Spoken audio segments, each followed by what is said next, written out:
Mic check. Was Patrick? Good to see you, bud. Aki, how are you? Welcome in. Happy Sunday, everybody. Yeah. Creme. I put a Sandy tab in that water jug, and we'll see if that turns color. See what's going on with that. Hi, Claus. How are you? Happy Sunday. How is the Rui doing as well? Hopefully you two are great, and the kids are great. Buka Boy, hello. Welcome in. Welcome in. Hi, everybody. Aki, you're doing well. Reflex is in the house as well. Steve, thank you for being here. Hi, guys. We're just getting started. Crumb and I had a meeting today at noon about, a possible spot for a warehouse situation / whatever for catering. So that was cool. We hung out for a few hours and talked about that and have a lot better idea and what their idea is and what our ideas are. And so that's good. Now we get to work on meatballs today. Claus says not doing good apparently. Jesus. Something like COVID didn't know still exists. Oh, it's a thing. It's definitely a thing, unfortunately. And that is not good. That is not good. I'm sorry to hear that. Hopefully Rui's taking care of you. I'll double cross fingers, and if I could cross my left foot, I would, but my toes are still kind of broken. Hopefully Rui's taking care of you the best he can. Aki says my voice is back. I had a very bad cough. Yeah, I heard. You told me the other day. That sucks. What's going on with everybody? The heck? It's that time of the year, maybe? I don't know.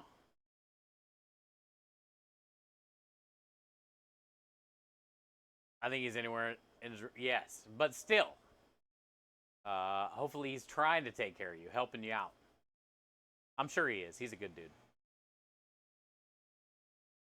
Reflex says it's cold there now.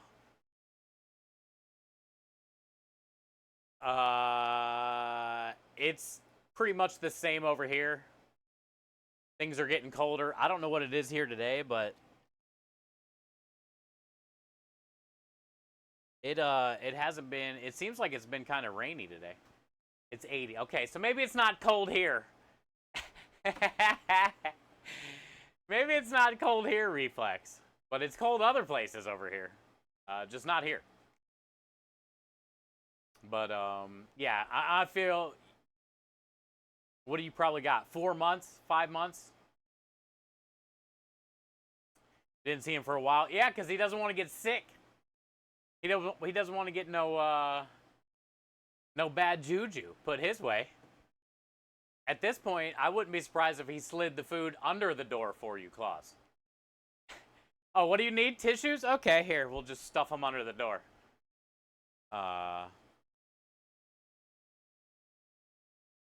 48. That's pretty cold. Yeah, I would say that's average for a lot of places here in the States, too. I think that's what Noob was saying. It was there in UK last week, too. 48, 50s. God bless Texas. We're at 80. We're 30 degrees higher. Oh, he's the one that gave this to you? No wonder why he doesn't want it back. Hi, Annie. How are you? 69. That's the perfect temperature. You should consider streaking right now, Annie. Rui, why you pass it off to Claus? She's mad. I hear she's not doing well. And she says you're hiding in your room, and I said it's because he doesn't want it back. Hi, Radio, how are you? No, I said you were going to start sliding shit under the door. Like her food, tissues. Or you could break down the door. That's fine, too. But then you're going to get sick. If I was you, I'd be sliding things under that. I would consider a doggy door.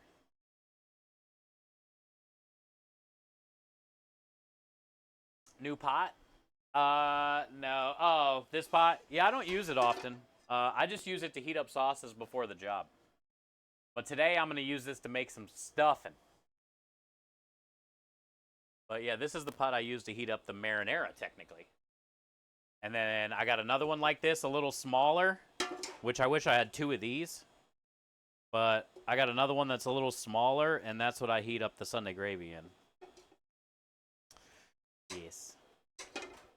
This, we're going to be putting the chicken and the duck to make the stock.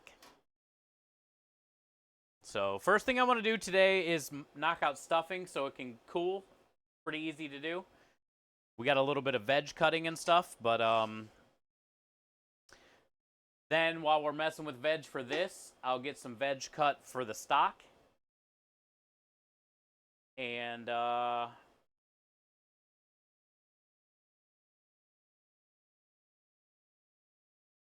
then basically I want to do stuffing, then break down the duck and turkey so that way I can get the stock going. Then we can go back in there and grind up all the duck and turkey and work on the meatballs. So also while we're cutting, I'll use this too for the garlic and the onions for the meatballs. Well,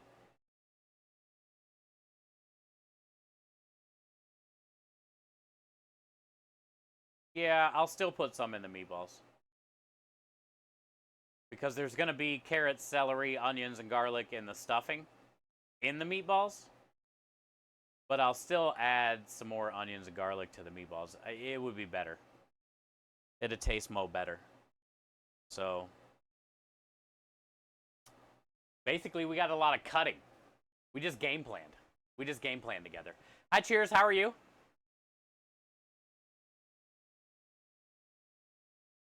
My cooks burnt the shit out of them. What? Uh, Good job keeping it clean. Oh, nice.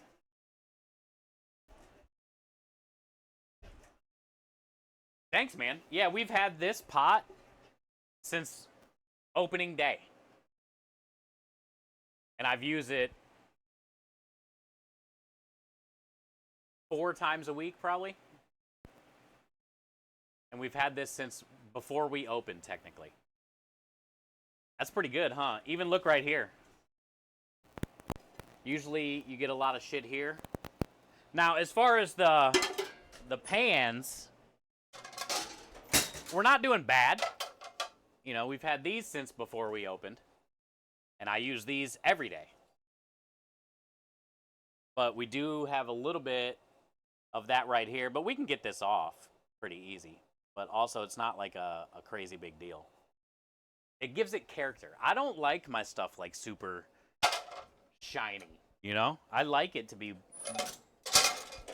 worn and worked in, you know? You called me Cheers? Oh, sorry. Hi, Wind. Cheers. Oh, also, Wind, by the way, we have this now because of Rich.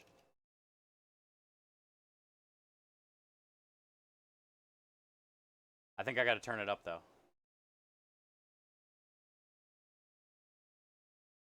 Yep, I got to turn it up.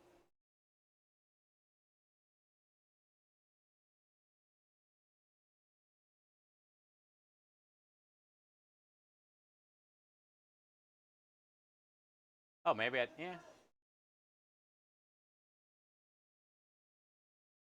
We got Rich's new command in. I got all the commands done, but I only got one in.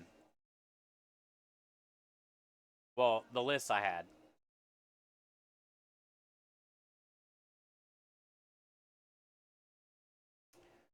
So now we have a Cheers command, technically, Wind. Now we have a Cheers command. Lumen, how are you? You already cut up the poultry? No, we're going to do that next. Basically, I want to get the stuffing on and going, and then we can go inside and start breaking that stuff down. After I cut up, you know, we'll get the stuffing, onions, garlic, stock veg cut. Then we'll go inside, break down the meat. That way we can come back out here and get the stock rolling. And then we can go back in there and grind and do all that stuff. I don't have the original Mary command, remember? You got to send me, I don't even remember what it was. But we got Mary 1, Mary 2, Mary 3, Mary 4. But I don't remember what the original was. And I don't have it. I couldn't find it. Do you know how much food I made for her and that I bought her sushi? She's laying in bed eating sushi? Yeah, you should have heard her complaining about how rough it's been, how sick she has, how much you haven't done for her. And then, yeah, as soon as you get here, we find out the real story. Sushi? I say she's pretty lucky. Claus, you already had it. What do you mean? You want more? Okay. I wish we could all go out for sushi right now. I would destroy probably like at least 2 rolls and some type of pot stickers or gyoza or something. Ah, the Kansas one. That's what it was. I forgot. Okay, well, we can put that one in. We can put that one in. And she had me. Sounds like you've been doing a lot, Rui.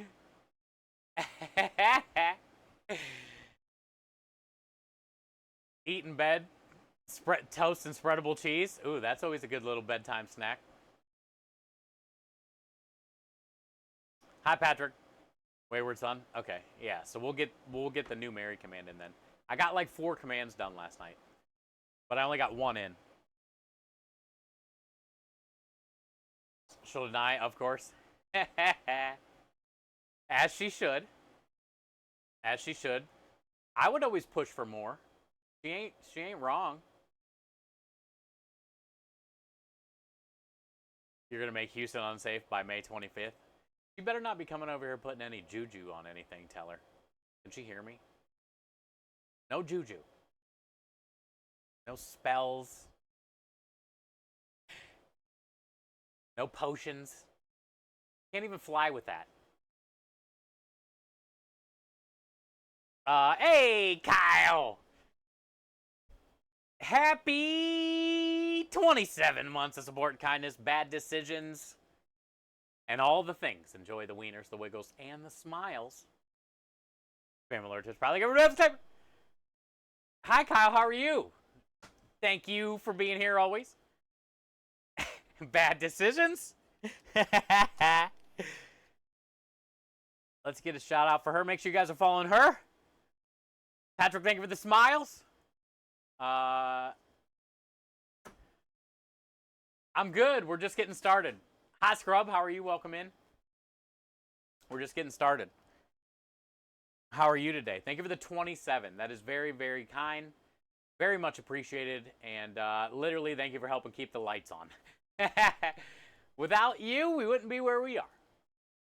Turducken Meatballs, open the front door and let me in. Yes, yeah, we're getting ready to get that going right now. So here was my plan. We just kind of figured out the game plan. But the plan is we're going to get some stuffing, dressing, whatever you want to call it. I think people call it both. So we bought some of this. I got 2 bags of this. And we're going to do the normal carrot, celery, onion, garlic, chicken stock, boil it, dump this in, cover it, whatever. I don't even know what it says you got to do. But anyway, yeah, cover it and then fork it up. So we'll get that going so it can cool down because we're going to use that inside of the meatballs for the binder. With the eggs, the Parmesan, the fresh herbs. I'm also going to cook down some onion and garlic for the meatballs as well that we can caramelize, kind of puree up, and add to the meatball mixture with all the other stuff. But I want to get the stuffing done first. Then we're going to cut some mirepoix for stock. But I'm going to roast it. So we'll get some celery and carrots and onions and garlic and stuff cut for stock while we're cutting everything else. Then we'll go inside, we'll break down the duck, we'll break down the turkey, we'll put all that meat to the side. We will come out here, get the stock roasting, get the carcasses, the veggies. I'll probably add some tomato paste to that. And we'll get all that roasting in the oven. Then we'll put it in the pot, add our water, you know, some fresh chunk of parsley or something. Some sage. I got to get rid of some of the sage I have anyway. We'll get the stock going because that's going to take a little while. And then we'll go back in there and we'll grind the meat. We'll add the chicken. I got 10 pounds of chicken I'm going to add to the turkey and duck. We will form the meatballs, you know, do all that, get all the meatballs cooked off while the stock does its thing. And then when the stock's done, we'll cool it down, we'll strain it, and then tomorrow I'll let it sit overnight, and then tomorrow we can reduce that, adjust the seasonings, and turn that into the gravy, which I'll probably just do a classic Thanksgiving gravy with that, which will be like the slurry to thicken it. And that's going to be the sauce for the Turducken meatball sub special. It's still going to get the provolone cheese like a meatball sub, the Turducken meatballs, but then we'll dump the gravy over it and melt it. And then the other part to the special will be they can get the Turducken meatballs instead of like our normal meatballs or sausage or chicken or something like that. So if they wanted to try those meatballs in a build your own pasta, they can do that as well. I don't have like a specific pasta special for the meatballs. I was kind of thinking about maybe doing mashed potatoes and dumping the gravy over top of it, but I don't know how it's going to sell, how it's going to be perceived yet.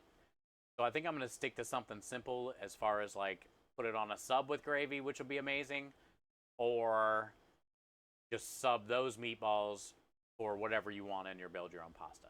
So that's going to be the plan for that. Also, we have 7 of the pumpkin bacon bourbon creme de liche bread pudding left over. So I'm thinking about when I thaw that out, maybe cut them down a little bit since they're pretty big and try to get like another order or maybe 2. We'll see. Because it doesn't matter how the bread pudding is when we heat it back up. We're just going to cover it with caramel sauce and powdered sugar anyway in a box. So it doesn't matter if it's one solid chunk or cut in a couple chunks. That way we can stretch out the dessert special because I want to make the tomorrow a creme de liche maple bacon ice cream. And we have like a salted caramel whiskey that I will deglaze the bacon with after we render down the bacon that we mince up to put in the ice cream. So it'll be like a salted caramel whiskey bacon, all the bacon, you know, I'll probably keep all, I'll probably strain the bacon fat. But either way, I want to make an ice cream with that like whiskey bacon.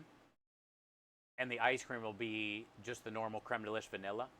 But I'm also thinking about adding a little bit of maple syrup in that pan when I deglaze with the bourbon or the whiskey. And add a little bit of sweetness and stickiness to the bacon.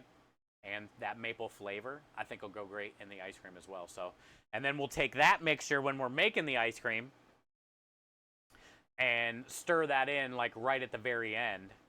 We'll probably make like two batches of ice cream so we get a containers full to sell. So, you know, I'll take half the bacon on the first batch and half in the second, and then we'll just get it all mixed together that way. And yeah, so then now that we'll have the bacon creme de liche whiskey ice cream, that will be a great upsell for the pumpkin bacon bread pudding. So we're already charging 10 for the bread pudding. Then we could charge an extra 3 or 4, whatever we charge for the ice cream upsell. And then we can have almost like a $15 dessert. And if we can sell all 8 of those, or 9, how many ever we end up getting, that'd be some pretty damn good profit because remember, the bread pudding was from dessert specials and the entree specials from the week before. The junior bacon cheeseburger, the bacon from that, the brioche buns from that, the pumpkin mousse from that week that we were stuffing in the Italian horns.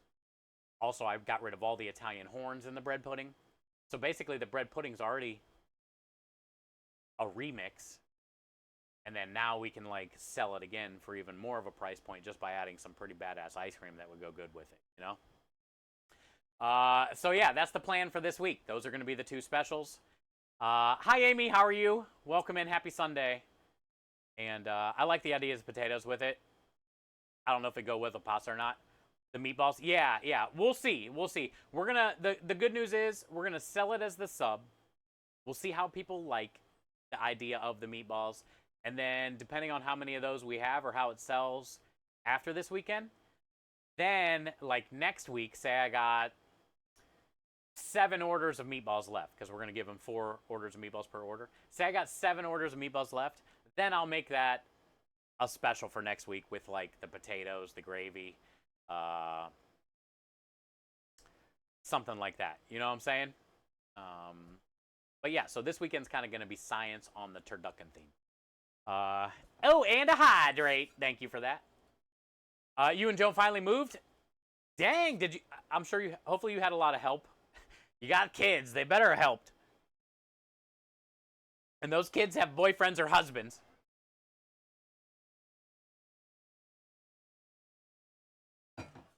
Popcorn dessert?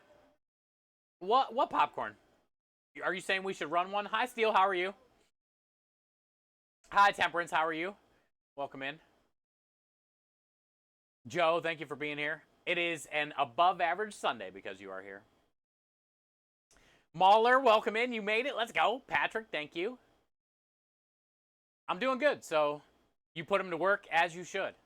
That's good. So I'm glad you guys had plenty of help. And I'm glad you're finally moved into the new spot. No more driving up north. Everything you need is down towards that area by Chippewa Lake where you already spend most of your time anyway during the summer. So that is good news. Hi, Matt. Welcome in. I see you're sitting on half the couch. You don't have the full couch yet, but you got at least half of it. I appreciate that. Also, the funny thing about that couch, if you click on it with a mouse, it'll get bigger, but the couch is technically high because on the armrest, there's a little eyeball there that's all bloodshot. It's got a bloodshot eyeball. Grandkids are great? Hell yeah, put them to work. All you got to do is play with their babies while they do the work. I mean, it's a fair trade. And feed them sometimes. That's good. Happy birthday, U.S. Marines. Today is the day. That is why we are running our Stack Up campaign. That is why I'm wearing the shirt. Today is the day. This is why we have a long weekend here in the States, too. Monday is Veterans Day. Technically, is today Veterans Day or is Monday Veterans Day? I don't know. But, yeah, that's why we are running our Stack Up campaign this month. I am blown away by the support of that. We're sitting at $1,700 raised for the troops, which is pretty cool, and actually retired service members as well. So the cool thing about what Stack Up does is the money that we raise goes for retired and active service members. Last year, the supply crate that we sent out that had the Nintendo Switch and the games and all the stuff, the headset, went to active member overseas named Caleb. But sometimes they'll go to retired service members as well. And they do more than the supply crates. You know, they do the air assaults, which they'll gather up a bunch of active members or retired members and fly them to different conventions like PAX or Comic-Cons and things like that. And just help boost the morale, more importantly. That's kind of what Stack Up is all about. Gaming, in a way, for our veterans. to give them a relief and a morale boost. It's something pretty simple to do, and we've already raised one supply crate this month already. We still got a couple weeks left, so maybe we got a bunch of people on the team helping raise money for Stack Up this month. So maybe with like the team total plus this, that can be 2 supply crates that we provide, and that'd be cool. So tomorrow's technically Veterans Day. There you go. There you go. When are you going to bed? I miss you. You're sick. Never. He's going to set up a bed barrier. You get your own sheets and comforter. He's going to bring a little throw blanket. He's going to put a cot next to the bed. All right, so you guys ready? Let's get started on some veg and stuff. You're going to sleep in the attic where the kids' beds are? Wait, do you think since you gave it to her, let's not forget where she got it from. Okay? Rui's not all innocent because he's been a great support and providing sushi and whatever else she might need while she lays there in bed. Let's not forget where she got it. Okay? So, you're always innocent? I find that very hard to believe. Let's ask Claus's opinion on this. Let's get another take on this.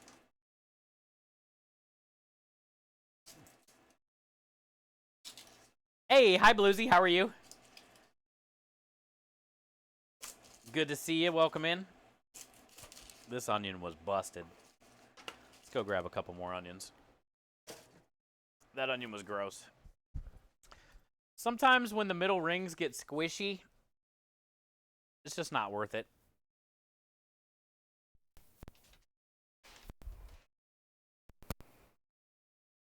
Gross. All right, so we'll do a couple onion for the stock, onion for the stuffing. Ow, that was a finger. Onion for the meatballs.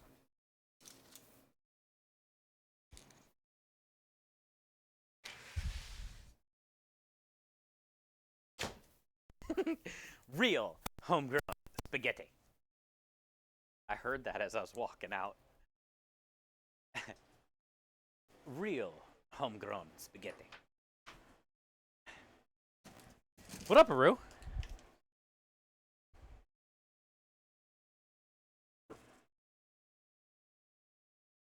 You gotta have a word with me soonish. Okay.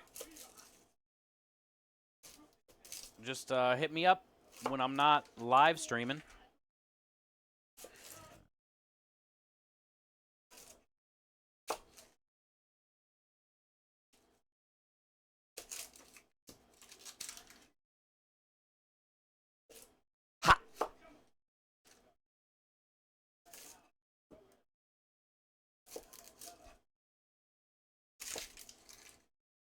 Ha!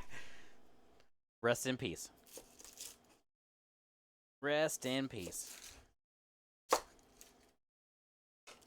right, and we're going to save all of this because we are doing a stock anyway.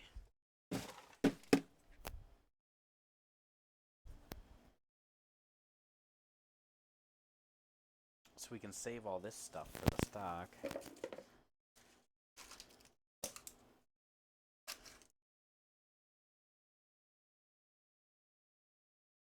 You miss Robin? Yeah. Legend. Timmers is here. What up, Timmers? Thank you for being here. Aru, thank you for being here. I didn't even see Timmers sneak in. Bye, Claus. Sleep well in the attic, Rui.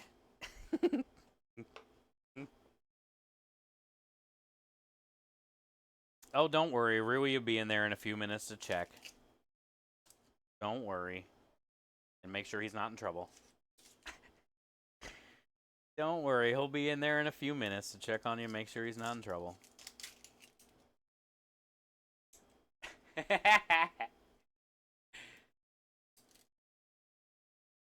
Yeah, you should. Yeah, you guys should just have all your conversations through here.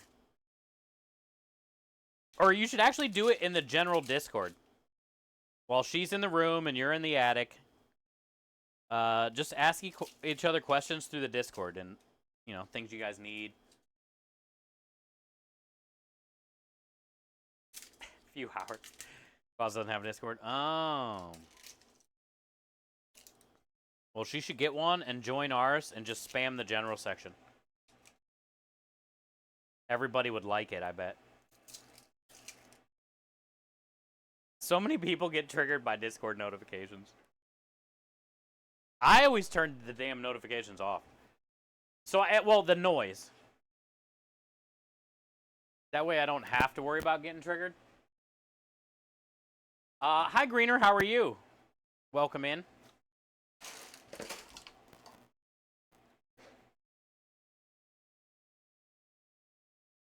We are working on some veggies. We are working on some veggies. I really don't have a plan,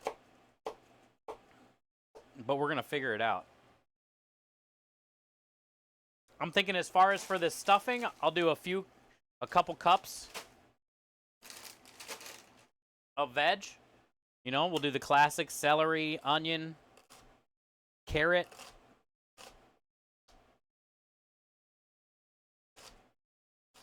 So, I don't know, probably 1.5 of these will be fine for the stuffing. And then the other ones we'll use for the stock and for the meatballs.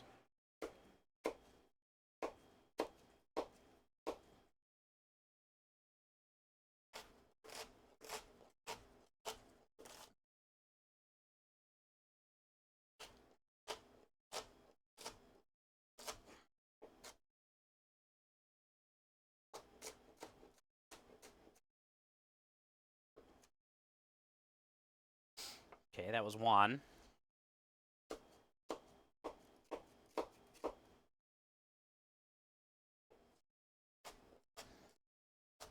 I think my favorite stuffing always is one that comes from the turkey.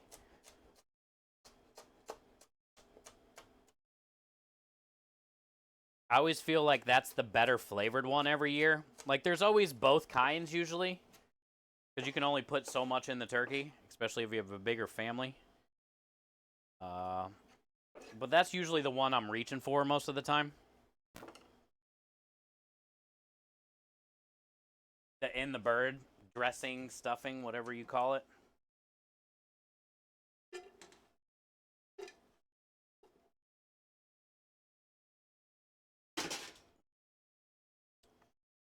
Let's do a little garlic.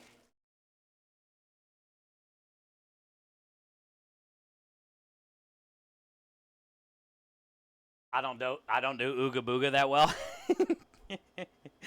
Was she speaking in Ooga Booga?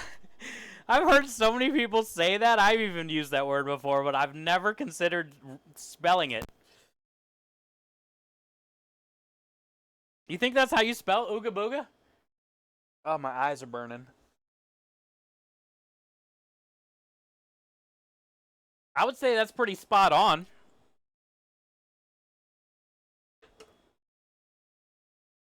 And where did Ooga Booga come from? I feel it's one of those words that everybody knows, but we don't really use it that often.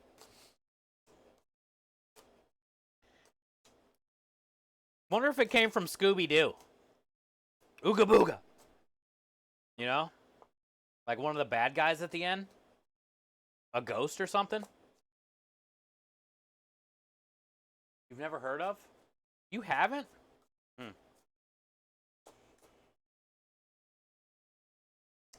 I feel it's a reference into, like, scaring people. I think that's where Ooga Booga originated from. It was a scare tactic. And like when people are unsuspecting and they're walking around the corner, somebody jumps out and says, "Ooga booga." It's like, I, I think that's where it originated from. So that leads me to the belief that it probably came from like a Scooby-Doo cartoon in the early 80s.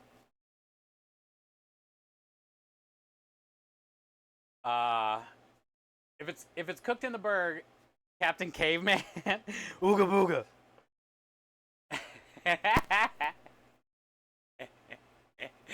I talk ooga booga as well. I do, yeah. Yeah. I basically watched a cartoon that had it once, so I'm pretty much a professor in the language. You think it's historically accurate? Did we just fucking nail where ooga booga came from? Don't even make me take this to spelling bee competition type shit. Pronunciation. Verb. Language of origin. Alternate pronunciations. I'll go in depth. There can be a plural. It can be ooga boogs. You can be like, ooga boogs. You know, say there's like 2 people scaring you.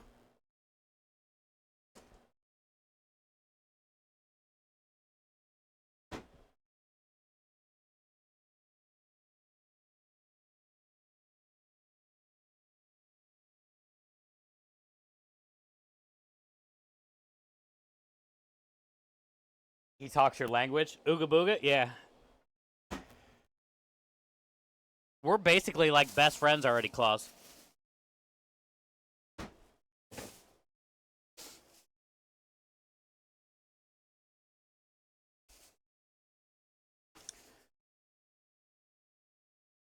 I'm going to go rinse these off. Also, I don't know if you guys do this with your stock. This, in my opinion, does not go in your stock. You can do what you like. But this does not go in your stock. But these ends, number one, will dirty your stock, like give it a darker color, and they're kind of bitter. Also, a lot of celery leaves are bitter.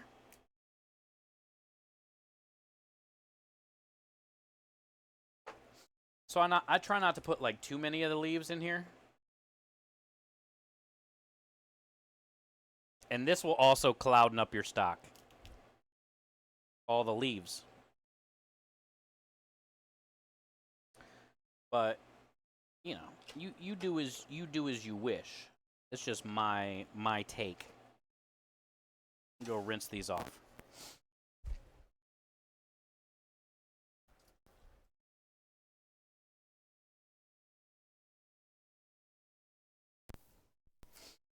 Oh, you know what else I have in here? I wonder. I don't really need much of it. Well, I do because I don't.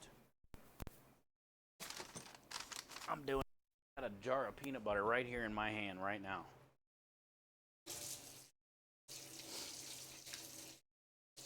Whoever came up with peanut butter and celery is a genius.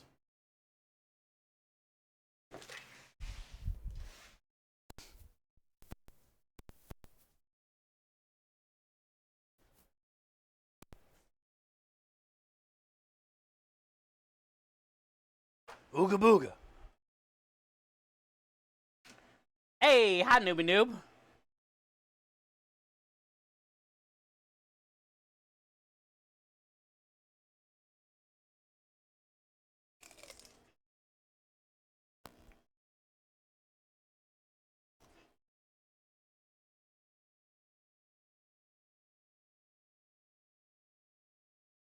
Whoa, down south's in the house. Faceplant's in the house.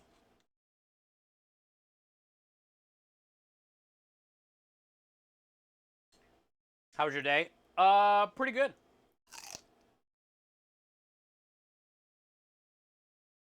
Prem and I had a meeting at noon, and we were there for a couple hours. Oh shit. But yeah, that went well.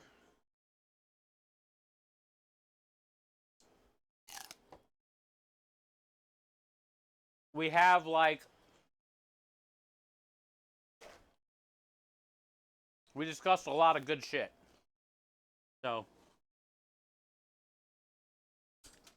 it could be a good opportunity for us to grow. But, you know, there's a lot still up in the air that we have to figure out. But today was a good meeting. I'd say it was positive.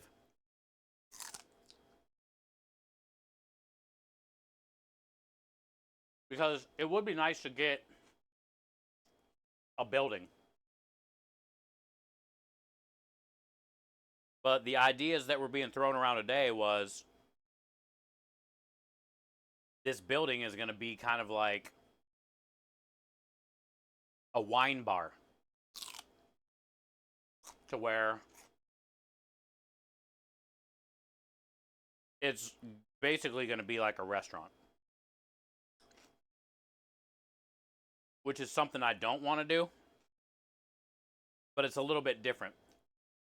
It's almost going to be like, you know, 75 seats, a small spot. And no servers or anything.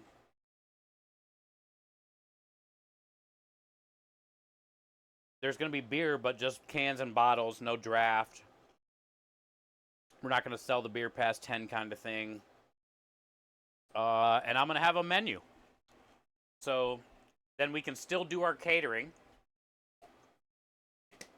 But also we'll have like a sit-down thing where if you want to order food while you're sitting there drinking wine or beer, you can just walk up to the counter and order.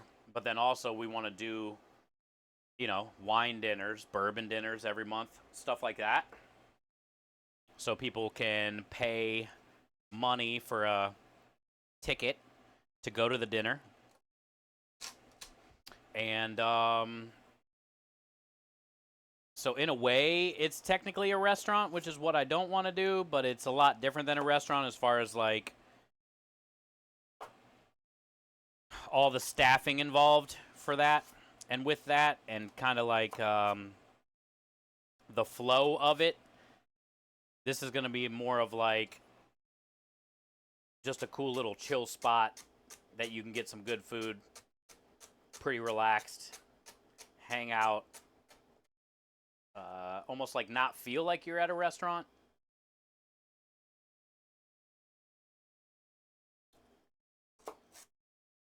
Kind of thing, and then we'll still be able to do both. Because we can make some good money on the dinners every month. Beer dinners, wine dinners, right? Pairings. And the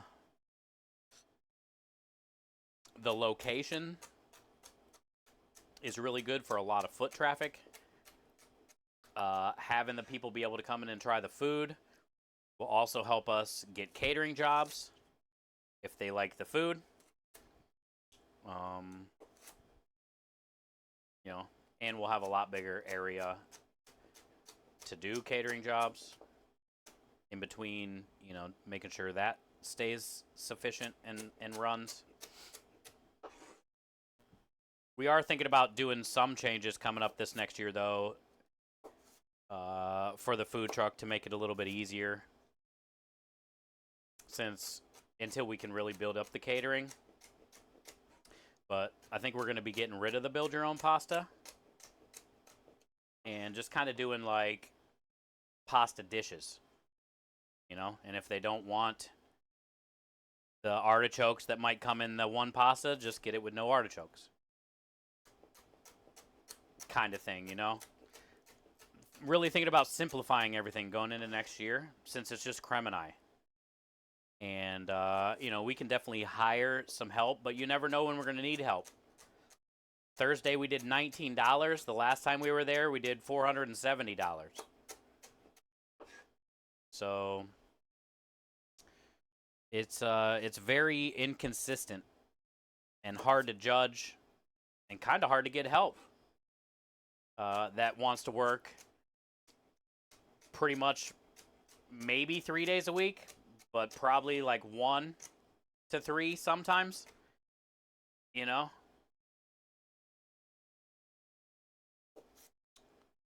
So we're going to definitely, you know, look into changing things up anyway for next year on this truck and try to focus as much as we can on getting the catering out, marketing for that, and picking up catering jobs so we can get less and less apartment jobs. But if this meeting we had today ends up coming to fruition, that would be a lot better for both sides.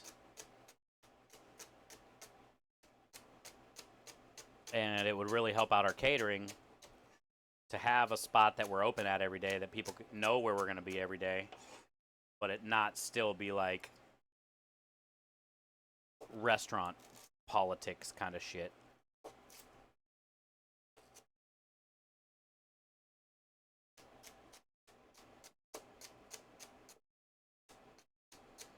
So I would say, yeah, today was a pretty good day. Today was a pretty good day. I think that's, I might do one more. It's probably all we need for the stuffing. Just installs Discord. Ah, there you go. Thank you, Noob. Yeah, so now you click on that link Noob posted, and you can join our Discord. And then that's where you can post photos or ask questions, type messages, DM someone, slide in their DMs. That's where we post a lot of things about the community when we're going live, pictures of everybody, animals.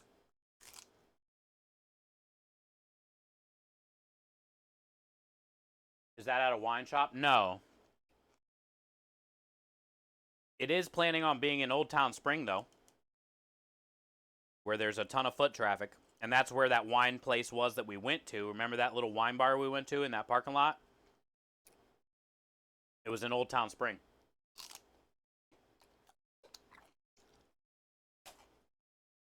And right now they have barbecue and fried food. That's it.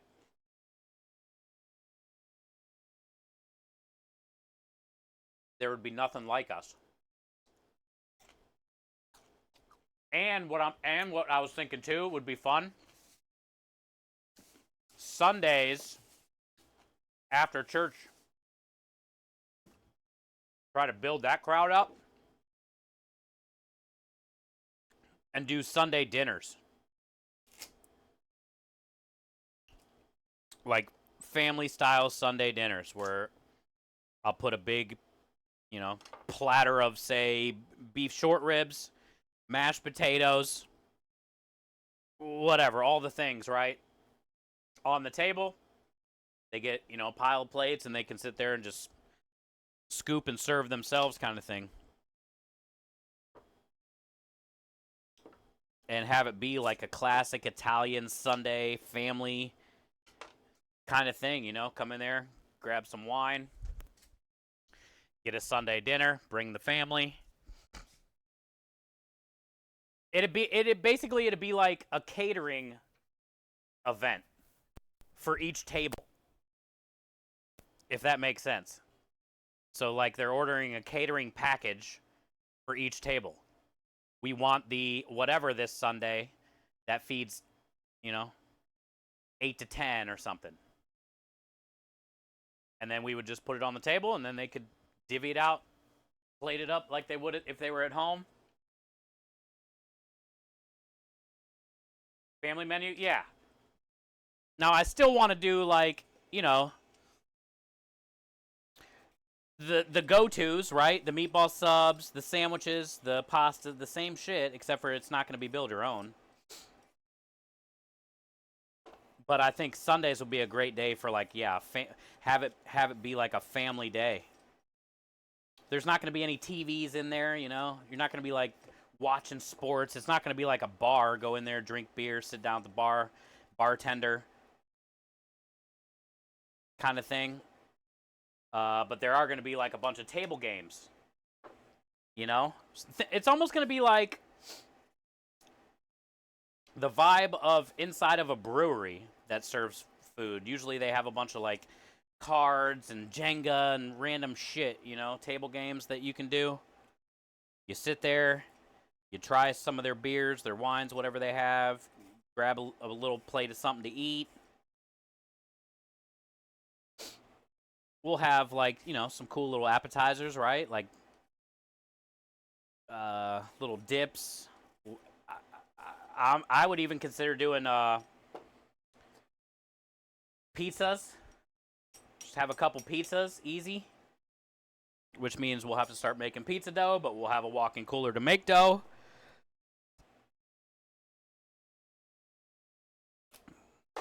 We'll, there's a lot up in the air. Really, it just depends on, number one, if we can get a building. There's a few down there to get. One of them that's vacant now that already has a kitchen and all that stuff. Instead of trying to get a building that doesn't have a kitchen and then having to build all that in, right? Do the walls, run the draining, put in the hood vent. It'd be nice if we can find one that's already has an existing kitchen and then make that our own. And there's a couple down there.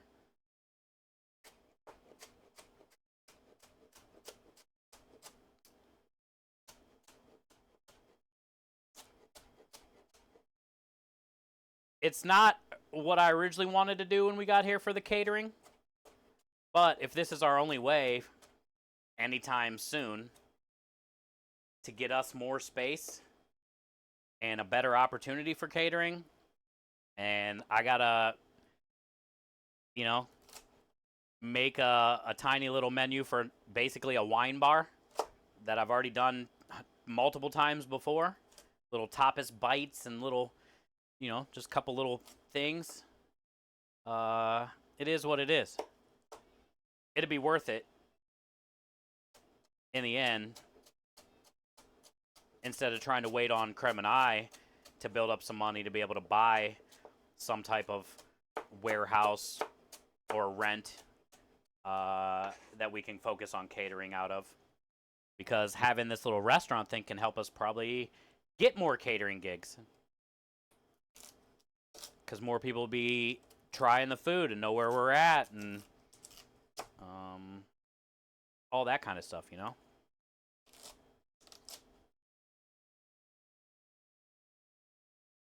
Fill up of your face. One thing that was talked about today, which I thought was a great idea and kind of fun.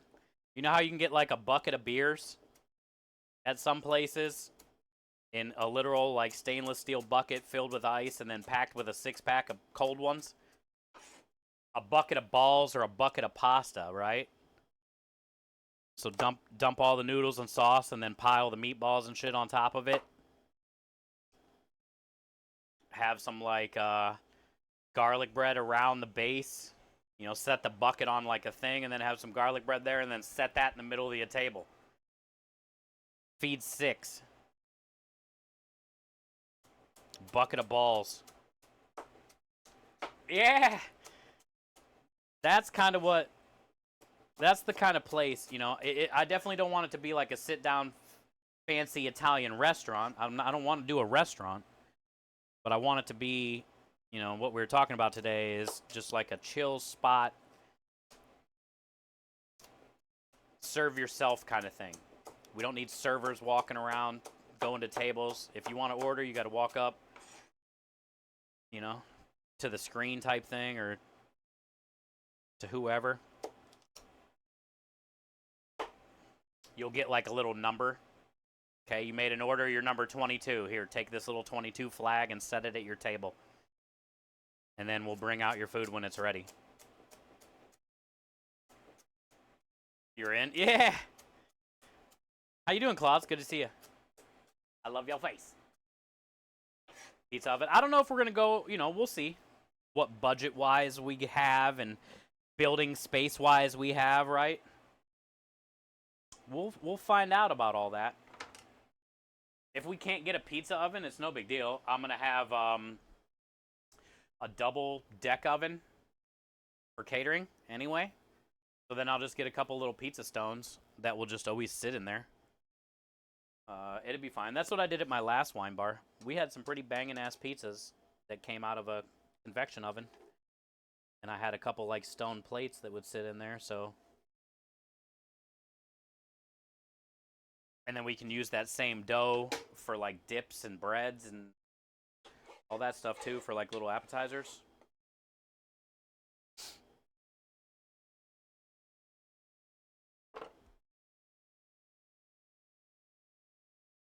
You got this.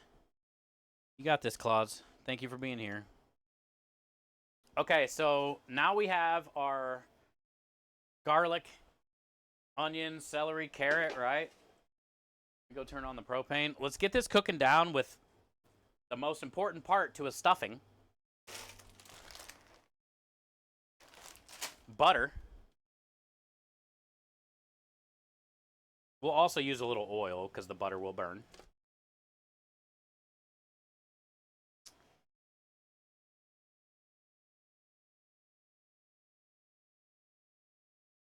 And then this will go inside of the meatballs for the binder.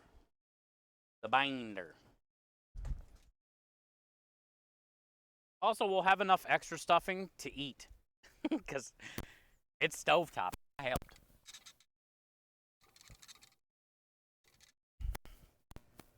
I love that shit.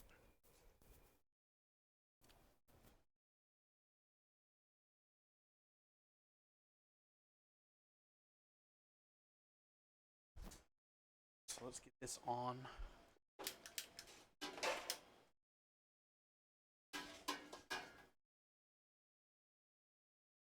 And then I'm going to cut some onion and garlic for the meatballs real quick. We'll get that cooking. And then I'll cut up a little veggie for the stock. And then we can go in there and start breaking down some turkey and some duck. Some turkey and some duck. It's actually a brilliant idea, Patrick says. Yeah, not bad, right? Also, like, that part, like I said, it's called Old Town Spring. But, they need something like that. They don't have a lot of, it's just fried food kind of like restaurant there. Now, they do have, the cool thing about that place is it's this old little town with like 2 or 3 streets that are just packed with all kinds of shit in these houses, little houses that are turned into things. So there are technically kind of like some food trucks there too, but not really trucks, like food houses. But it's a pretty busy place. It's packed every weekend. People love going down there, walking around, collectibles, stores. Like, it's a busy spot. A lot of walking traffic. So something like that with like, come in, grab a beer, grab a bottle or a glass of wine, have a little pasta, have a little snack. But more importantly, the dinner part of it, you know, like if we can charge anywhere between $50 and $100 a person for a ticket, and that ticket's going to be a 3 or a 4 course tasting of whatever wine, you know, a couple different types of wine, or from a vineyard, different flavors that a vineyard makes. And then we pair that with 4 courses of food. And we have a 75-seat restaurant, and we sell all 75 seats at $75 a person. Once a month on wine dinner, you know, once a month on a beer dinner. That's a pretty good revenue. And it's not hard to do. Because you're not doing full plates of stuff. It's a dinner, so you're just, you know, they're little like, it's pretty good. We can make some good money. And, yeah. And then we can still have, you know, we can still do the catering. What we need to get away from is the whole point is taking this truck to an apartment and not knowing how much you're going to do. That's what we're trying to get away from.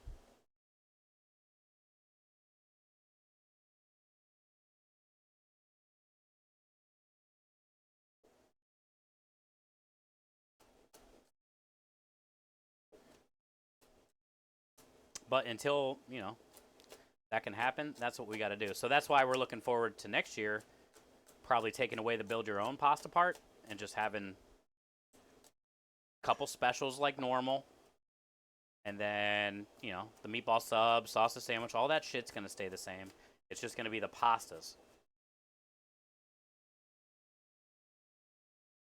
Now, I know that's what a lot of people like about the truck. They can pick and choose how they wish. But also, it's a lot of things that slows the truck down, confuses people, and overwhelms people. The menu is overwhelming. Especially when you're new and you haven't been to it before and you're like reading it and figuring it out. And Krem's very knowledgeable at describing all the stuff and what you got to do, but it's still overwhelming. And also, it takes a ton of time. So if you're busy, you know, the person in front of you doesn't know what 6 veggies they want, pasta, all that shit. He has to go through the whole fucking spiel all the time. It's a lot of shit. And we can get a lot. We can do just as good having a more simple menu, which will then in return make it easier to get the stuff out and make the line go by a little bit faster, sort of, even though you still only got 4 burners. But, you know, it'll speed things up a little bit, make things a little bit easier, a lot less decisions for everybody, and they'll still be able to get really good stuff. They're just not going to be able to pick and choose, you know? Yeah. You gotta, you know, we realize we're doing good. We've been around 2 years now, coming up on 2 years. And you got to be proud of that. Most small businesses barely make it a year. I don't know what the average is, but I'm assuming it's probably, you know, they barely make it a year. But also, like, we realize we got to change something. And we can't keep doing what we're doing.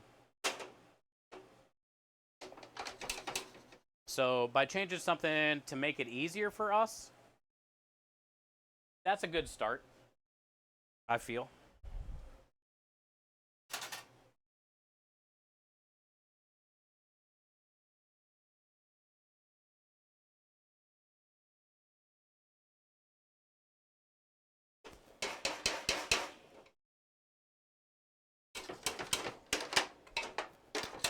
And especially when I'm busy and I do have a lot of pastas and I'm trying to decipher the ticket, you know this, know that, they want this, don't want that. That's a lot to decipher and figure out. Hi, True, how are you? Good to see you. I'm eating celery with peanut butter.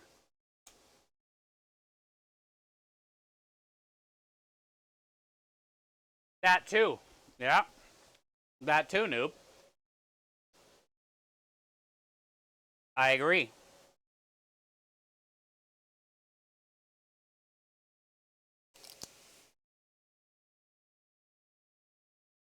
Because he says a lot of shit to every customer. But you have to, because it's overwhelming.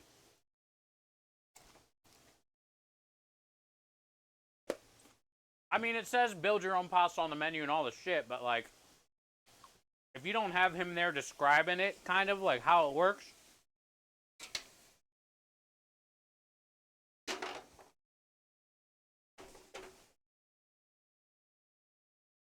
and everybody's like anxiety is different.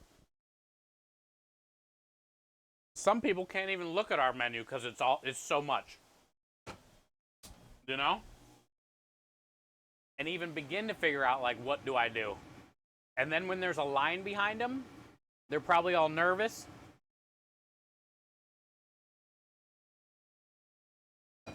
You know? Hi, John. How are you? Because, yeah. Good to see you, Kenny. Hey, Simply, thank you for the smiles in chat. Happy Sunday.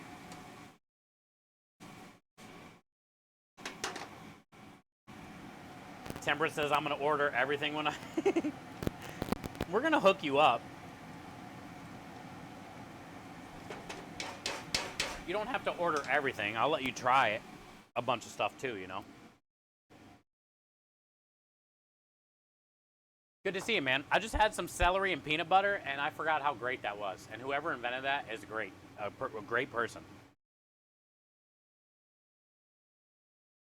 I get nervous farts around a lot of people. Yeah, dude. You don't want somebody standing in line all nervous, farting.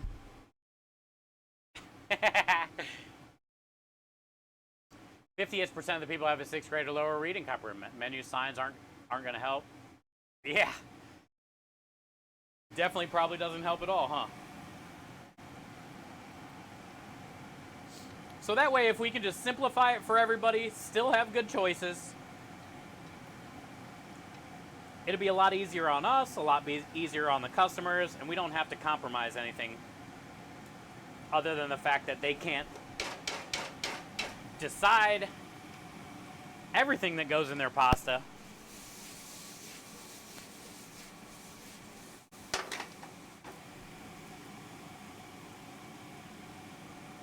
I'm basically going to have like the spaghetti and meatballs. It's got to be a thing, right?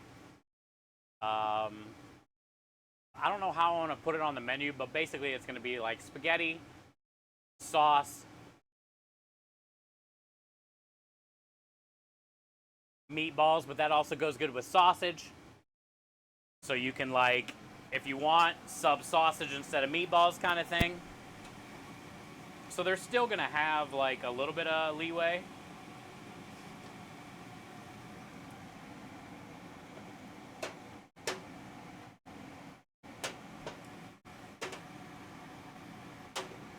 All right, so now that we got our veggies sweat down, our butter in there, let's get on our stock. And what we need to do is we need to let this stock come up to a boil, and then we can dump in all the stuffing. And then we'll cover it, and we'll just let it stand. And then we can fluff it. We can fluff it with a fork.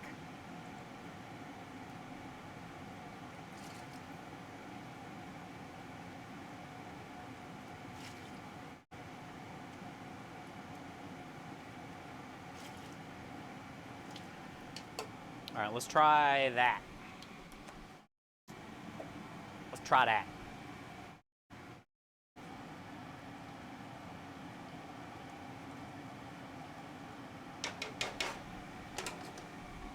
And then this we'll put inside of the meatballs. But I also want to puree it up. And I want it to get more caramelization. Then, this we'll cut up for the stock after we break down the turkey and the duck.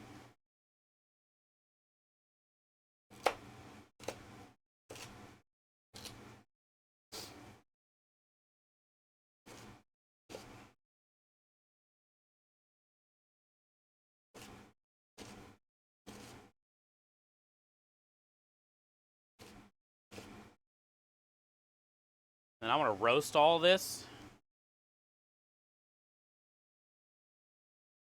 with the turkey and the duck carcass.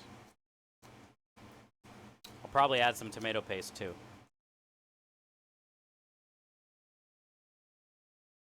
Maybe not.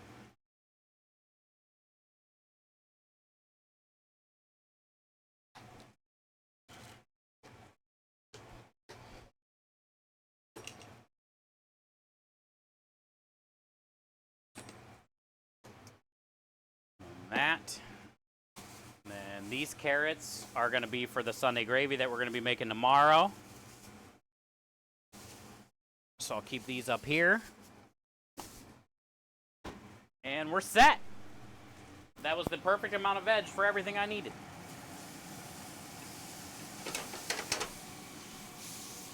And I got to have a little celery peanut butter snack.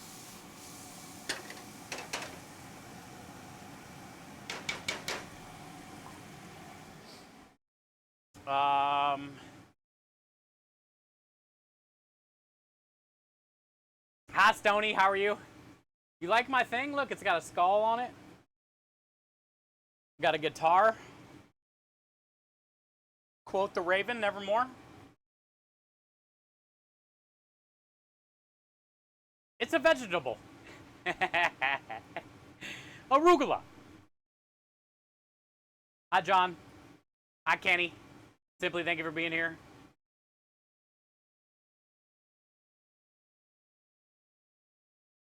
Hi, D-Horn. Always good to see you. Those bitches need... Yes. Well, that's one thing Krem said like multiple times today. He said, it'd be nice to take pictures of food on a real plate. I said, yeah, the brown cardboard boxes just don't really do it justice, brother.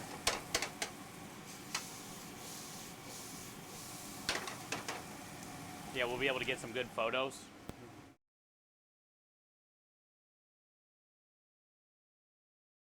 I see Krem describe the menu and their eyes glaze over and they're lost. Yeah, it's a lot. I mean, he does a good job at describing it so they get the idea of it better than them trying to read it and figure it out themselves. Because he's very knowledgeable, and also he's, you know, letting them know what type of pasta of the day there is. Because on the menu it just says spaghetti, penne, gluten-free, and then pasta of day. So at least, you know, he'll describe that.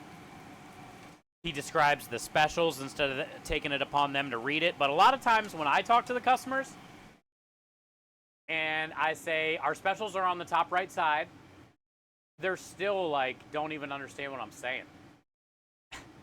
And it's like the top right side, the little corner of the screen, the top right, it says today's special in a big box. The specials are on the top right side. And they're just like looking. I'm like, because I wait to describe them until they catch contact with it so I can talk about it when they read it. So you are right, Faceplant. Even though he's very descriptive, they're still lost. Stony, thank you for being here.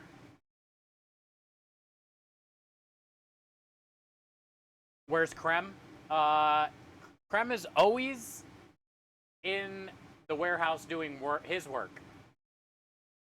Krem has a lot of work to do with Creme Delish business, this business, the SEO thing he's working on for his business, so we can like pay rent. He's always working. So every time you ask me where Krem is, just know that he's working. He's probably lurking in the background, most likely, but also he's working. As much as I work, he's up there working. But I'm here, he's there.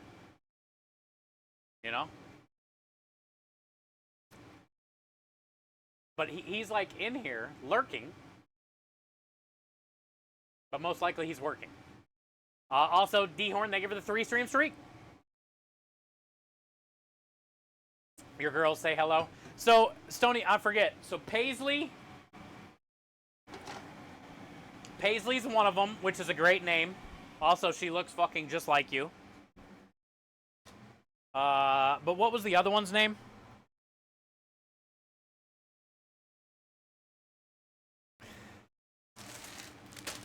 Lurking while lurking. Yeah, that's what Krem does. You can try to, like, tag him, D-Horn. At him or something, but the best way to get a hold of Krem, D-Horn, Discord. Because it'll always put, like, a little message or a ping.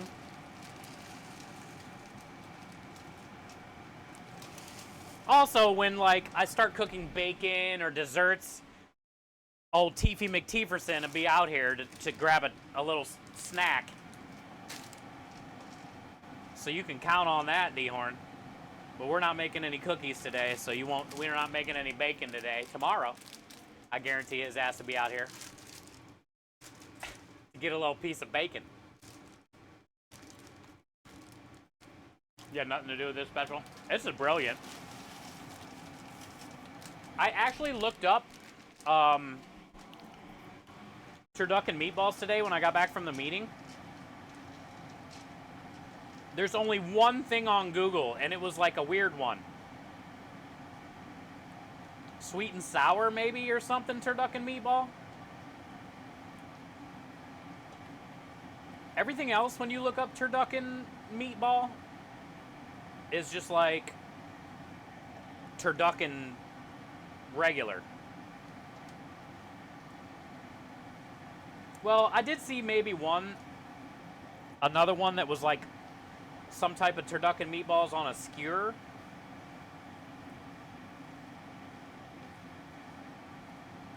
So yeah, it's pretty cool. You don't see it too often. That's for sure.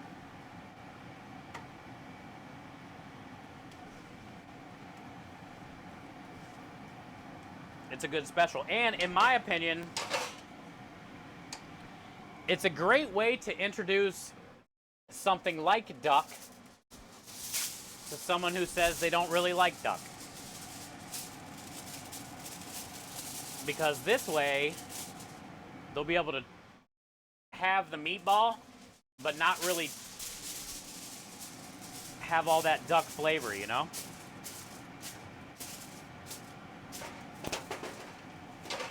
All right, that's got to chill.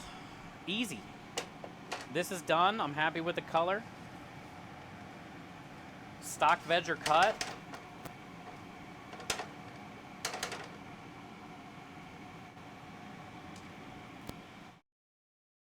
So that means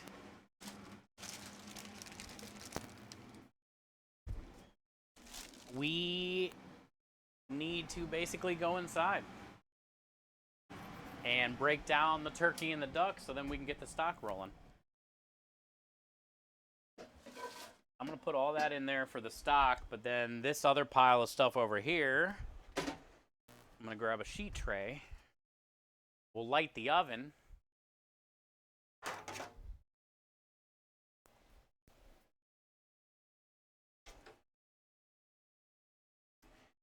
And I want to roast all the bones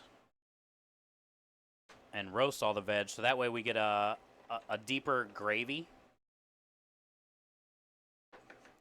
Regular stock is cool, but like roasted stock, so much better. Especially when it comes to like if you're gonna use it to make a sauce.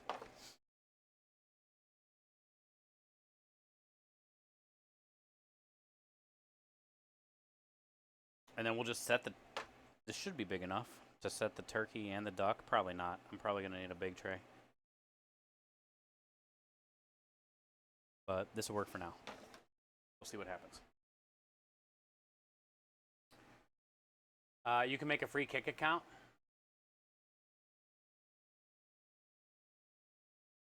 Anyone want to sell their kick account? Boy Collector says. Oh. No.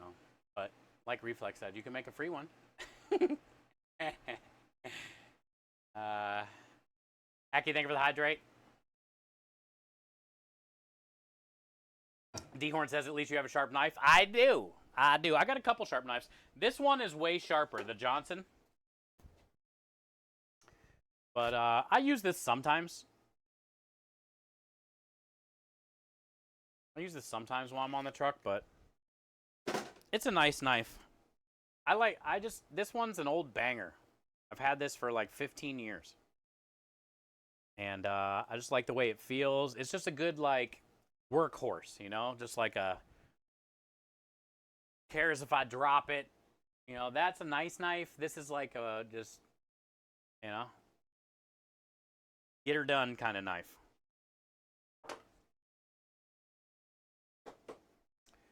Ordered Peking duck once, and the waiter ate shit and dumped our... You think he got fired? Really? That kind of sucks. Did you laugh, or... I mean, that's horrible. Probably would have laughed, though. Temper says, my dogs love duck. So you just winged it? Eh? Yeah, we just winged it. lighter. Hot Texas Dad.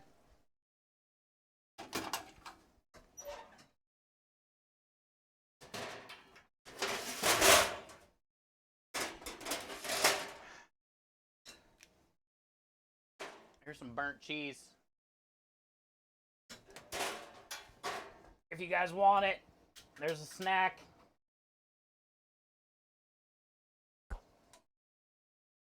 That was hot. Not gonna put my hand there, I guess. Guess I can't put my hand there. That was hot.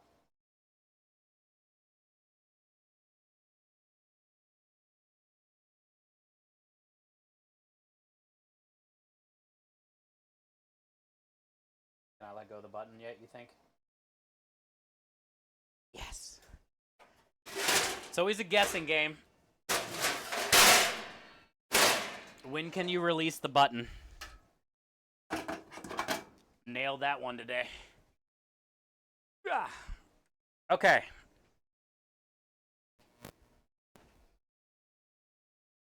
So we'll get this on low for now. Let's make a couple trips of taking things inside. And let's get to cutting down some duck and some turkey. The old battle axe, that's what it is, Patrick. And I don't know, I like it. I like Johnson's knife, don't get me wrong. And I use my Johnson chef knife when we're in the warehouse, because that's like an old battle axe, it feels like. But, I don't know. I try not to use that knife out here too much on the truck.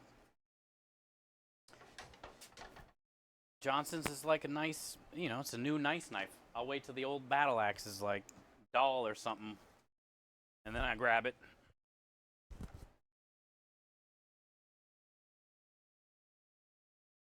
All right, so we got garlic, onions, tablets.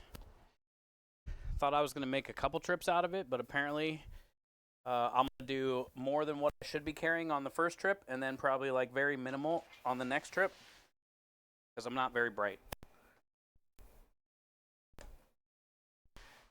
But I did get the door open.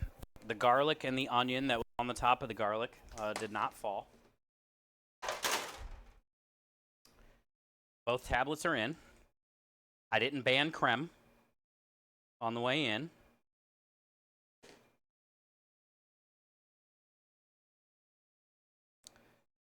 Kenny's Instagram popped up somehow. Kenny, how did your Instagram pop up? And who is this lady?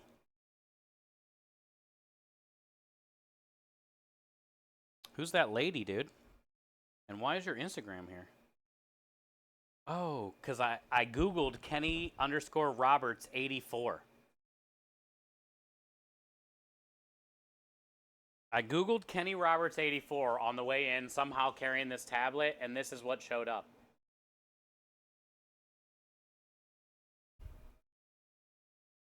So when I opened the tablet, there was big boobos in my face.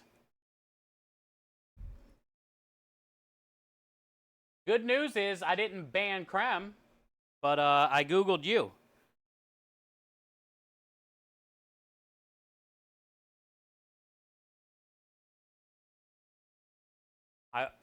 You did laugh? Oh, when the guy fell? Yeah. I would laugh. It's hard not to laugh when somebody falls and spills food. Like, I get it. It sucks. And when it's your food, like, it really sucks. Because now you got to wait. But also, like, to fire the kid, I don't know about that. If anything, like, make him pay for it or something out of his check if you're that kind of asshole, but...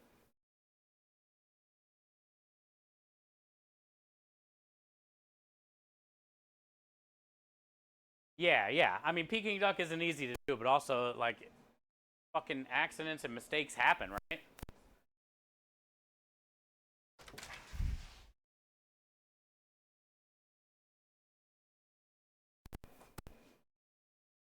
People drop food in restaurants all the time or break something. I would never be that kind of owner.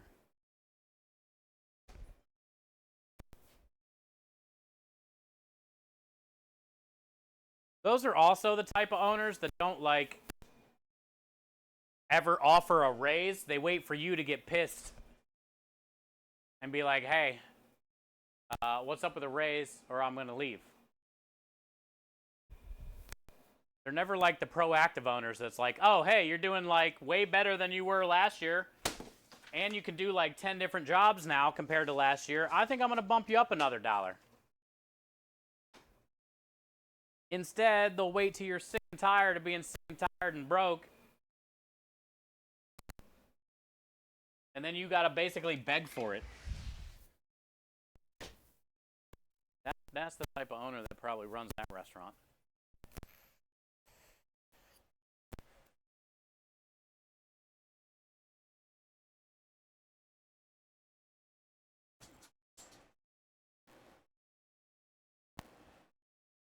The only guy that never fucks up. Yeah, that's a good way to put it, Patrick.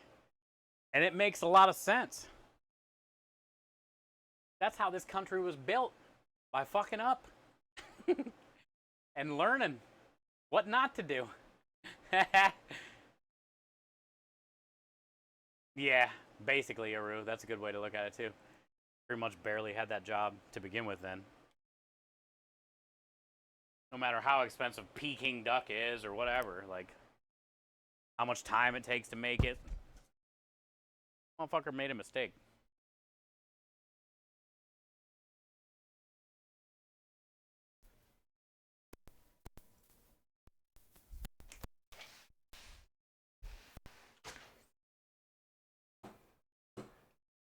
All right, I'm going to put away my peanut butter, my garlic.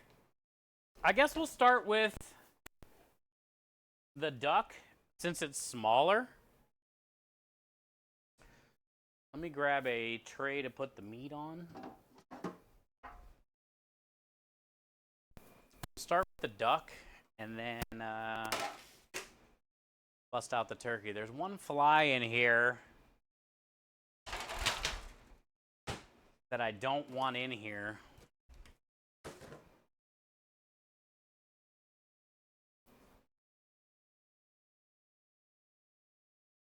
When will they ever go away? Never. They're always going to be around to just aggravate you, buzz around you.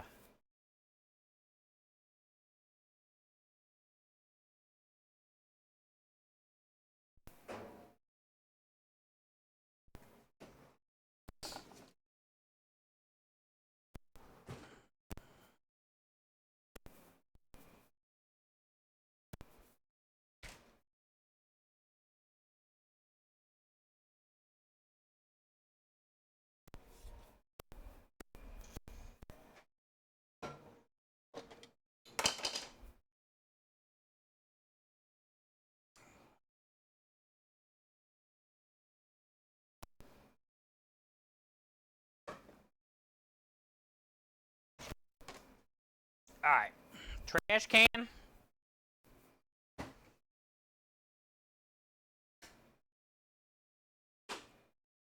Hi, Rebel. What happened? Oh, I was just trying to find that fly. It's in here, but he knows that I'm lurking. I wanted to dispose of him before I started busting up the meat, you know? Before I pulled my meat out, Rebel, I want to make sure there's no fly that can land on it. Yeah, the damn fly.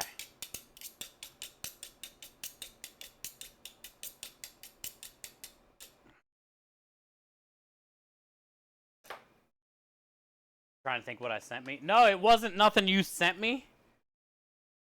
I was literally carrying my phone in, Kenny, and the tablet like I normally do, but like it was under my arm. The other day, I banned creme by doing that.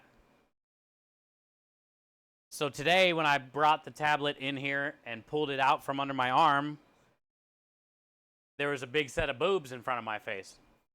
Like, not... Like, she was wearing, like, a low-cut dress or something at a bar. And I checked out what I searched on my way in under my armpit somehow.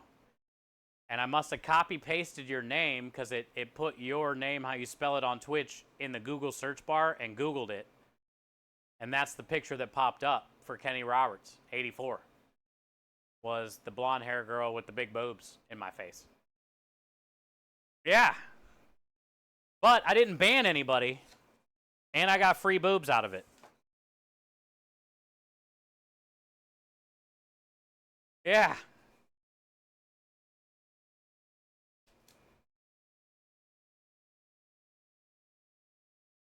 I don't know. I must have been like where I was holding the tablet was your name.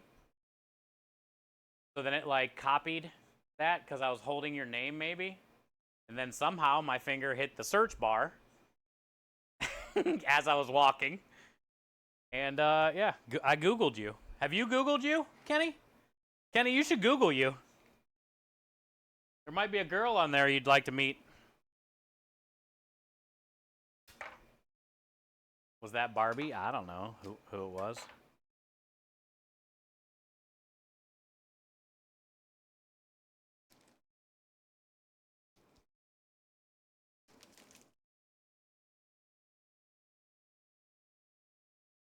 Okay, so apparently there was a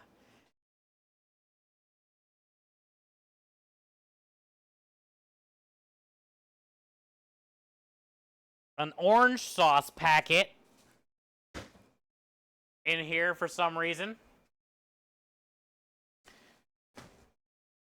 Cause like apparently the only way to do duck is orange duck.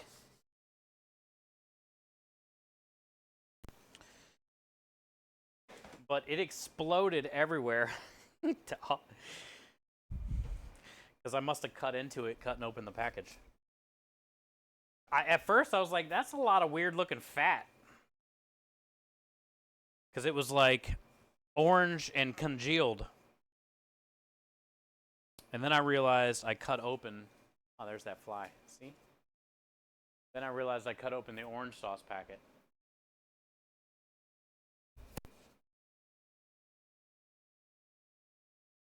That's pretty suspect, though. Making orange duck or orange chicken and using an orange sauce packet.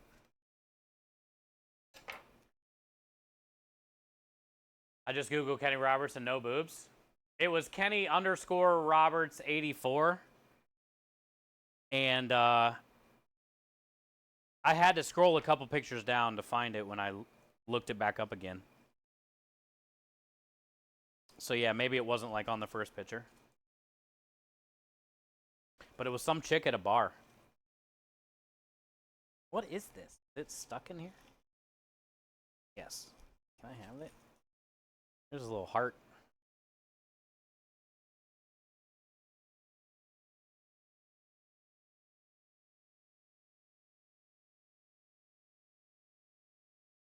Kidneys. Save all that for Boudin. I can't get a grip on this. God damn. Got it.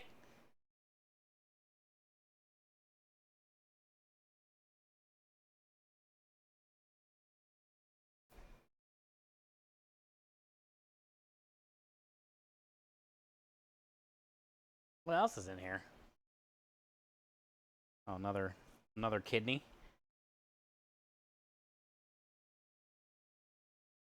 All right, we're good.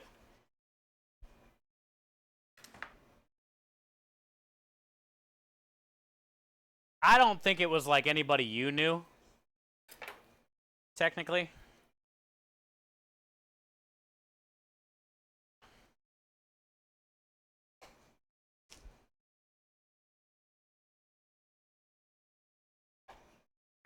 It was just some random girl.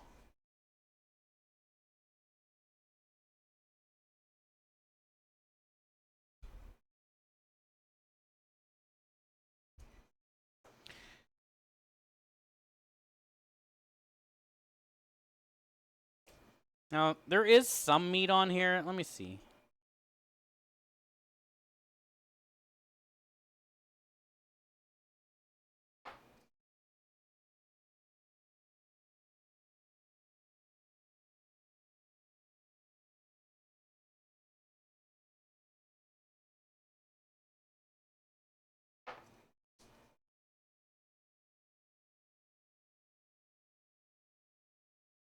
Yeah.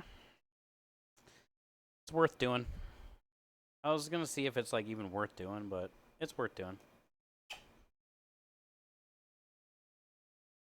So we're gonna be grinding it up anyway, so I guess the more meat we can get, the better.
Basically, I'm just cutting around the bone joints.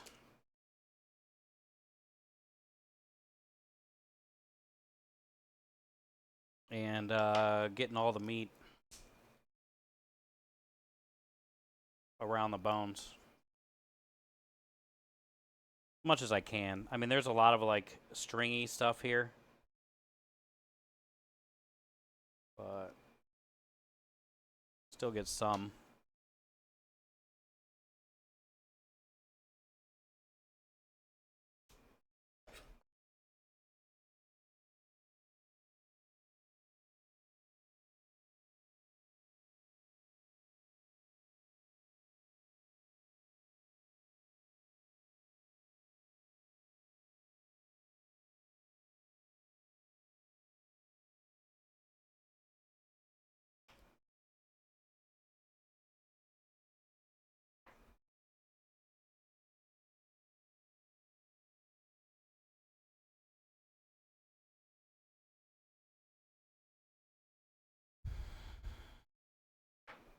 Those, let me wrap.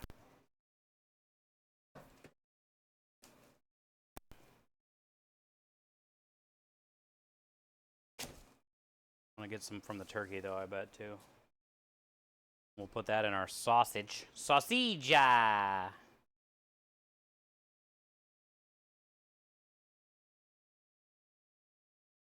I should be saving this. Yeah, I'm gonna save this.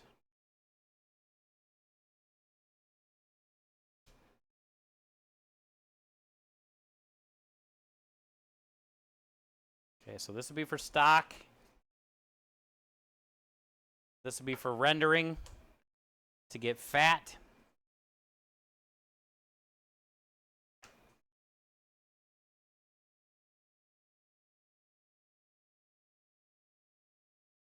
We're gonna we'll de-skin the whole thing. That way I can get all that fat out of there. Right here, I'm looking for the oyster. The oyster's like right at the hip.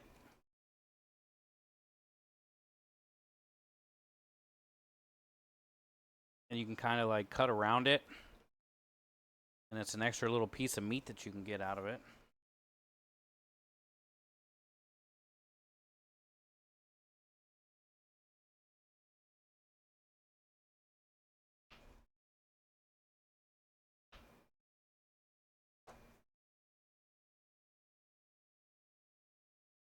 There's a lot of skin on here. This would be cool.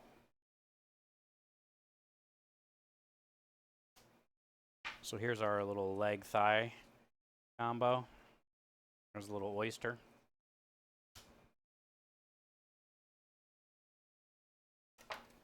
And we'll be able to get a ton of meat off of that.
Oh, yeah.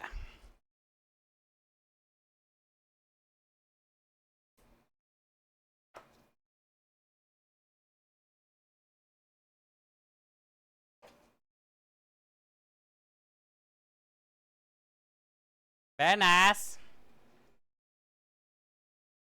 Knife is cutting like butter. Satisfying to watch, Cowboy says. Yeah, it's going right down. I guess I can put it here maybe too. It's going right down the bone easy. You know, when I'm trying to follow the bone. No issues. It's a Johnson boner, dude. Johnson made knives, man.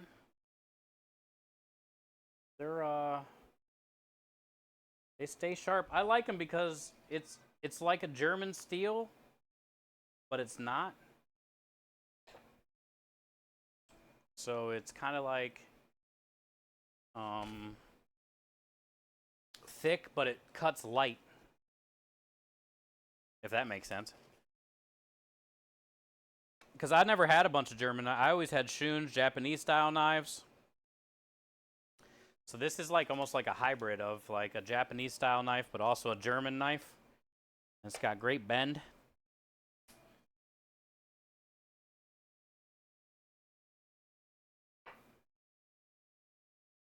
But yeah, I mean, you can, you know, get your tip in there and follow it down real quick. Feel where that bone is. No issues. Get your fingers in there underneath the bone like that. Then you can use the back of it if you want. Scrape all the meat down.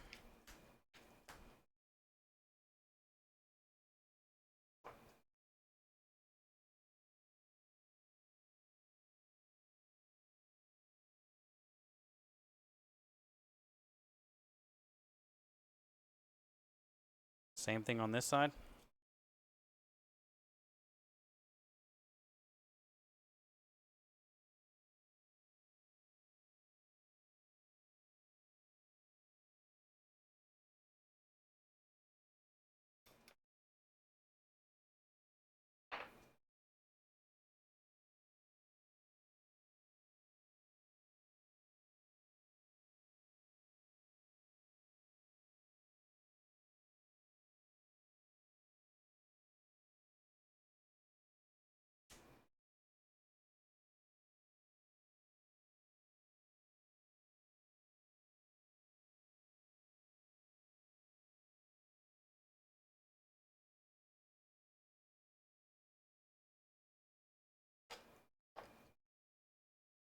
Stock.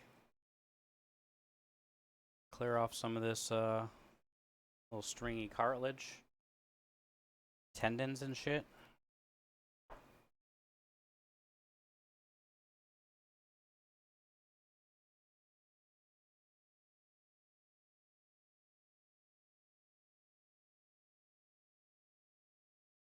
Hold the back of your knife on the tendon.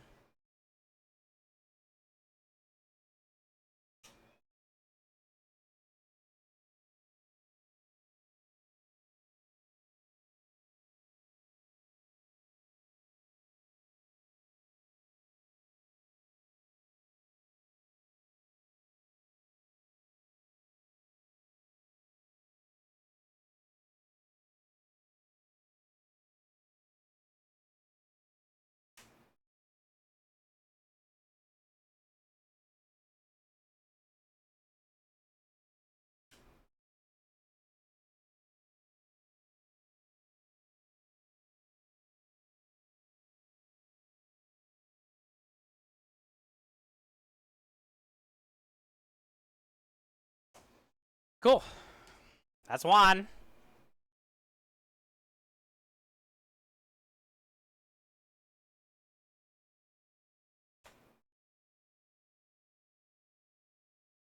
Enjoy your lurk. Radio. Thank you, Scrub. Thank you for the Daffy reflex. Always has to be like right in the middle of something. Oh, you were actually watching Break This Down? Let's bust out a Daffy. Oh, somebody asked a question? Oh, no, you don't. Oh, no, you don't.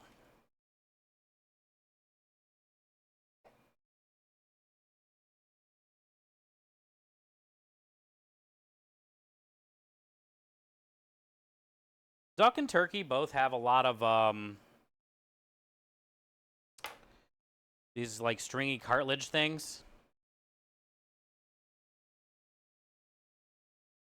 Those don't grind up very well. So the best thing to do is just try to hold on to it and scrape all the meat away from it.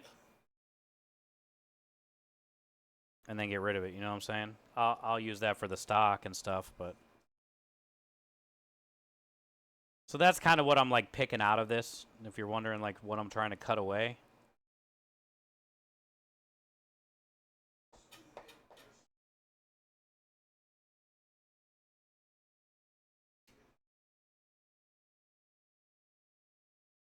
That's basically what I'm getting rid of.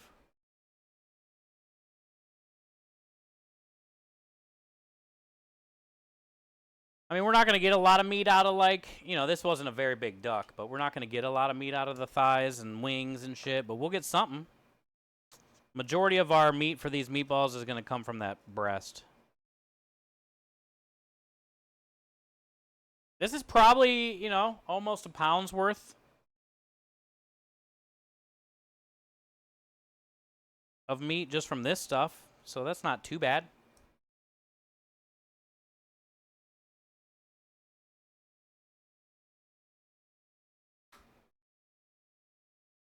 Tendons, yeah, it's full of them. Turkey too. Like those turkey, you know, the whole turkey legs and shit you see at the fairs. If those aren't cooked right, like there's, you know, like say you just try to smoke some, you got to smoke them for a long time to break down that stuff. There's generally a lot of them in there. If you've ever had a turkey leg, and you know what I'm talking about then, because when you bite into it, there's a shit ton of them in there.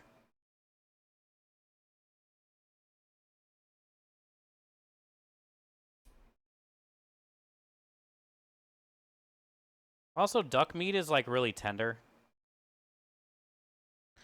So it's like nothing. It's literally like butter for this knife.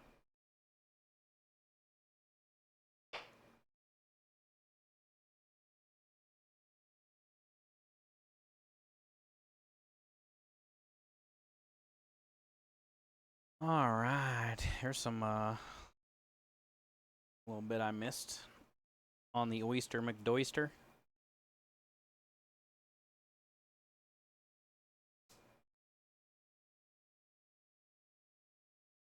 So now I'm just kind of like skinning it, folding the meat over.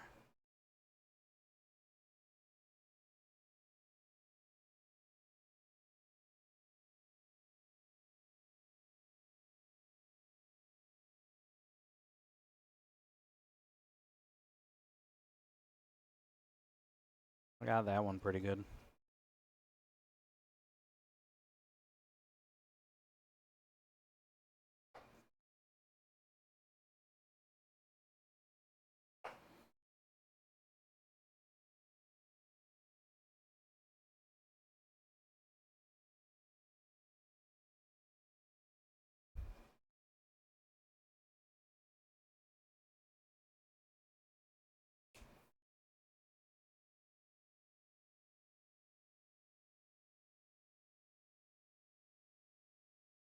Mm-hmm.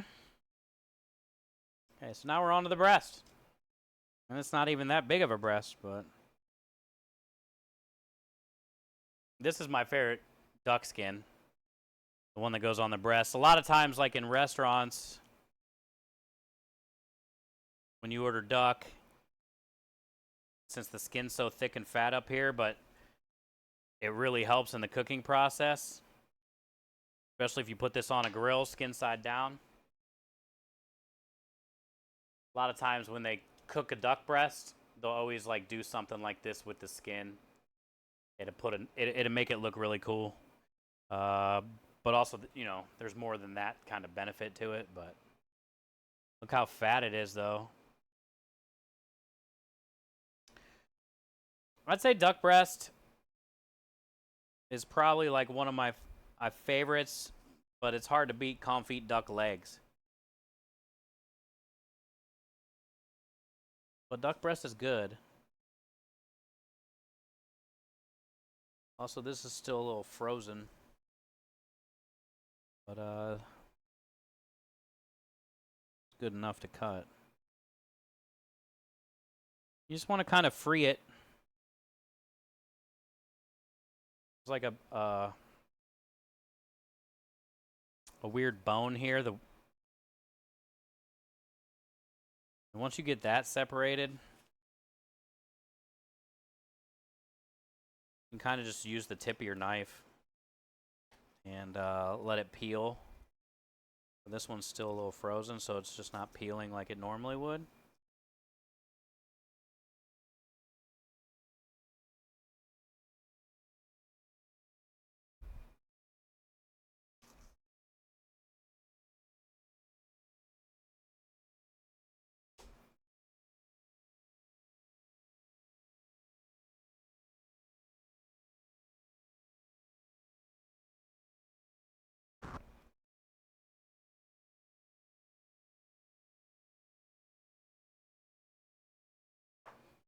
But that's technically, you know, your breast. Now, when I get duck breast at the restaurant, I get this out of here too. And there's like a flap, I'll show you. This flap.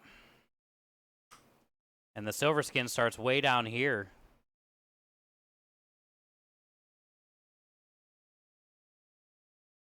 So you can use the back of your knife and scrape that away a little bit.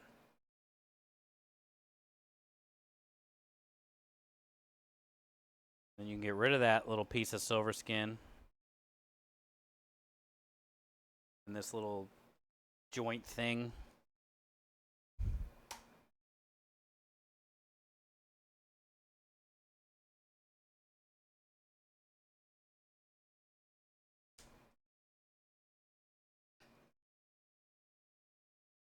And this little piece.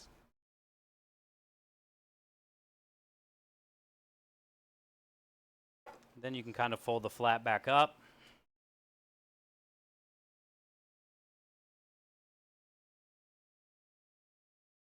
That's pretty good. But a lot of people think that duck is greasy.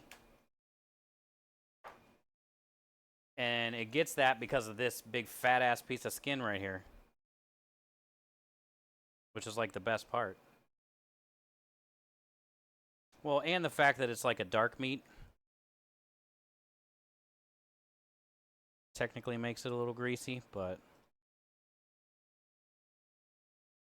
it just, in my opinion, it just tastes like chicken thighs, dude. It's like, it's not like it's anything.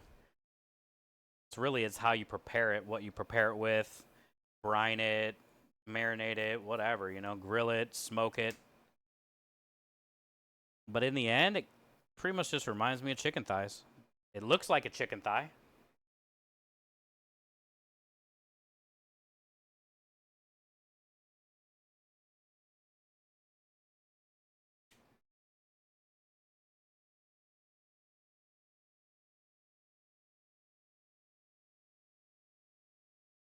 Satisfying?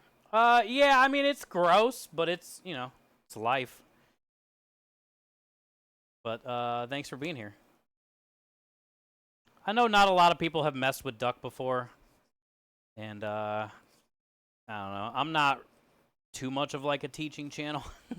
I'm just like a day in the life of a restaurant kind of thing, a food truck, but I do know some things, like, and I know that technically I could be doing way better, but it's still kind of like semi-frozen, so it's a little bit weird. Everybody cuts things a different ways. But anyway, what I'm trying to say is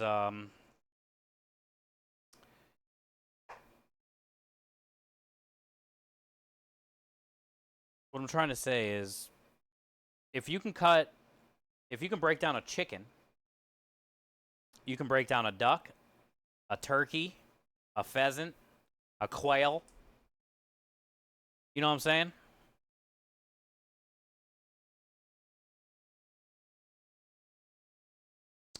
And I think that's kind of cool. And as far as like with fish, it's pretty similar. It's pretty similar with fish too.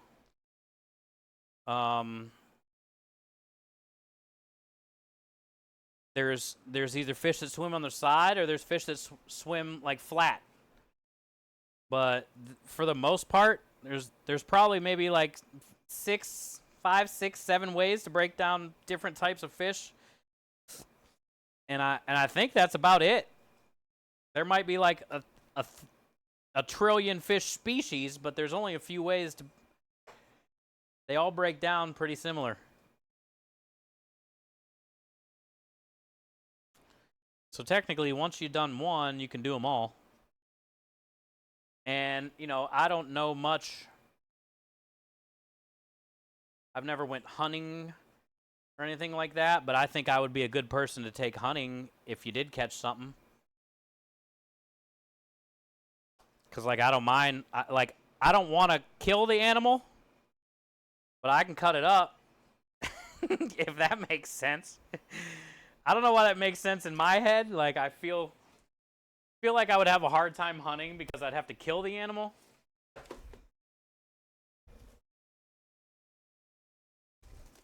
But if that animal's already dead, I have no problem cutting it up. I like that kind of stuff. That's my shit.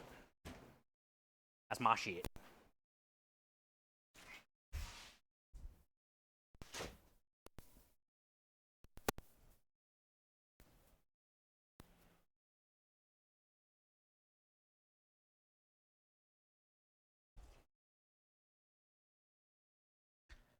I think I'm gonna put it on a bigger sheet tray.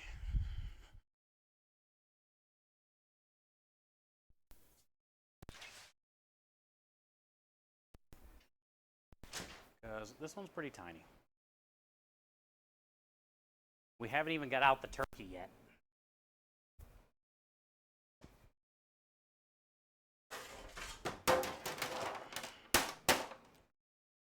Put that there.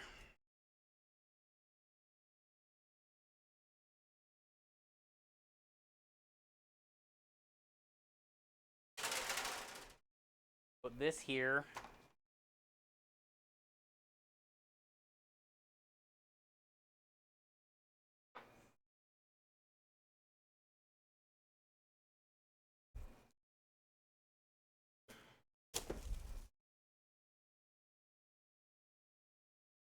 Put this here. We might as well render this down today too.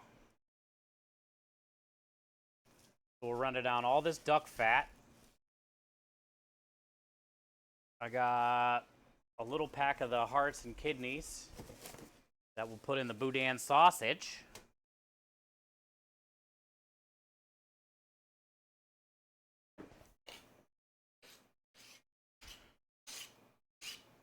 Give this a quick rinse, and then we'll grab that turkey.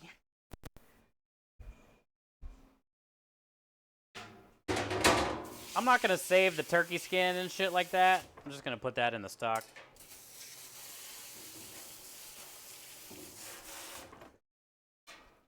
But it is wise to save that duck fat because you can't ever have enough duck fat. And I currently have none. Well, now I will.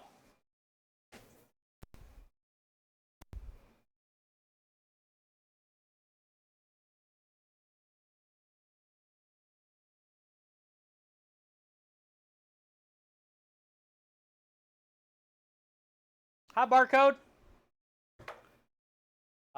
Military service, you return with exercise live chicken that you had to kill. Oh, really?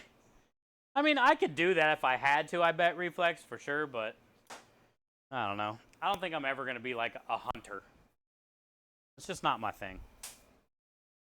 I like shooting guns at targets. I try to stay away from like people and animals.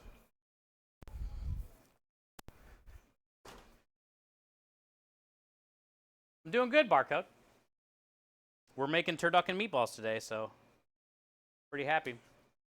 We got stuffing out in the food truck done, just chilling, literally trying to cool down. And now I'm breaking down the turkey and the duck. Chicken, I already have broken down. You know, chicken's already in chicken thigh portions. So we just got to grind that. But I'm using this to make a stock so we can make gravy for the special.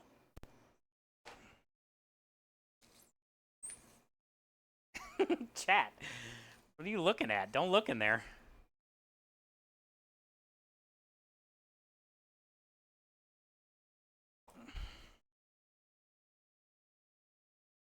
Still a bit frozen.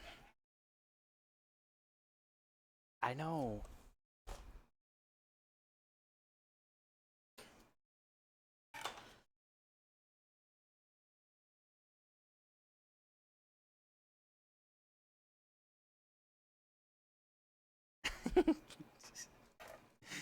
What up, Maya?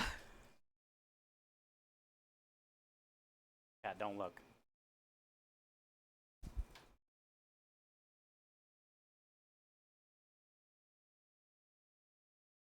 feel like you could club somebody with this thing.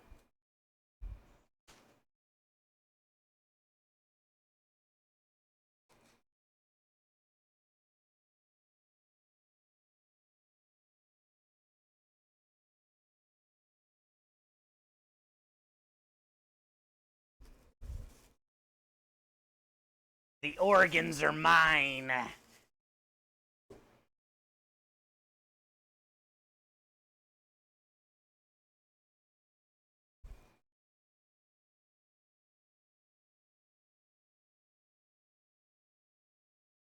The neck? Yeah. You mean the turkey penis? Yes. I could definitely use that for the stock, but which I'm making anyway. I'm just not. There's too many jokes. Too many jokes.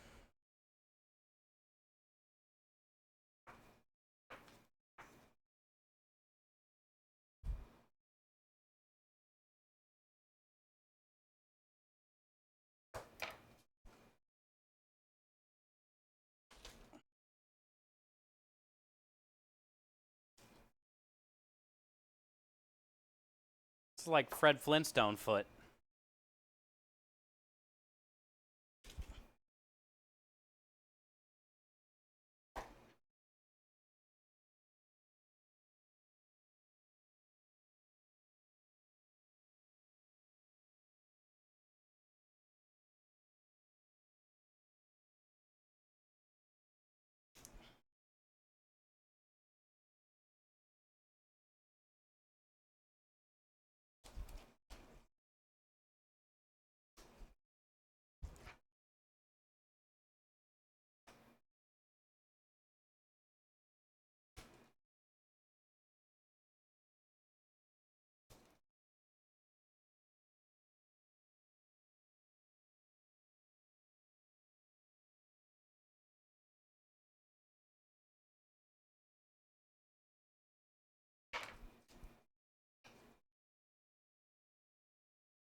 That's a decent size one. I think it was a 14-pound turkey.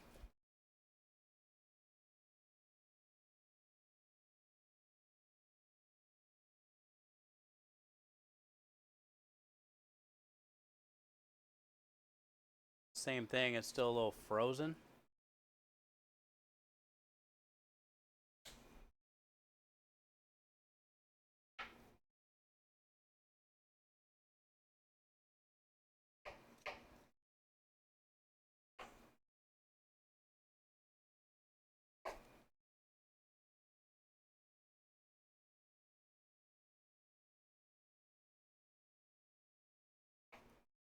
Wait. Good pile.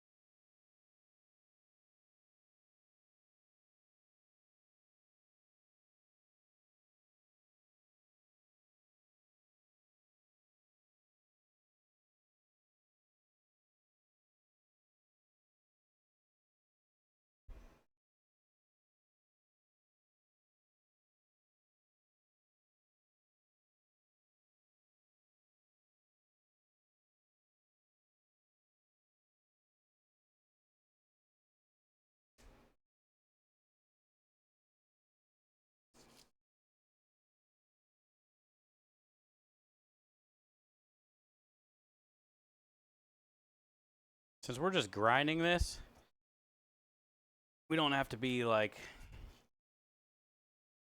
perfect or anything. Just trying to get as much, I guess, as we can out of it.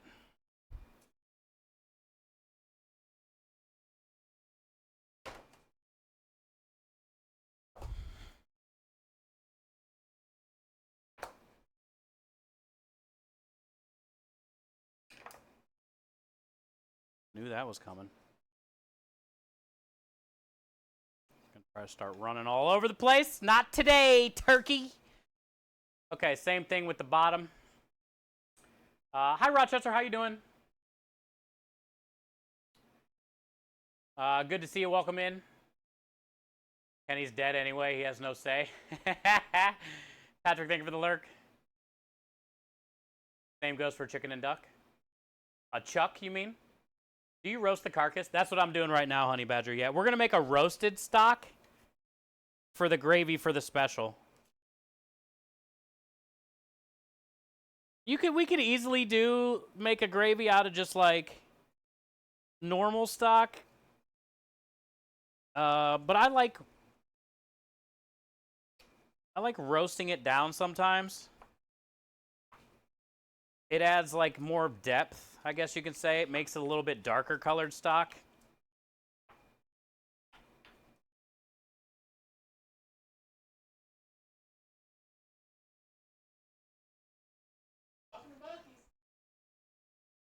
So that's why I'm getting everything on a sheet tray that I'm not going to grind up.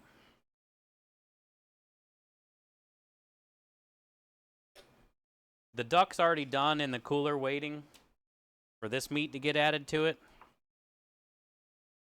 All right, so now that you got your one section of meat deboned, right, from the leg, debone, scrape her down.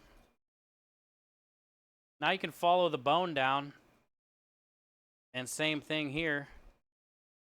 Run your knife along the side.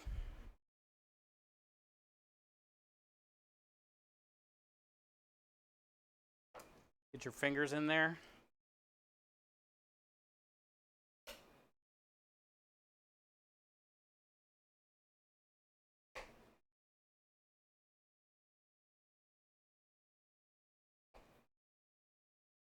Let the knife like do all the work, right? You kind of just follow the joint. You're looking for like where the ball of the bones connect.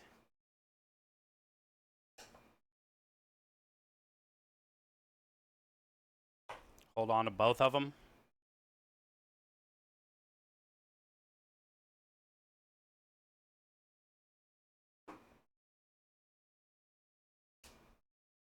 Now look at all this cartilage, though. Turkey has a lot more than the duck. So what I do is separate it from the skin.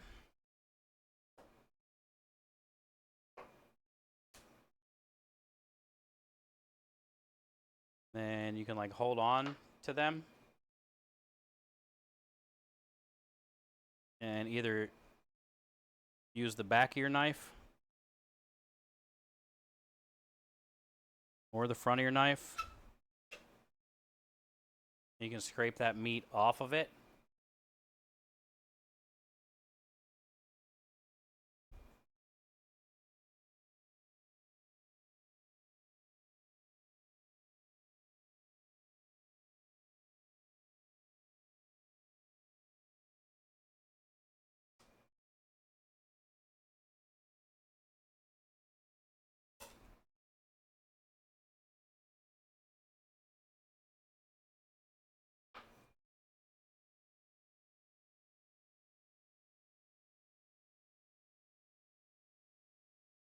This will all grind up.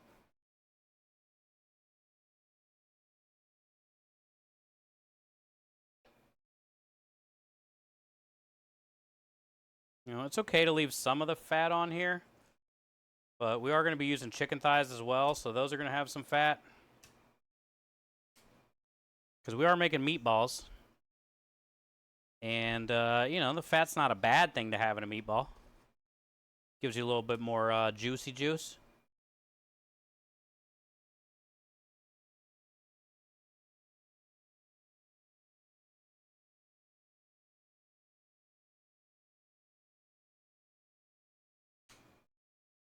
Sometimes you got to ask yourself, is this worth it? It's a lot, but yeah. And this technique also works for fresh tuna, too. Fresh tuna has a lot of this same stuff, but more like fish bonage. And same thing with tuna. You can get a lot of extra meat out of it for like spicy tuna rolls and stuff if you do a lot of back of the knife scraping.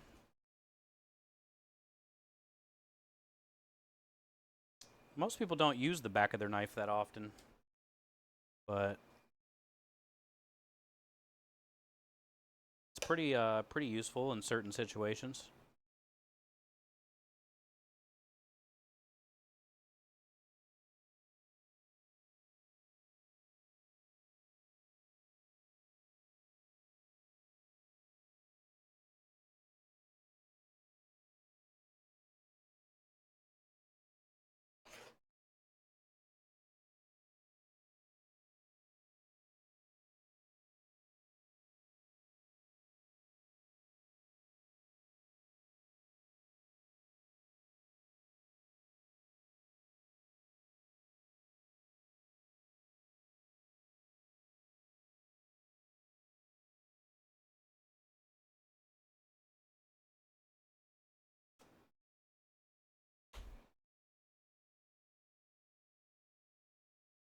Now the wings, we're going to get a lot less, but we'll be able to get something out of them. A little something, something. But similar concept with the wings and the legs. You're just cutting, following the bone.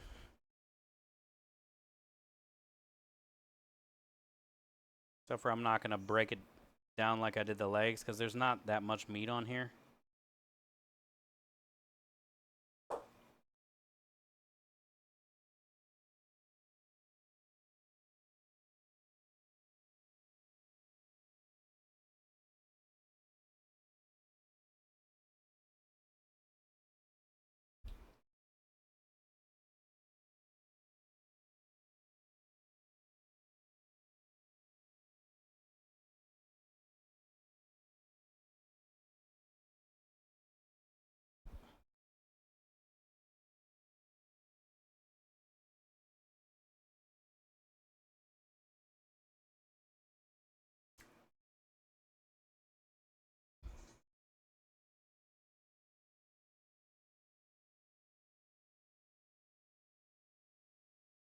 Yeah.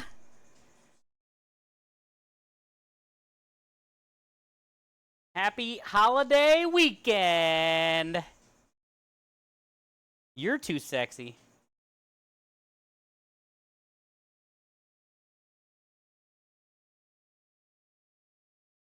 Happy holiday weekend, DJ.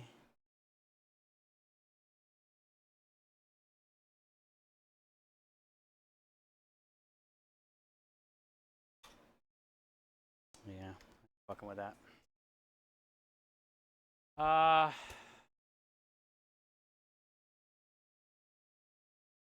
Honey Badger says you've never used the back of the knife? Oh. Well, now you know. That's what the cool thing about why we do. This one's all beat up. Got broken before he died, unfortunately. So I'm not going to fuck with any of that. He got broken before he died. Which, as fucked up as it sounds, they probably beat the shit out of it before they killed it.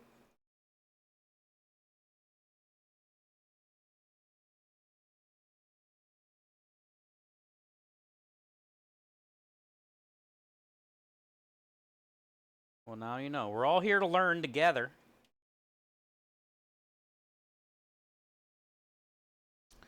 So that's cool.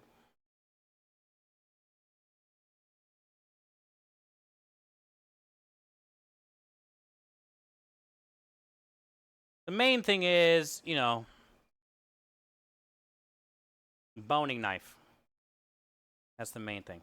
One of my favorite knives. I use it the most, other than a chef knife. It's my second most used knife. Some people are really good with paring knives. That's a pretty popular, like, knife. I hate them. They're just too small for me. My hands are fat.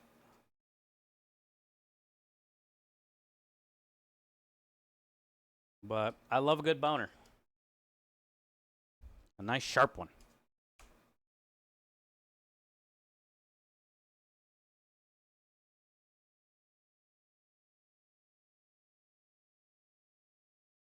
So now I'm kind of like holding the fat and using the knife to peel it away.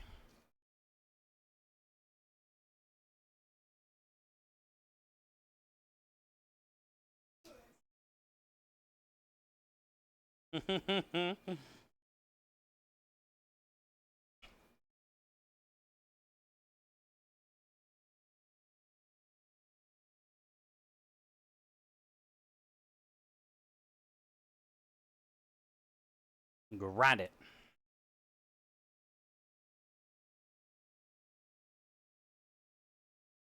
Oh, really? How did that go? Did she, was she up there singing? That's fun. Kids karaoke, dude? That's a great idea, actually. Also, like, they're half the time they're probably better than the adults because at least the kids aren't drunk.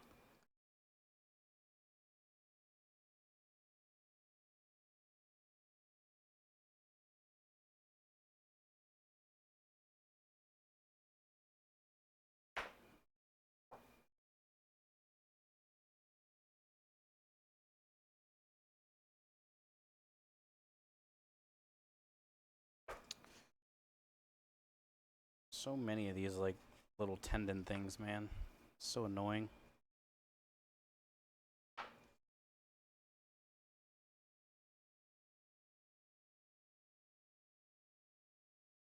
Sometimes you can just manhandle it.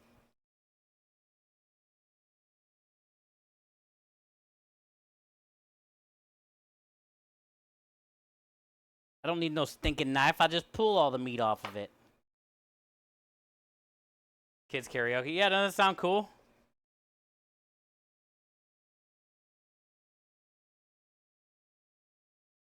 I mean, I could see it getting annoying too very, very fast. Not Baby Shark again. The 10th rendition. This hour.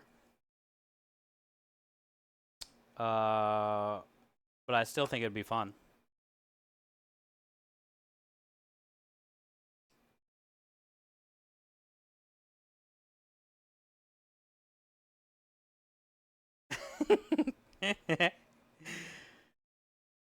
There's a sign for kids karaoke like there is at the record store where it says no stairway to heaven. No Baby Shark.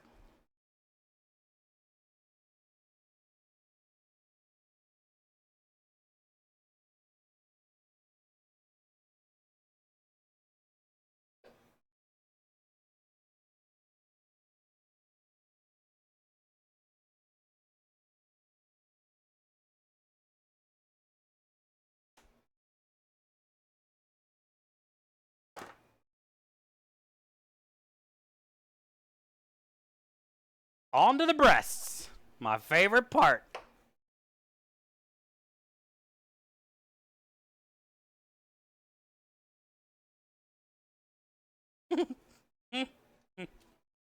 When your dinosaur chicken nuggets are cooling down, you're playing Minecraft?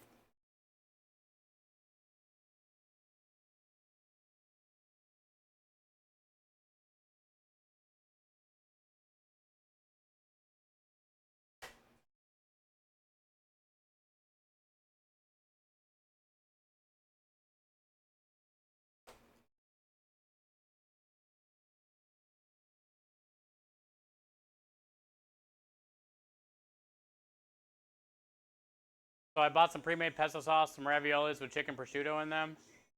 Should I do anything in the pesto? If anything, you might need to add like some Parmesan cheese if you have some, or maybe a touch of oil if it's too thick, or some Parmesan cheese if it's too oily, or Parmesan cheese just because it goes in pesto anyway, and they probably didn't put enough in. But other than that, no, I mean, you shouldn't have to, Patrick. You should be able to just dump and go. Hi, Michael. How are you?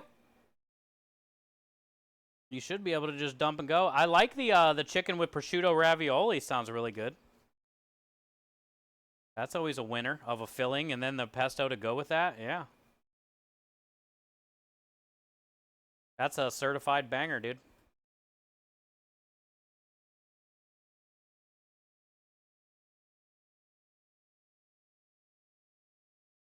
Yeah, I would say either Parmesan cheese or oil, depending on what it looks like. We got a lot of drippage over here. I thought that towel was good, but apparently there's a puddle on the other side. We're puddling.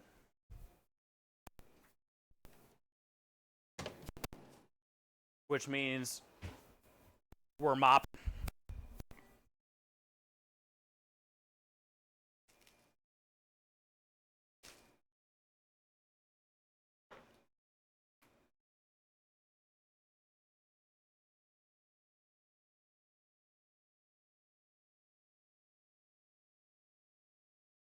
Okay, so here's all of our good meat. I mean, that's a good amount.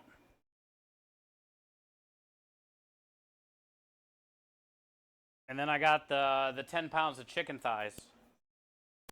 So we're probably going to be making 15, 18, 15.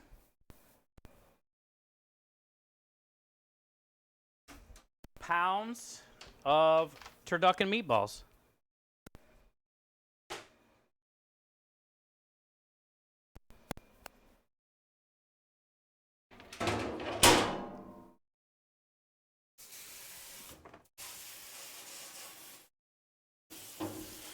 And usually, like, what did we get the other day, I think? Like 300 something?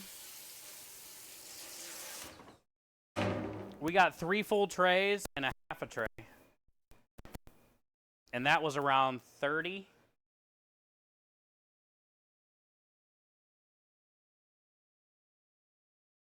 I think that was around 30 pounds of pork and beef. So if we get like 15 to 20 pounds out of this, we should at least get a couple trays, I would think.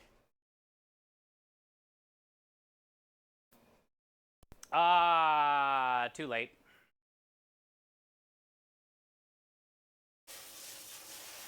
Nah, it should be good. I was thinking chicken thighs I might need to cut in half so they fit in the grinder, but okay, so these 2 livers we'll label and date and put in the freezer. This we will get the puddle off the ground. Just put some newspaper on it. What if this was like how you cleaned?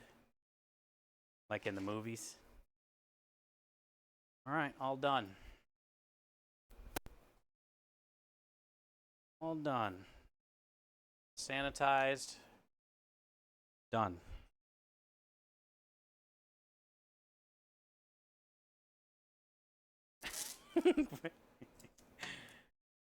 Next project. Clean. Livers.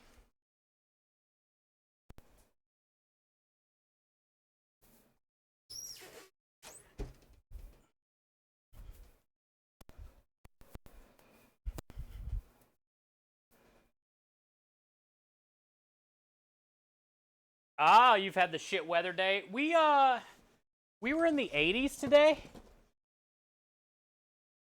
But there wasn't much sun, dude. Yeah, we had, and it was kind of wet a little bit. It must have rained before I woke up. I got up today at around 6:30. I think I fell asleep at 2:30.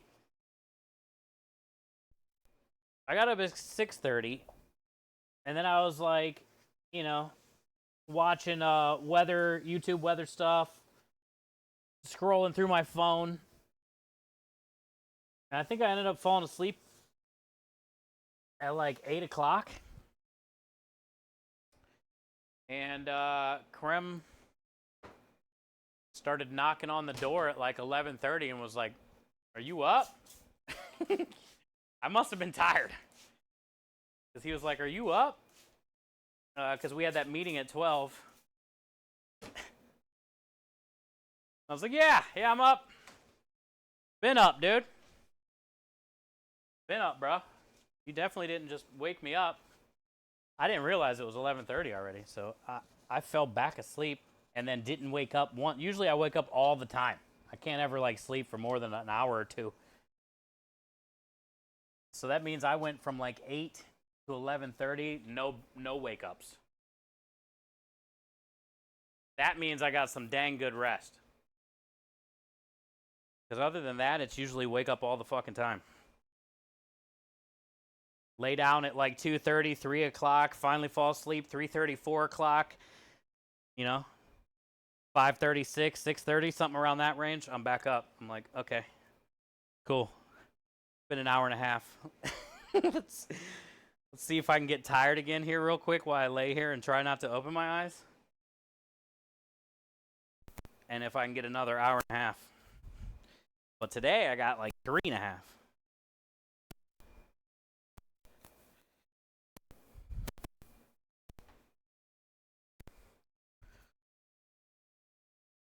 It was good.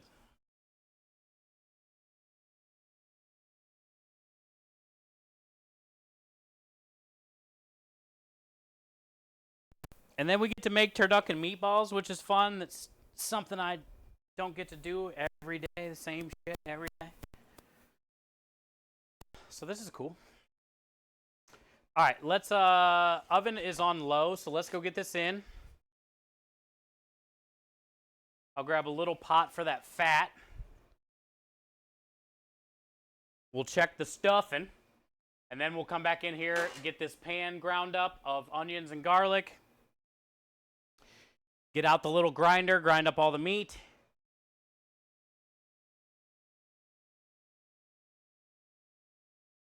And go from there.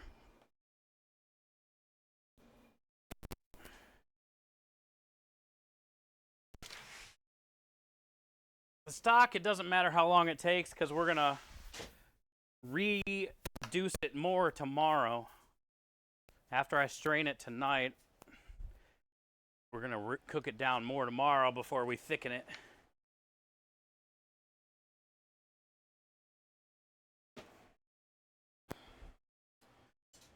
Okay. Yes, very nice. So let's do like a little over 400. We want a big boy stock. We want some nice browning action.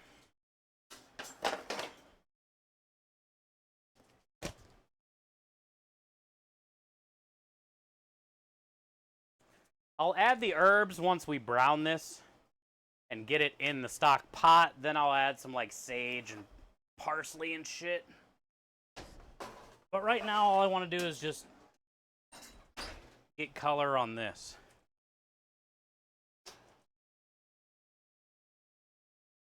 That's all I want to do. And then let me go get a tiny pot for the duck fat. A tiny pot.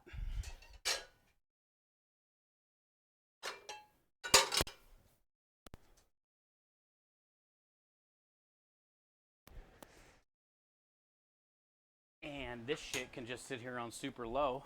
Let's put it in the back.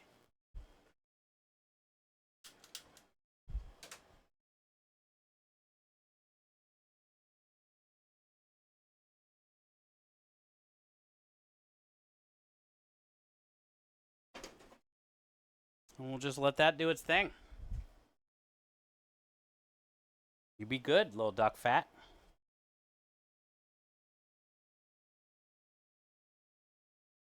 Looks like I gotta clean out those burners again. I just did that. Burn off.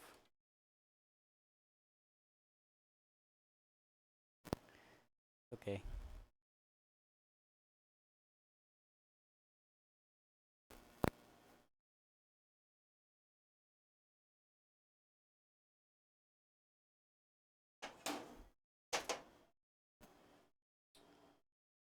Yeah, they're probably they look clogged. So I have to run a drill bit in there. Oh!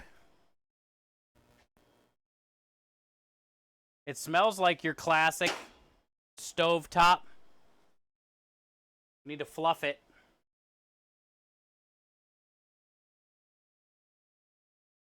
We're fluffing.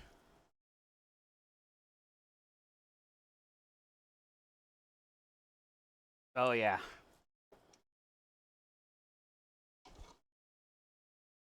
We fluffed.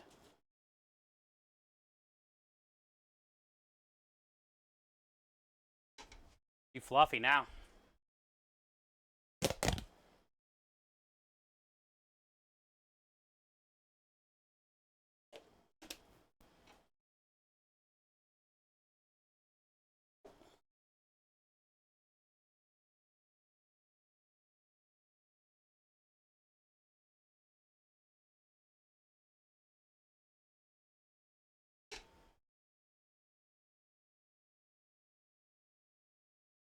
Dude, that'll never get old. Care how fancy you are.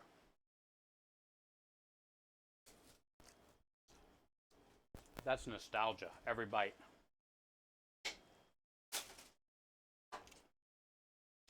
I haven't had this stuffing in probably since last Thanksgiving when somebody made it.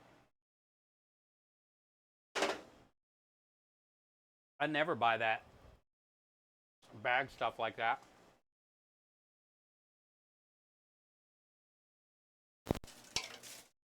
But I love that flavor. I can eat that whole pot. It reminds me of like stovetop.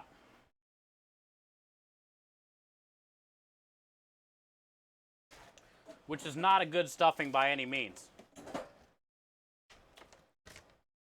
But I'll eat the shit out of it. Also, the fact that it tastes this good now inside the meatballs is going to be even better.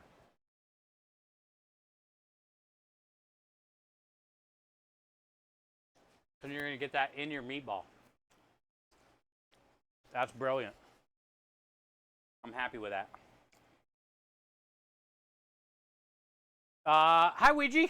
Is that how you say your name? Nice to meet you. I want to fluff. Rebel, I fluffed without you. I fluffed without you, but you can have a bite. If you like, technically, something like stovetop stuffing. That would be better with gravy. You'll take it? Okay. You can have this bite.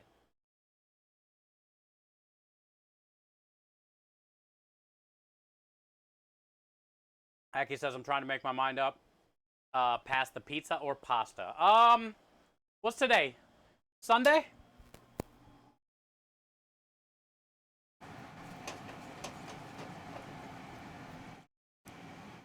I would say pasta.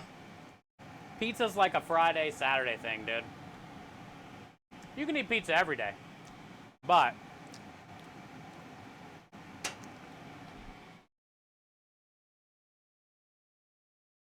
anyway, so what's cooking today? So we are doing Turducken meatballs for the special this week on the food truck. Welcome to the food truck. And I asked you if your name was Ouija because I hope I'm saying it right, but I don't know. It starts with a P. Poogie? Ouija. Poogie? Oh, we did get our Christmas lights up. No more pumpkins. No more pumpkins, dude. And the tape fell off. This needs to get set back a little bit. Not so much in the way. Pooji? Ah, okay, cool. Well, nice to meet you, Pooji. So the plan today is welcome in. We have an Italian food truck here in Houston, Texas. And we're kind of all over the place. But in the end, we're going to be making Turducken meatballs, which is turkey, chicken, and duck, if you didn't know. I just got done breaking down the duck and the turkey. The chicken thighs are already broken down, so we're getting ready to go inside and start grinding here in a second. Before I did that, though, we got some stuffing made with carrot, celery, onion, garlic, chicken stock, all right, fresh herbs, salt, pepper. This is going to be the binder for the turducken meatballs instead of breadcrumbs. It just needs to cool down, so we got that done first. Also, while I was trimming the duck, I saved all the skin from the duck. So we're just going to cook this for an hour or two like this on real low. And we should be able to get a good amount of duck fat.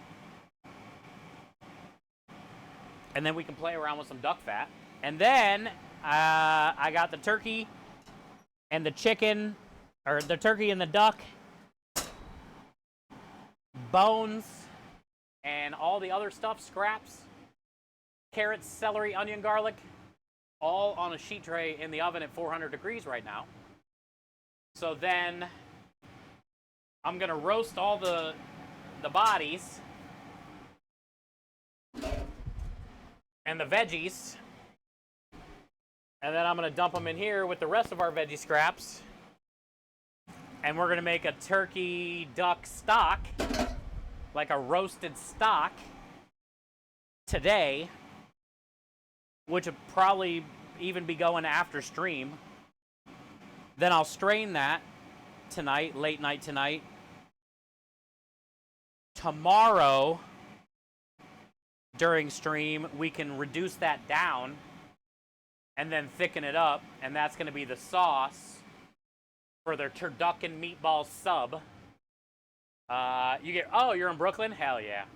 So that's going to be the sauce for the meatball sub. It'll be the 4 turducken meatballs, the bun, the gravy, and then provolone cheese melted in the oven. And then we're also going to sell the turducken meatballs if you want. It's a build-your-own pasta food truck, Pooji. So they get to choose meatballs, sausage, chicken or shrimp. The meatballs, sausage are my grandma's recipe. I'm from Ohio, Cleveland, Ohio. And also the Sunday gravy is her recipe, and the marinara. So you get to like choose your sauce, choose your meat, choose your pasta, choose your veggies. But I'm going to make the turducken meatballs a choice if they want with the pasta. But more than anything, I'm going to be selling it on a bun with the gravy and the cheese. And then next week, I think, depending on how that sells, next week I might do mashed potatoes and gravy with the turducken meatballs as the special. I don't want to run that this week. Make the mashed potatoes. Maybe keep them warm, maybe not. Maybe heat them up to order. I don't know. If nobody wants a turducken meatball. So I'm kind of using this weekend as like a feeler to see how the sub sells and see if anybody chooses those meatballs over the other meatballs or shrimp or whatever, right? If people seem to be digging it, then next week, yeah, we'll make a bunch of fucking mashed potatoes, gravy, and just put the meatballs in a big pile of that and call it a day, you know? Yeah, it sounds good. It sounds good, but I don't want to go through all that this week if nobody wants it, kind of thing. You know, we'll feel it out. We're using the word duck that scares everybody, and it sucks because I love duck. And even if it's like in a meatball ground up, like it's not even duck breast, which is really what scares everybody. Because like if they were to have like comfy duck leg all shredded up or duck breast ground up into a meatball, it's gonna be fucking fire. You know? Is your grandma from Sicily? Yeah, we're Sicilian. We actually had, I know you know what I'm talking about, being from Brooklyn with the Sunday gravy, like that flavor. We got to make it tomorrow, technically. I don't know what you're doing tomorrow. But when we start stream tomorrow, which should be around like noon, 1, something like that, tomorrow's another prep day. Wednesday, Thursday, Friday, we cook for customers. Tomorrow and Tuesday will be prep days as well. But Sunday gravy's going down tomorrow. So we got,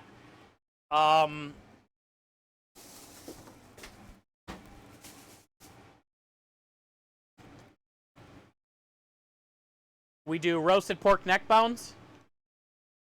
I do about 5 pounds. And we roast these off first. And then we do ground beef, about 1 pound or so. And then I do about 4 or 5 pounds of my homemade Italian sausage, which we grind and we case here. But I also save some instead of casing it all for the gravy. So it gets the homemade sausage, the neck bones, the beef, carrots, onion, garlic, red wine, oregano, bay leaves, tomatoes, whole tomatoes that we squeeze, salt, pepper, pretty simple. Yeah, but I want to show you, I can show you this.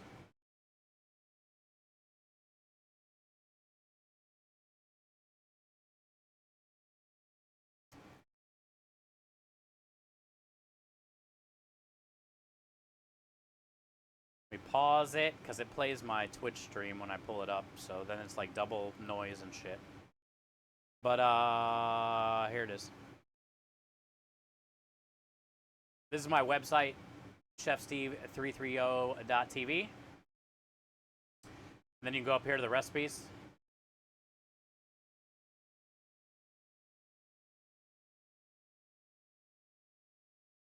Her name is Grandma Scarito.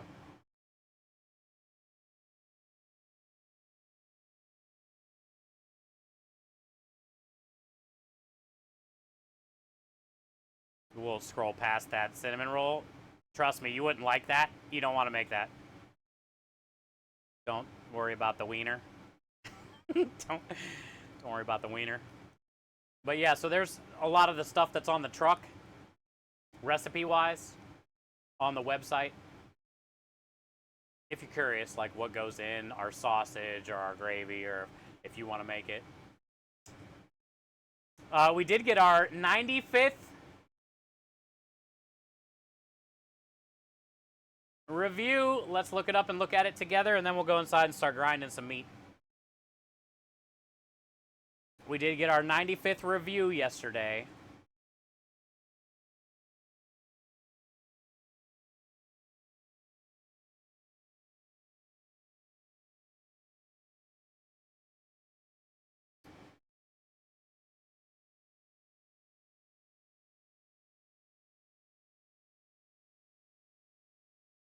A day ago.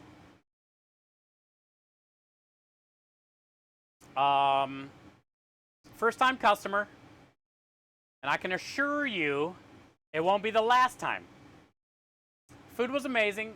We had the fresh pasta, which we're doing. We still have the pumpkin pappardelle with a creamy sauce, which is my roasted garlic cream sauce, chicken, and then she got one with the Sunday gravy and homemade sausage.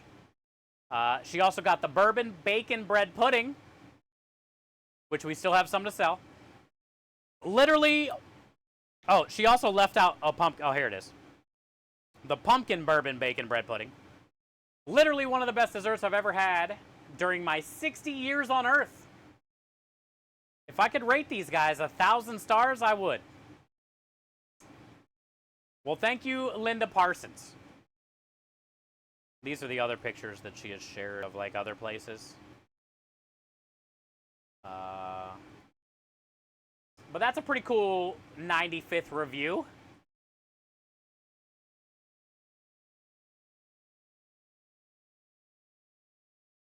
We're 5 away. 5 away. A weem away. A weem away.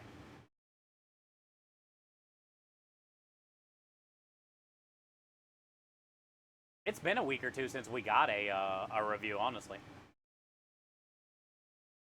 74 away from a nice even number.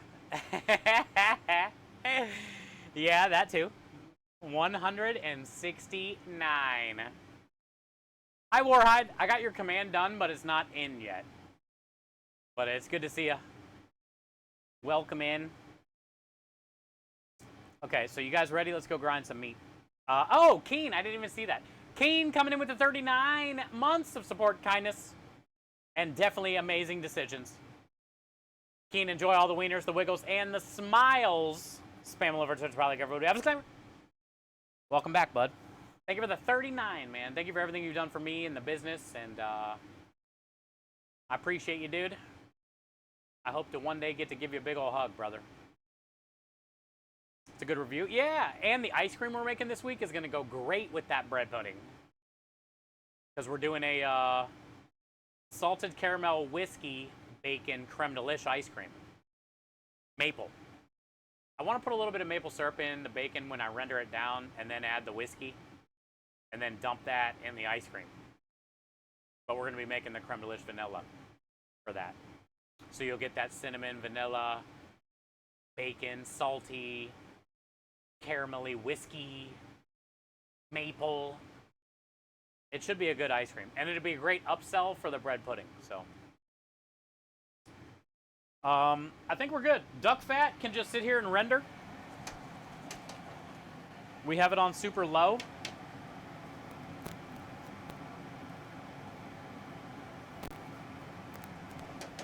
And then the bones just need to sit in here and roast. Stuffing, let's take inside, because this is going in the meatballs, but it still needs to cool a little bit, and I gotta stop eating it.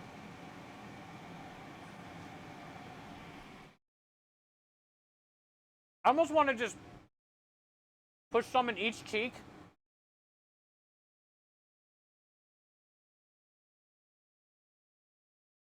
And leave it there for a little while. Just let it, like, take a little bit out when I need it. You know? And just let that flavor sit in there. I might consider this, but it's hard because I want to chew it. It's so good, though. Save for later.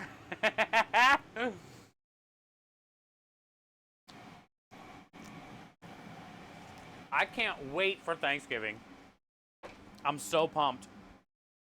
We're going to be doing a turkey. We'll be smoking the turkey breasts.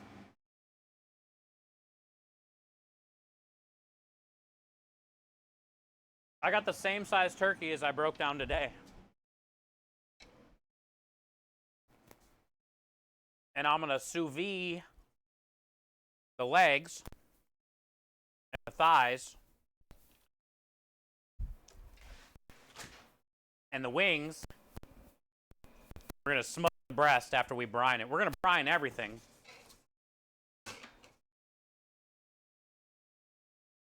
Put this over here. Fly. All right, so we'll let that cool down. I think we're going to use the mini grinder today. It's just chicken, turkey, and duck. It should go through here pretty easy. I don't want to break out the big-ass grinder.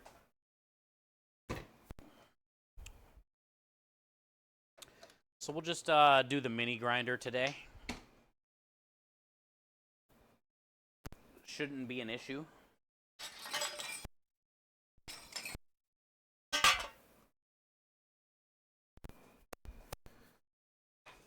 And then once we get everything ground up, we'll puree up these onions and garlic. We'll add some eggs, Parmesan cheese, some fresh herbs, parsley, basil, some salt, pepper, that stuffing. And we'll mix it until it forms a meatball. We'll make a taster. We'll see what we're working with. Oh, I got sage I got to cut still. I'm also going to put the rest of that sage in the stock, too.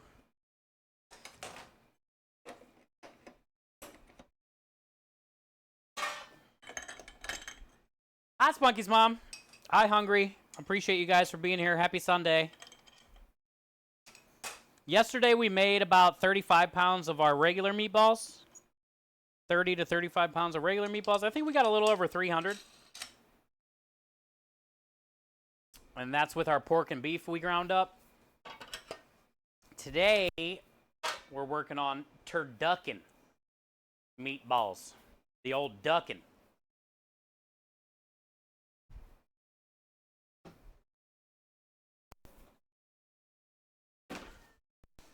That ain't gonna work.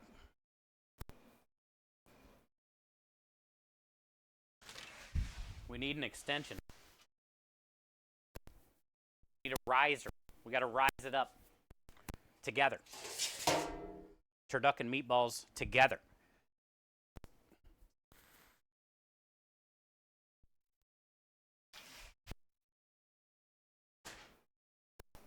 It's weird this week we didn't have to make pasta or pasta cones. Oh, that's another one. Pooja, you still here? Probably put a towel under this. I can show you the pasta cones that we make here too. They're kind of cool. A little weird, but you know, still cool. Stuffing flavored bubblegum. Oh, when it was in my cheeks? Hell yeah. These raviolis with the pesto are gas. Yeah, you got prosciutto, chicken, and then the pesto. All those things work so good together. Noob, thank you for the lurk. Hi, Comic. How are you?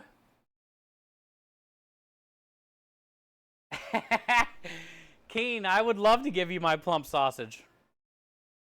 But there's other people in this chat that we share with as well. You can't be the only one that gets the sausage.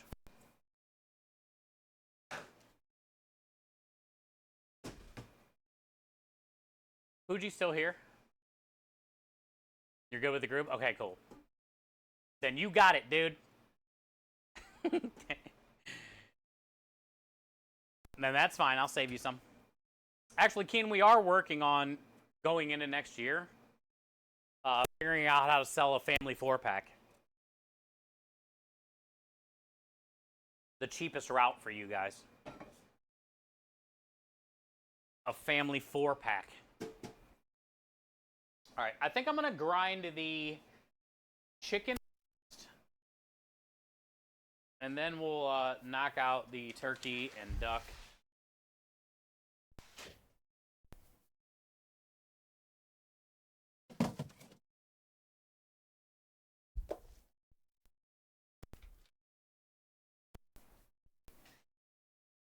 And these should fit in that hole. It's just a chicken thigh.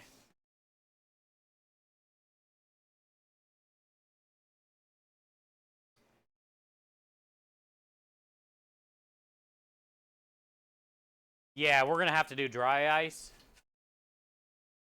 But basically, yeah, it's going to be 16 meatballs, 4 sausage, 2 quarts of marinara, and 2 quarts of Sunday gravy. And it'll be like a little kit.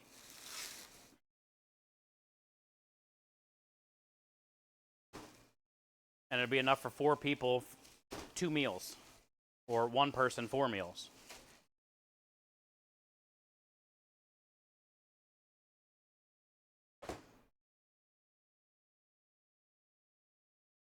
Yeah. The biggest thing is finding the right size box.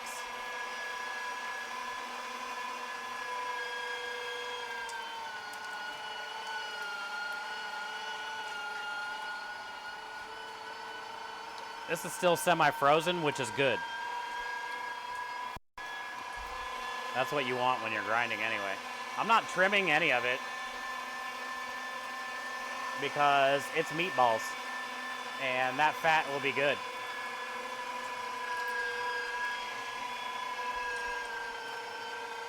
Look what just happened. We just got a relic raid. Hi, Raiders. Hi, down south. Hi, JK. Hi, Booty. Hi, Mama. There is no chicken dancing here, but we do have a wombat. There will be no chicken dancing, though.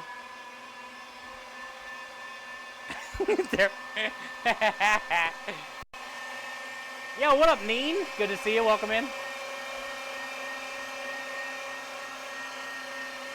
Hi, Nikos. What up, Twig? Hi, Relic. Thank you for the raid, bud. I hope you had a good stream. Hey, I didn't get to talk to you. How did Halloween go for you? All right.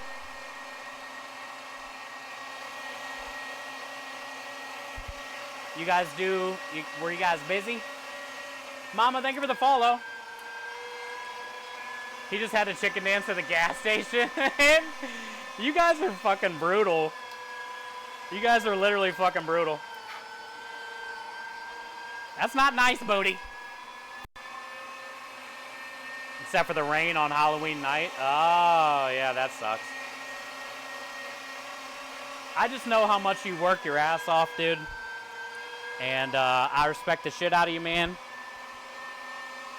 And I'm glad it was all right this year. Hi, Purple. Well, welcome in. If you guys haven't been here before, I'm gonna turn this off, and I'll take you out to the truck real quick. Let me shove this meat in the hole. Yeah. Sometimes you just, you gotta use the two-finger technique. And I didn't trim any of this, which, looking back, what happened?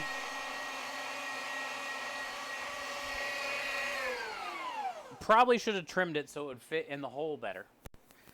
I've never had that issue my whole life, so I just sometimes don't think about that kind of stuff. But let me show you guys the truck. If you guys haven't been here before and you're coming in with Relic, number one, thank you for being a part of his community and supporting him. God bless Texas. I appreciate you guys for coming over here. It is dark. Welcome to Texas. 6 o'clock now, I guess, is the thing. So I don't know how much you're going to see. Well, actually, let me see if I can I'll turn on the lights for you guys, and then you'll not really see much a little better. Then I can show you not much a little better. Oh, yeah. It made a huge difference. Huge. You can definitely tell now. It's so much brighter now. I could probably close this door because there's a garage light. Oh, yeah, look at that. So we are More Than Pasta Cuisine for a Cause. And we are in the Woodlands, which is North Houston. Relic is on the other side of Houston, which doesn't sound like it's that far until you realize that Houston is bigger than like 5 states.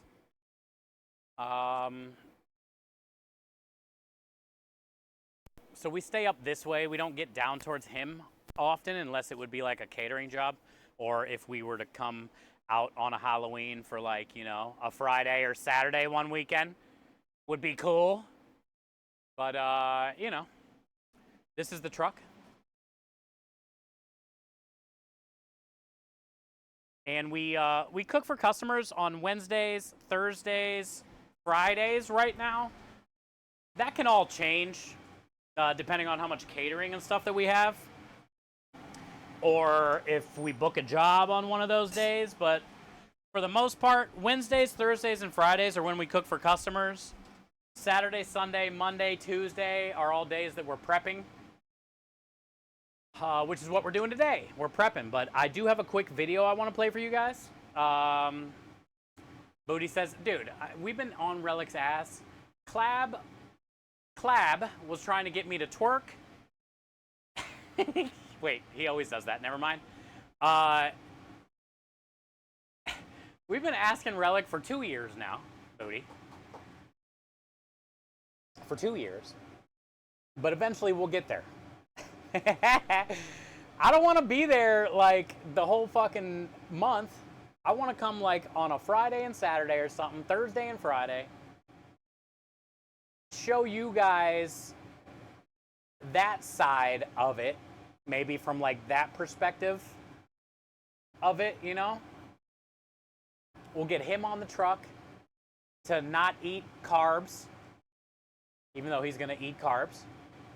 And Relic just learned how to check DMs.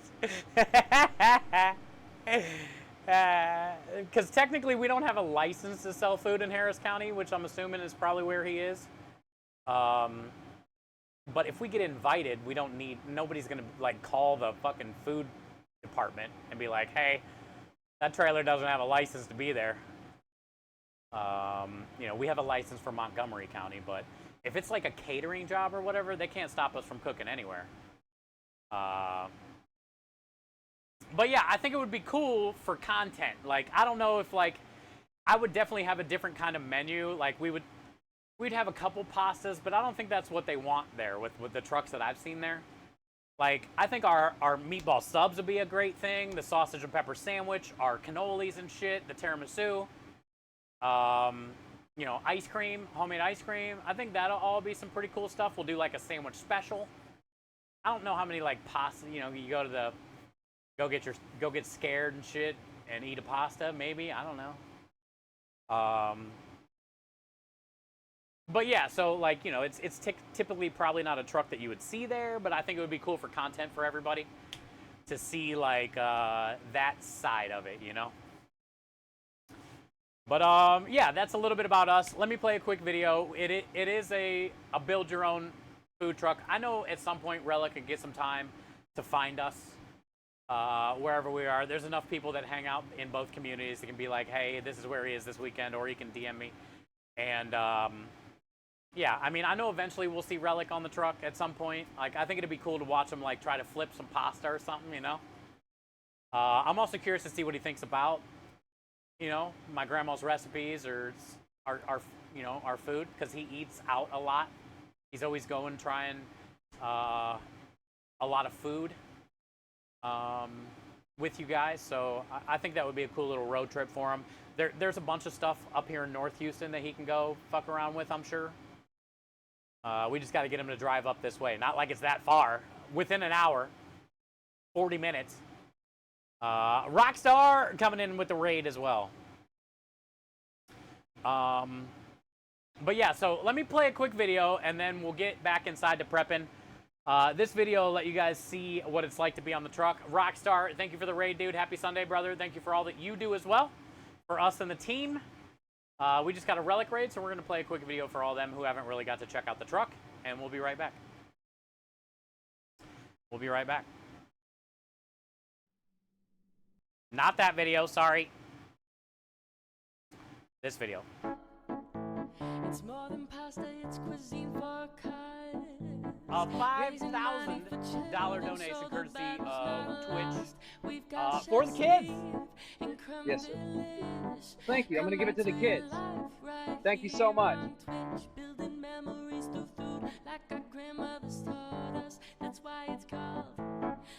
It's the food and beverage enhancer that can be used across all the culinary arts to create sweeter or savory dishes. Let's go! Let's go! No creeping, Rockstar. Thank you so much. $10 more for the kids! Scare away the Raiders. Hi, Norty. The food and beverage enhancer. This is my friend. He's going to hang out with us this month. Aw, we threw the pumpkin in the trash last week. Look at that sucker. Actually, you know what would be fun for content? Watching Relic try to eat a pasta cone. Watching Relic try to eat a pasta cone. That would be pretty cool for content. Hi, David. How are you? Welcome in. Welcome in. All the creeping? Yeah. But nonetheless, thank you, Rockstar. Thank you, Relic. You guys are the best. Thank you for sharing your community with mine. I appreciate you all. And today we're making turducken meatballs. So the special this week, I also got, we cut down the duck and the turkey today. It was a 7-pound duck and a 14-pound turkey. So we saved all the skin from the duck, and we're just rendering it down really low for an hour or two. We can cool it down, strain all the fat, and then we're left with all that oil. And then we can cook a bunch of stuff in that duck oil for like us to eat for dinner and stuff. I don't know. I don't think I might use it for like a special on the truck maybe, depending on how much we get. So we got duck fat going on right now. I have, which you can't see, but it's got a little thyme. I got the turkey carcass, the duck carcass, all the trimmings, all the bones, carrots, celery, garlic, onion. I got all that on a sheet tray in here, and the oven is at about 400 degrees. So we're roasting all the bones and the veggies, and then when those get nice and dark, we're going to dump them in with the rest of the veggie scraps and stuff we saved from the veggies that we have on that tray. And we're going to make like a turkey duck stock. Tomorrow, after we strain this stock, when it's done tonight, tomorrow we'll reduce that by at least half. And it'll be like a nice dark roasted turkey duck stock. And then we can thicken that up, and that's going to be the sauce for their turducken meatball special, which we're serving on a bun, like a meatball sub. So it's going to get the 4 turducken meatballs, the torta bun, the gravy, and provolone cheese, and we'll melt it in the oven. But they can also choose the turducken meatballs for their pasta if they want it, instead of like our regular meatballs or our sausage, chicken, shrimp. You know, the turducken meatballs would be an extra choice for the build your own pasta. So that's going to be the special this week coming up on Wednesday. Also tomorrow we're going to be making a maple bacon salted caramel whiskey creme de lish ice cream. So it's going to be like a vanilla, cinnamon, bacon, bourbon, like salty caramel ice cream. And then what I'm hoping is people will order my bread pudding special, which is a pumpkin, bacon, bourbon, creme de lish bread pudding. And then we can upsell the bourbon bacon ice cream to go with the warm bread pudding. And we'll get like $15 or $14 out of that dessert, and that's really good. That'd be a good upsell, you know. So say we'll get $15 for a pasta from them, and then a $14 dessert too. That's a $30 ticket for one person, plus tax and tip. All tips on the food truck go to the charity. Right now, we're currently raising money for Stack Up. It is Veterans Day weekend, so happy holiday to all of you here in the States, and also anybody that was in our military, active or retired. Thank you guys for all your service. We are raising money all month long for Stack Up. Wearing the shirt. Every $1,500 raised is a supply crate. I can show you what those look like real quick before we go in there and start grinding.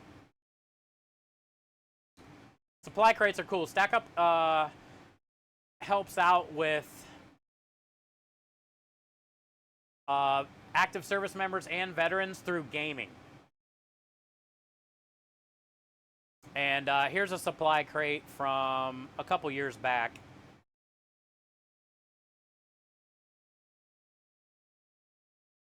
And every 1,500 is one of those. We've already passed one already this month.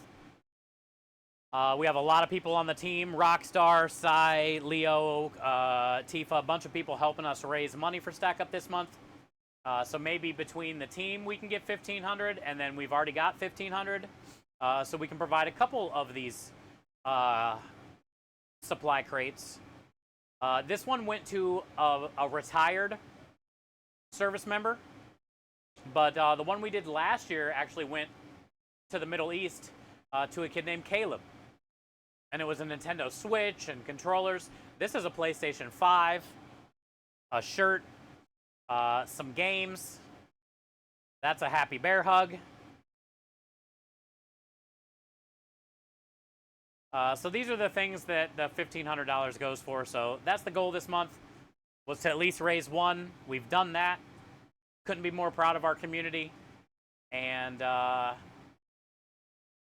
looking forward to the rest of the month and see how much more we can do, you know? Hi, Matto, how are you? I had Christmas tree cake donuts for breakfast for it. Oh, you lucky bitch. How were they? How were they? Pretty good? Better than the trees? Well, thank you. I wish you could, Booty. But nonetheless, thank you for just coming over in the raid and being a part of Relic's community and saying hi today, man. Appreciate that. Let's go grind some meat. Go grind some meat. That was a bear on bear hug. It was. It was, dude. No matter how old you are, I feel like a new PlayStation or something gaming, computer, whatever, just make you feel like that.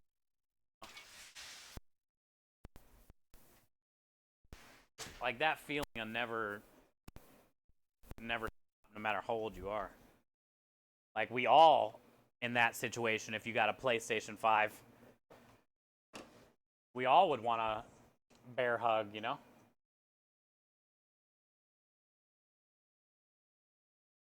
If you're a gamer, I guess. If not, then sell it, and that's still a reason to be happy.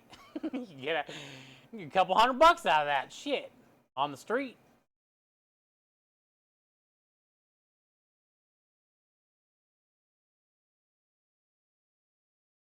He was so happy. Yeah, man. And I bet he deserved it because it looked like, you know, I don't know, but it looked like he was retired from service because of injury. What it looked like, so.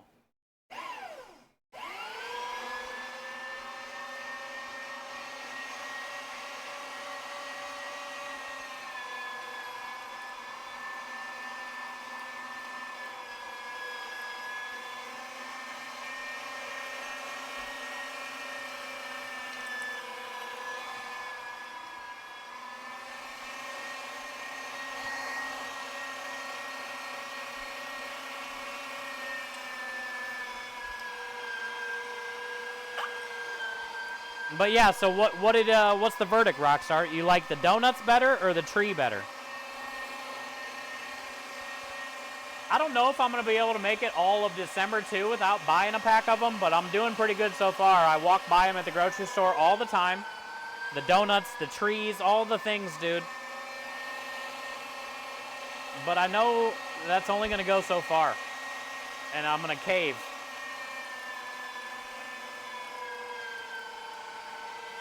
That is the two-finger technique, yes.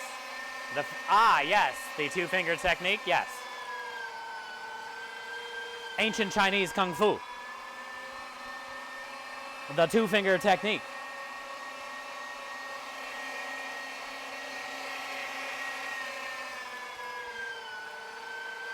This one's a fatty. I don't know if I can get it in the hole. It's going to take more than a two-finger technique to get that one in. Oh, it's going. Oh, yeah. Oh, yeah. Oh, yeah.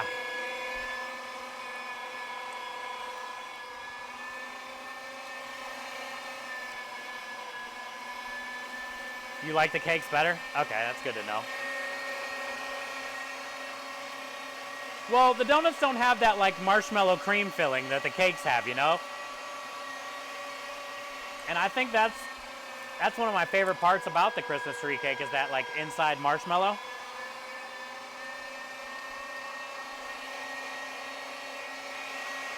Shove it in there. Oh, Rebel, I get it. If I gotta get it, I'll get it. I ain't shy. I'll go in. I'll have regrets later maybe, but we all have regrets, you know?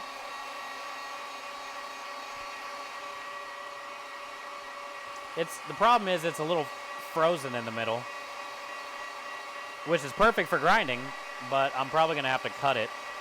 It's too fat.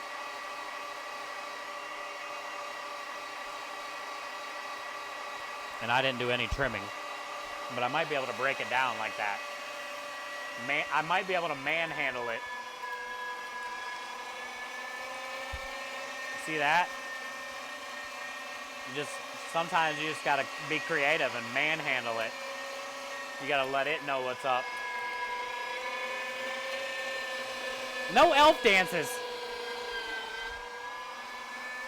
Nobody wants to watch that.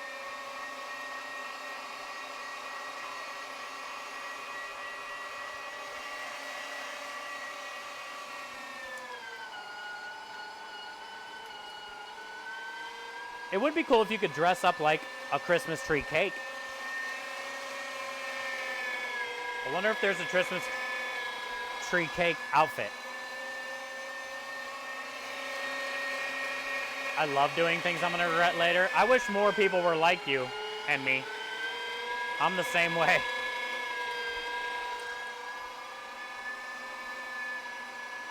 I'll worry about it later.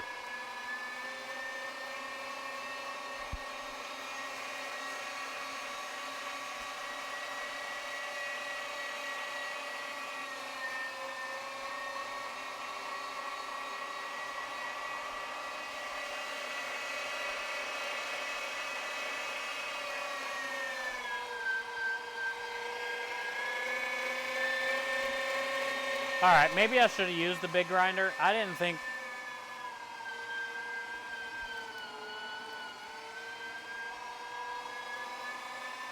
This would have already been done with the big grinder.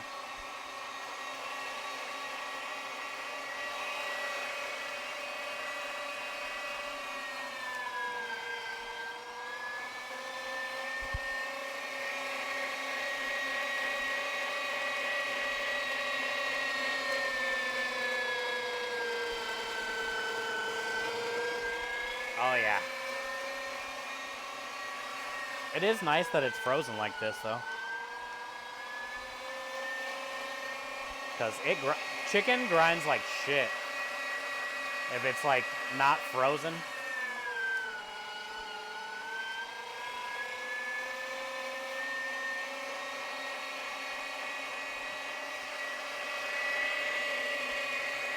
Sounds like it's struggling. Yeah. It's struggling.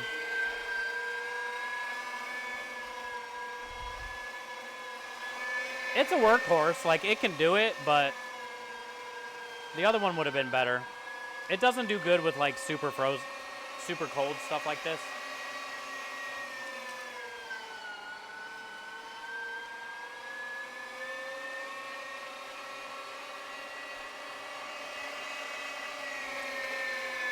Well, and the fact that I didn't trim any of it, so it doesn't really fit in the hole very well.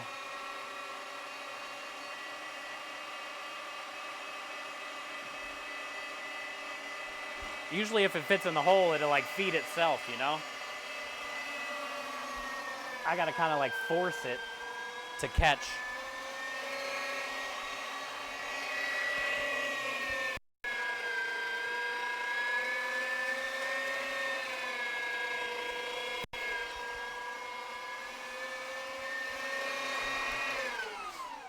All right.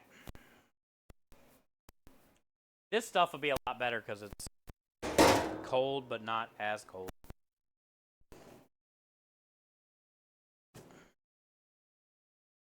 And I cut this stuff so it'd go in the hole.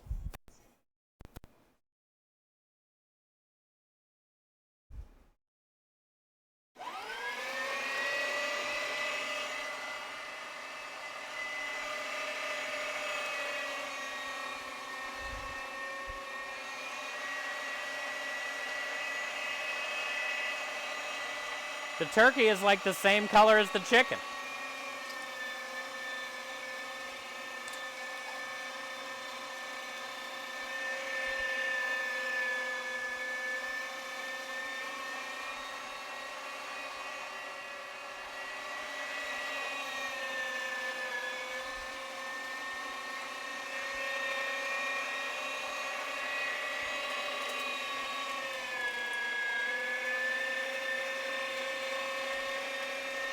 Are you grinding duck? Yeah.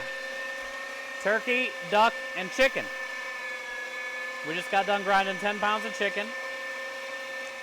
Now I'm grinding about 5 pounds of duck and 8 pounds of turkey, maybe 7. Turkey, duck, chicken. Why are you grinding Daffy? Daffy talking shit. Fuck around, won't be around, Tricks. You know the word on the street.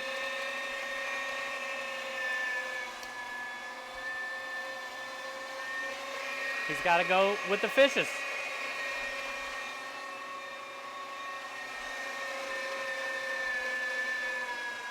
Are you the Willy Wonka of meats? I am the Willy. I'm probably not even close, but thank you. I accept it.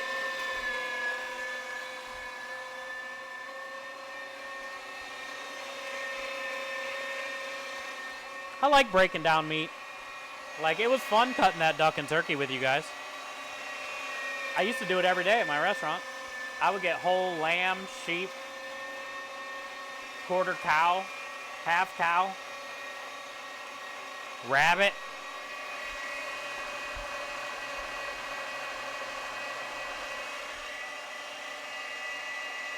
There'd always be something dead hanging out on my table.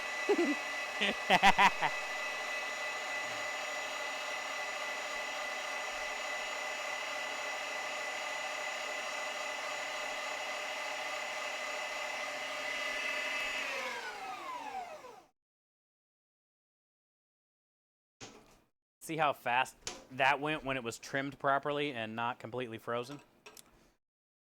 This little guy's a workhorse. It's a Weston for like a home novice. It's worked for our business for 2 years.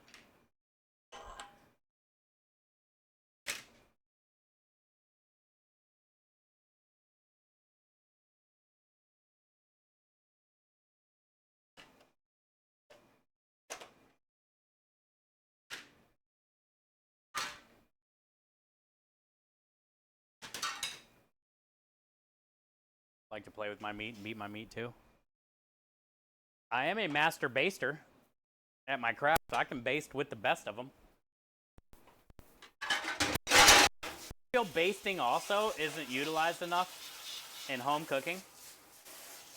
Only the real ones know that they finish their steak in like butter, herbs, garlic, and then you baste in the cast iron pan. Only the real ones know about that. I mean, I've known about it. That's why I'm a master baster. But not your average home cook is gonna make it to master baster status. You know, they just don't hand those out.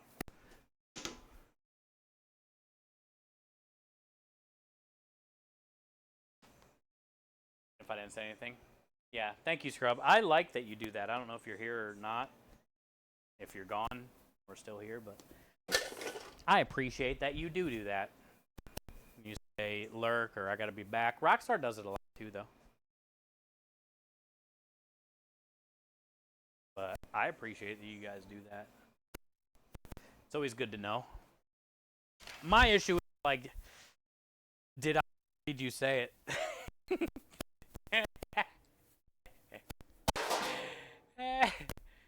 My issue is always, well, did I even read that part? Because I'm trying. So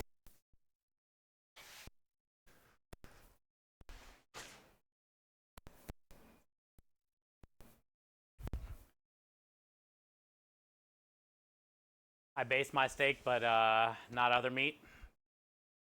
Oh, you don't baste like, dude, it works really good with like bone-in pork chops, boneless pork chops, pork tenderloin, fish, dude. You don't baste any fish? Who said that? Temperance? Salmon?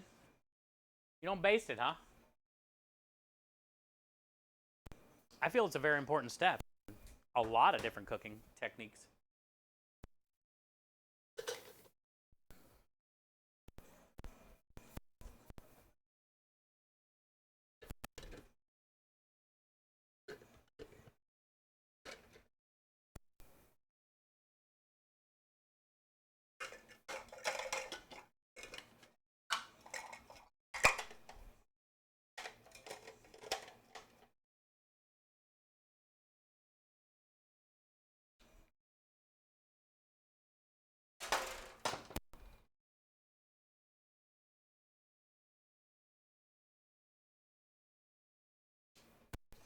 I'm just gonna hand mix this.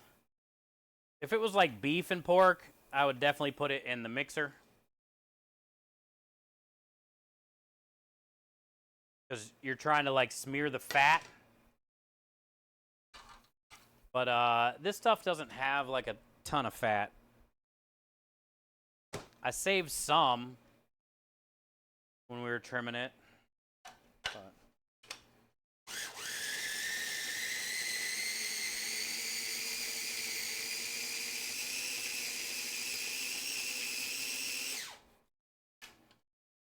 all right, so now we got our onion and garlic puree.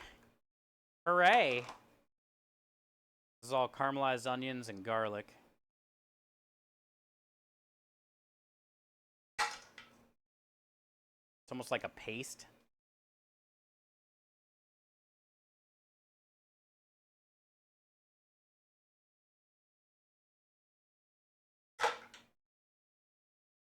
Yeah, dude, roasted garlic is some of the best stuff ever.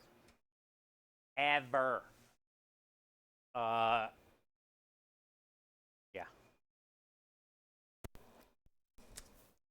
Whew, it's good.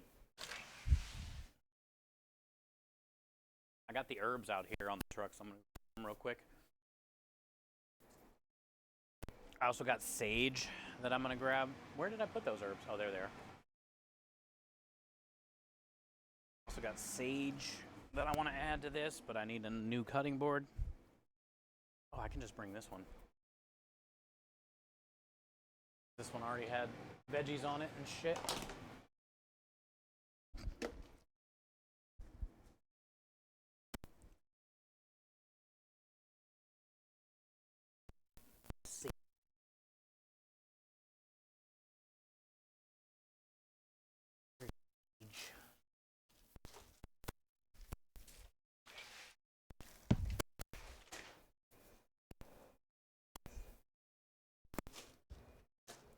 Sage.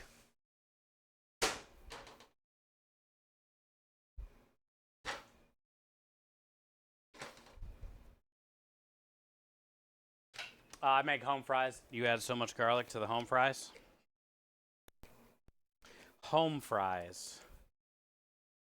Are home fries the ones that are shaped like a stop sign? Or do you leave them like quartered? Home fries. They're not the shredded ones. Those are hash browns. How do you cut them?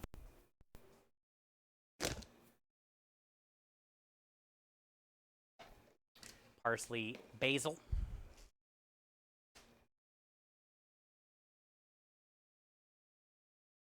Sage.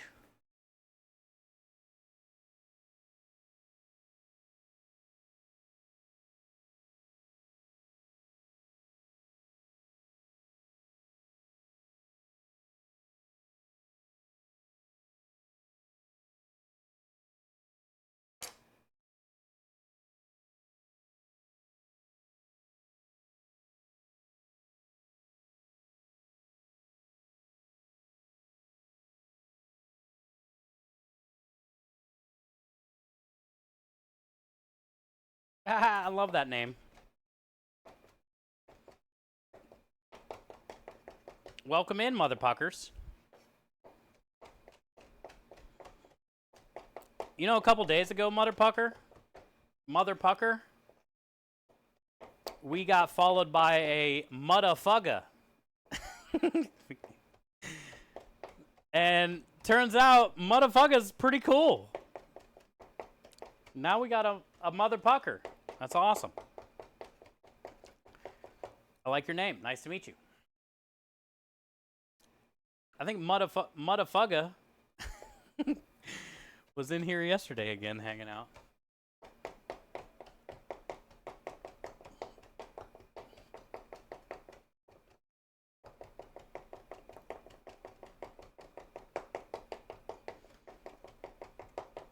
All right. I love the smell of sage.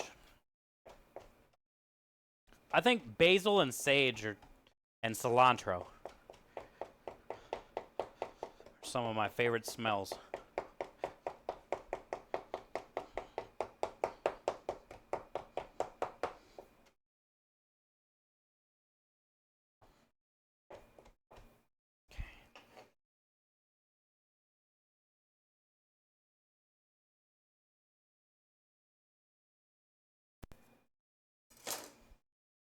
All righty.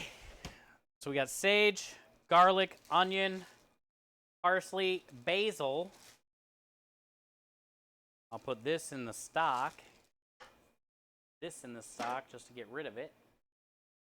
Parmesan. Let's grab some eggs.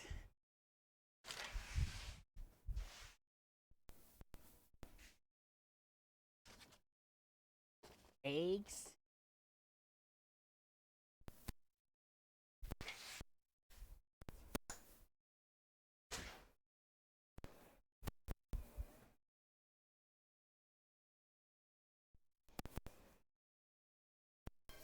Somebody just is pushing buttons.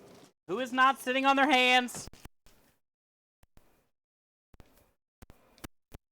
What happened? Hey, Grumpy. What up, brother?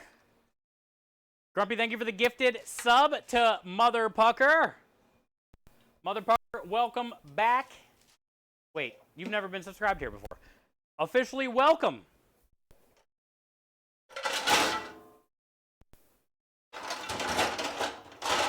To the fam.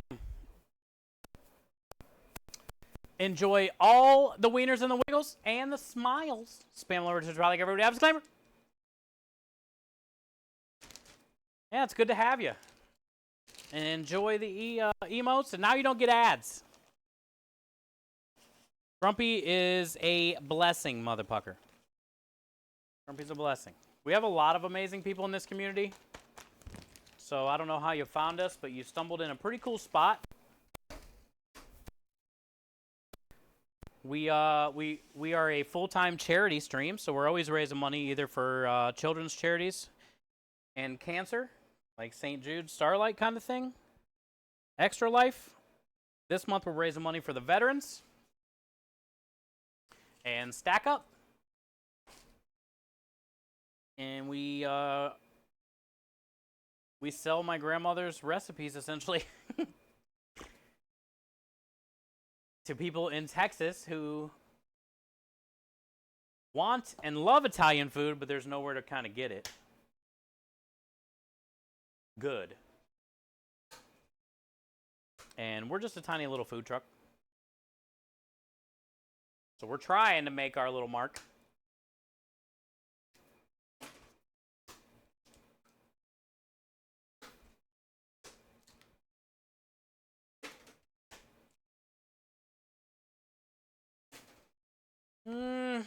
Six? 7? I like 7 better. 7's a good number.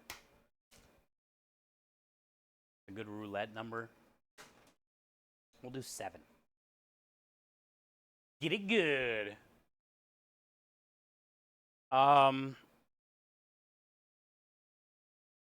We haven't added any salt or pepper.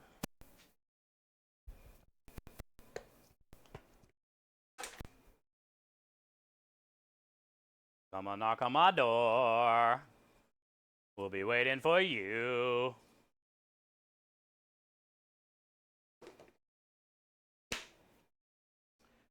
Was probably half a cup. I'll probably do like 6 tablespoons. That. Probably. Else. Now we need our stuffing.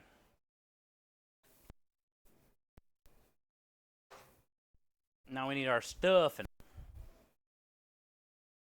The star of the show. Some fresh, fancy stuffing is good. But sometimes there ain't nothing better than like a stovetop type stuffing, you know? You get all the feels. It has all that like herb flavor. We did a shit ton of carrots and celery and garlic and onion.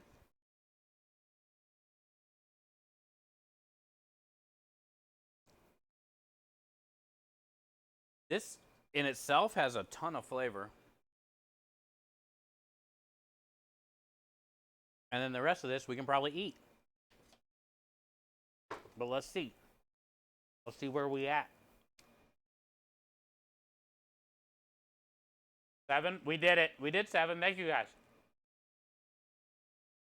HR says I started physical therapy to learn how to walk on my prosthetic leg. First day I walked 150 feet. Hell yeah! Yeah! 150 feet first day? Shit.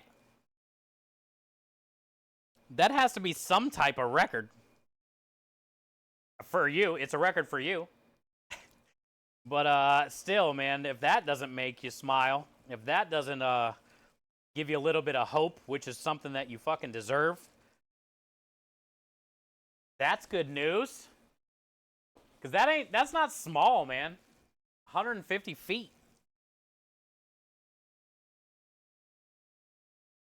That's amazing news, HR. Very proud of you. Happy for you.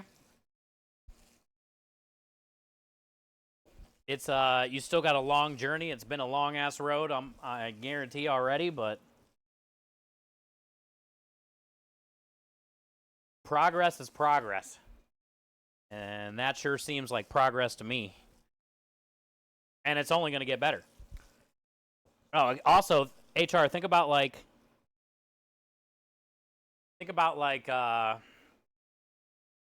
10 years from now how badass you'll be, and then they'll also have like way better stuff too. It could be like, you know, you got an umbrella in there that pops out from the side. You know, anytime you need a little umbrella. You never know.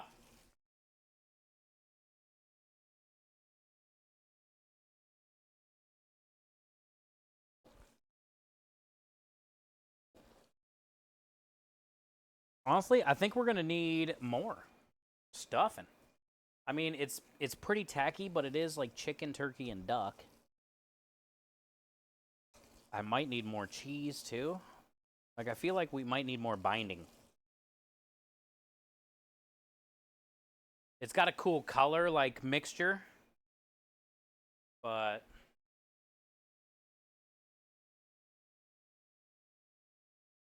I'm just going to do it. Like, what? Doing. Like, it even matters. We're not even doing a recipe. We're just trying to make some badass meatballs.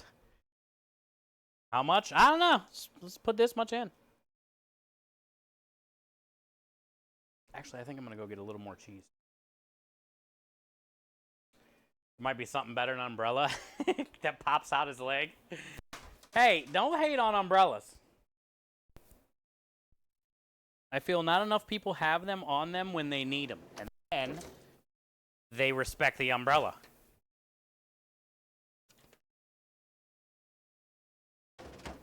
That's why they come in all the fancy cars, Rebel. The rich fancy people know the importance of an umbrella. In a Bentley, they in the little door right there. You just hit a little button, boop. You got umbrella.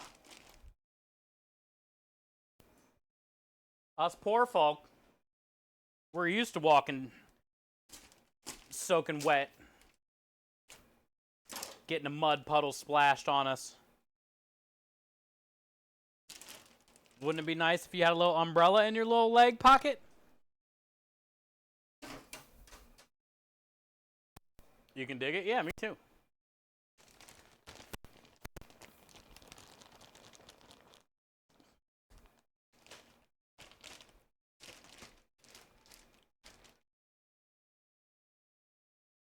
Actually, why this is out, I know I need Parmesan cheese on the truck for this week.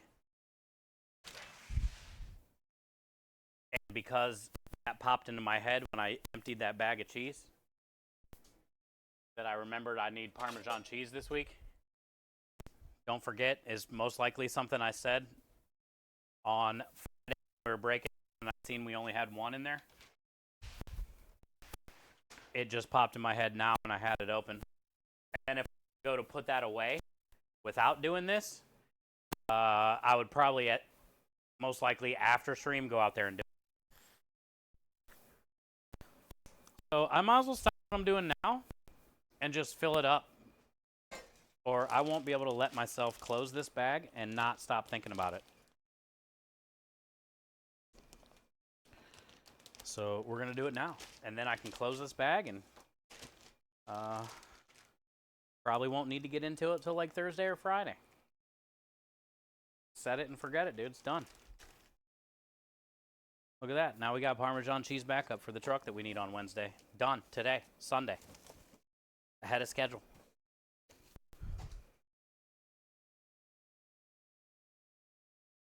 You excited? Yeah, I like dogs. Excited to meet the dogs.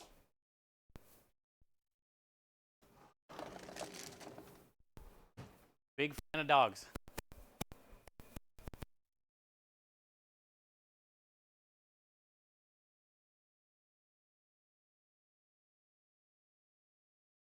All right, so now let's give it another mixy. Hopefully it tightens up a little bit more. I don't want to add any more egg.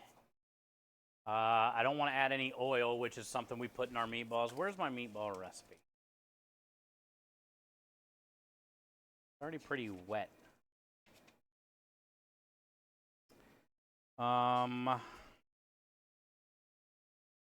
Yeah, everything's in there that I would normally put in my meatballs.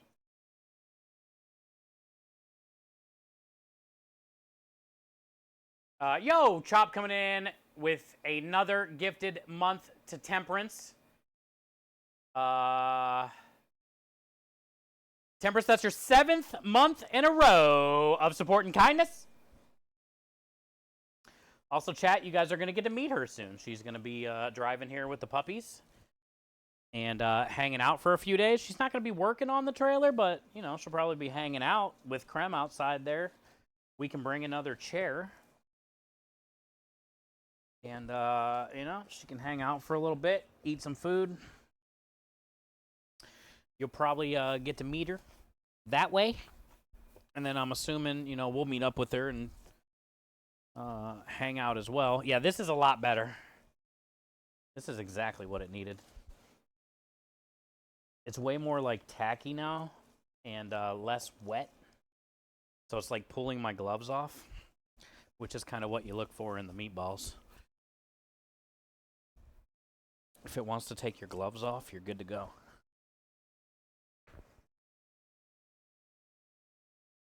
All right, let's make a taster.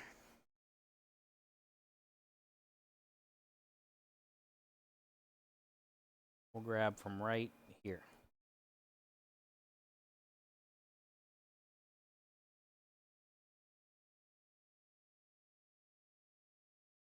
Let's go fire this thing. Let's grab that cheese too. Grab that cheese too, man. About no cheese.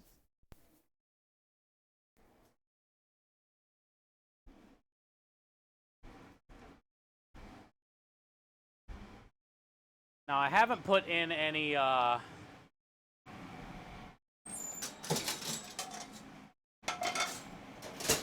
know, Italian seasoning, oregano, shit like that.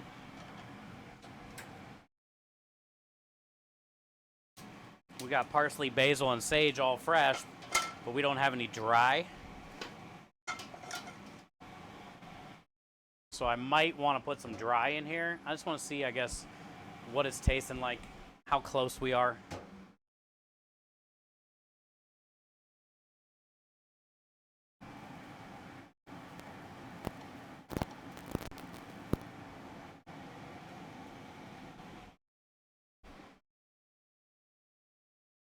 All right, also while we're here, put the cheese away, and then let's check these bones. Smells like they're done. Yeah, that's pretty dark.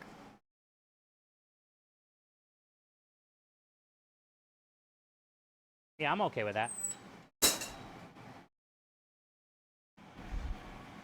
we'll turn the oven off. We gotta still like cook meatballs, but I can come back and turn it on. It won't take long to warm up. The duck fat is looking good though. Look at that, it's getting nice and rendered.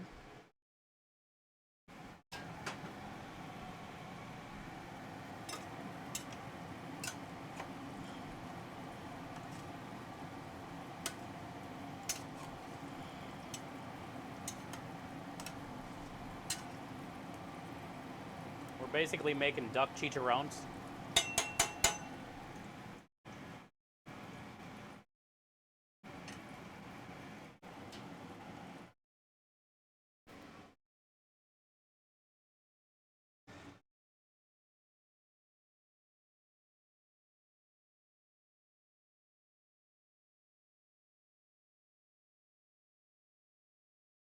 Okay, cool.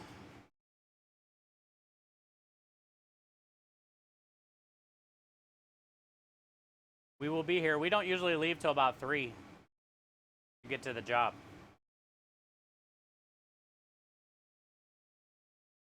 Hi, Chaos. How are you? Sorry I missed your message. Are you still here? Thank you for being here. Good to see you.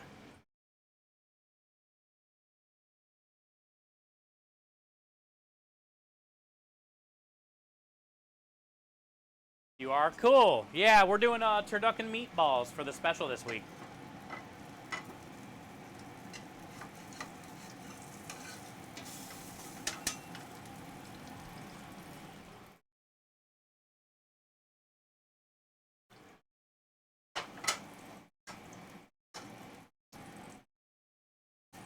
We did, I don't know the amounts of shit, but I know it was 10 pounds of chicken thighs, probably 7 to 8 pounds of turkey, and 4 to 5 pounds of duck. All right, let's see if we can get this in here without burning ourselves and making a huge mess. Because there's a lot of liquid on here.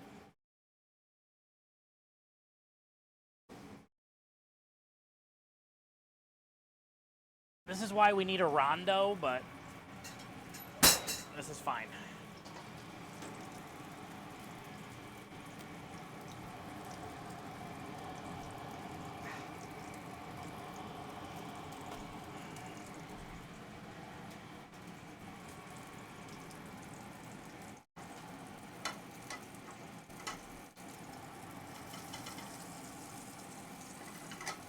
We also got duck fat rendering down on the back because we broke down a duck and a turkey today for the stock.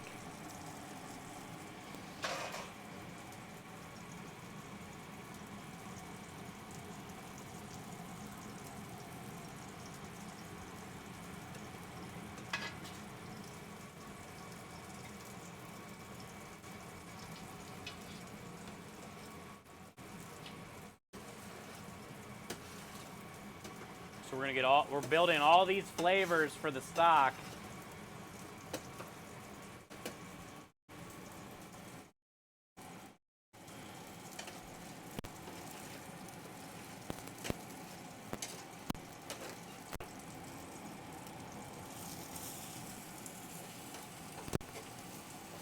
We just bare hand flip that.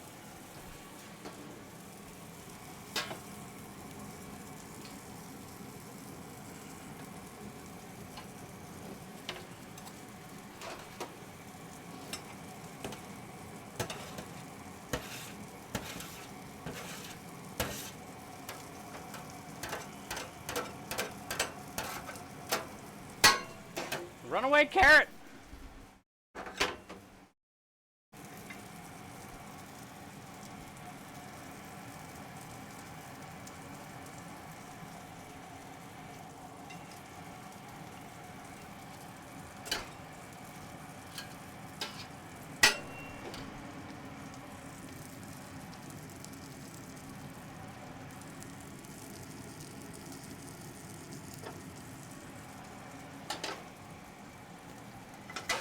Okay.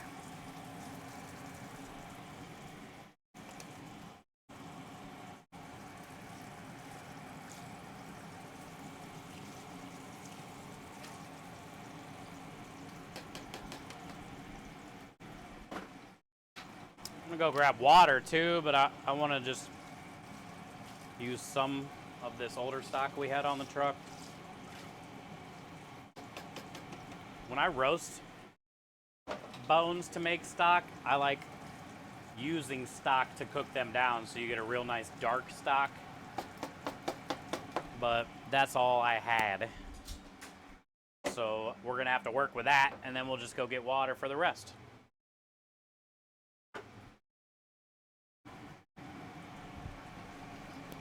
And that sage and all that stuff. Okay, so now let's let this, got a nice color. Let's let this cool down while I go grab some water. Okay, I'm not gonna be able to let it sit here without putting a piece in my mouth.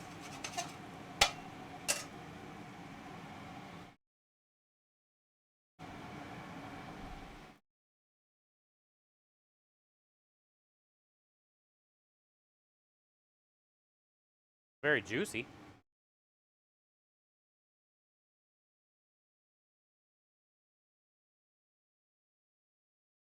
Okay, Bill. Okay, Bill. Should have waited.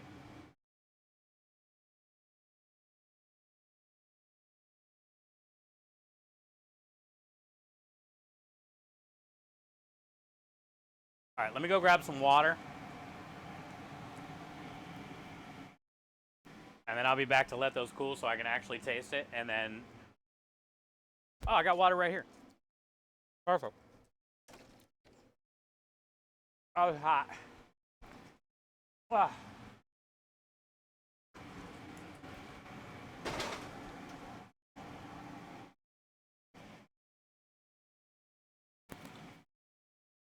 Ah. Man. That's pretty freaking close. Already. I think I might just do some dry herbs just because.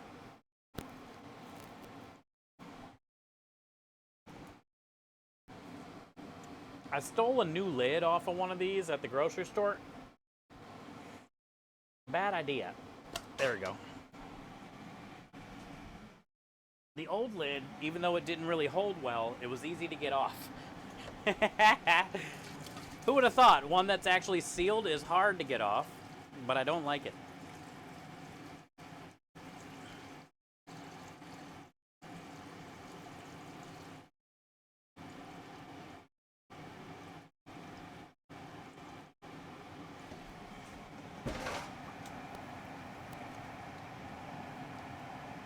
Smash everything down in there.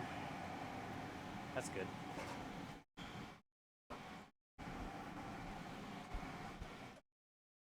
All right, so we got a turkey duck stock. Oh, there's garlic on the ground over here. Motherfucker.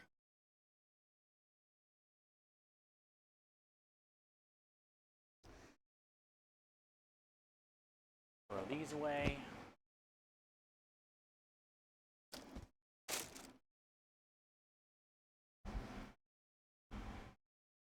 I'm gonna run inside and grab some of those herbs. I guess I'll use this burner.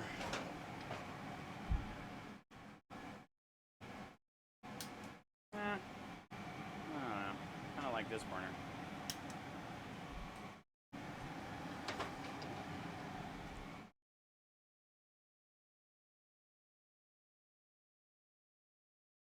Okay. So we got our duck fat doing its thing. Smells, we're making little chicharrones. Stock started. Let's get back to the real reason we're here. Dude, this is so good already. First try. I gotta wash my hands. Super juicy. Soft. Look, there's carrots, stuffing, onion, garlic. It's got great flavor. Like, I'm thinking a little bit of dried herbs and a pinch of pepper, and a pinch of salt. Other than that, this flavor is spot on. Because you get it tastes like Thanksgiving because of that stuffing. So that's good. There's no way in hell that anybody would be able to know that there's duck in here. This reminds me of like a chicken sausage. Look, there's a little stuffing, a little piece of bread right there inside.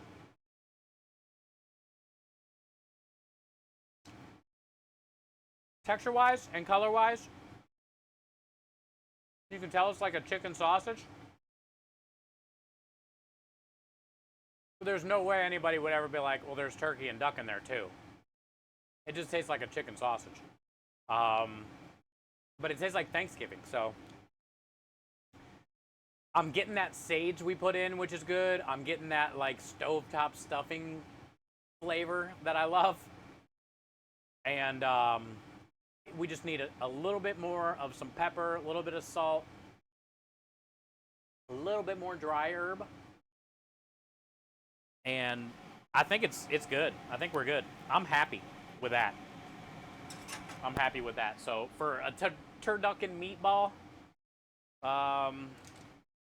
that's going to be a good one. What are you making with the stock? This is going to be the sauce for the meatball sandwich. We're going to be doing turducken meatballs, 4 of them, on a bun with gravy. This is going to be a gravy. And provolone cheese, like a meatball sub, in the oven. So basically it's going to be a Thanksgiving meatball sub with gravy instead of marinara. But we got to make a nice stock first, so that's why we roasted all the bones after we broke them down. Tonight, this will be the first phase. Tomorrow, we'll reduce more and thicken and season. There's not much seasoning going in here. I did season a little bit, but there still needs to be more. So let me go grab that. Yeah, because KBO, it was, look at that big old bin right there. It's like 20 pounds or so of meat. And to get close on first taste, like damn near done, is pretty good. So what I'm going to do is we'll just add a little bit more of that stuff. We'll mix it around again. We'll make one more little sample. I'll save a little piece for Krem to try. So next time he comes downstairs or whatever, he can try a little bite of it.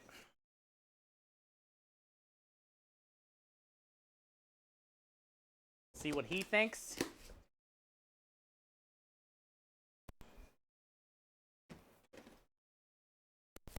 But to me, it's good. It's going to be a solid turducken meatball. Solid.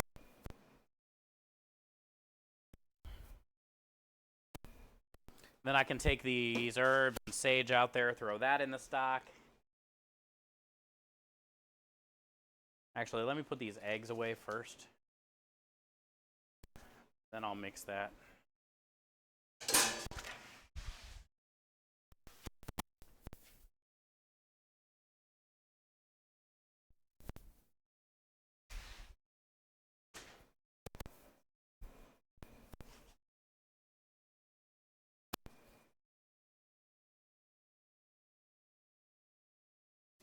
Yeah, we got a lot. I'm hoping to get, 100 or two, maybe 150 meatballs.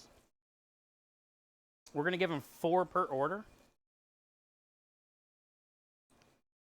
It feels perfect. It's still nice and cold, too, which I like. What we want. The smell is incredible. The flavor reminds you of Thanksgiving. And it's a interesting take on Turducken. 'Tis the month. 'Tis the season. I can see a lot more little black speckles too, which is what I wanted with the pepper.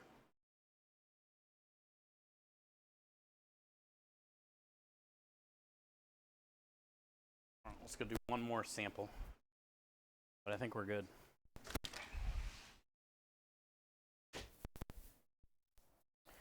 Basically, it's time to start balling and baking. Balling and baking. Time to ball and bake. Bake and ball. Baking the balls.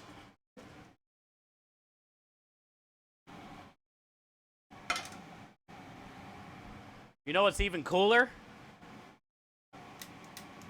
You know what's the best, even the best when you got duck fat right here?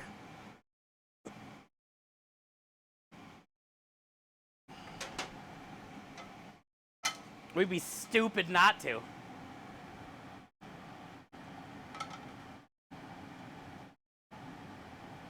That would be dummy not to do this. Do you want to be a dummy, chat? I don't. If we had curds? Oh, well, that would be better too. I like where your head's at. Always Lumen. Feel like you're always on fire. Because yes, curds. Nobody wants a napkin in their stock. These are all like the old sage stems and shit.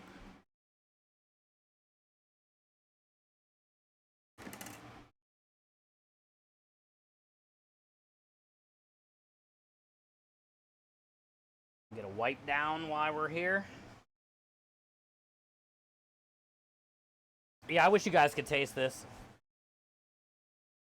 I wish all the duck haters could taste this. And tell me you wouldn't eat this. Tell me you don't like duck, and then tell me you wouldn't eat this.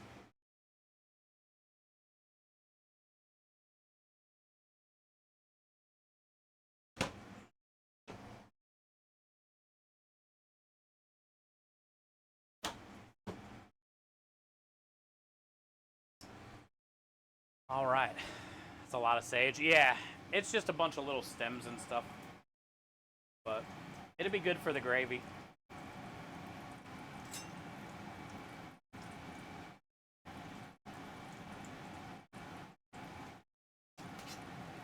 I got some in the meatballs.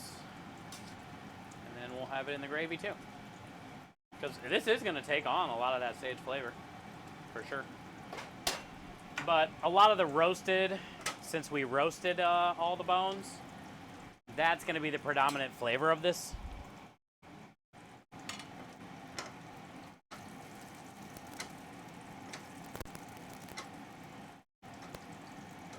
Look at the little stuffing and carrots and shit already inside of it.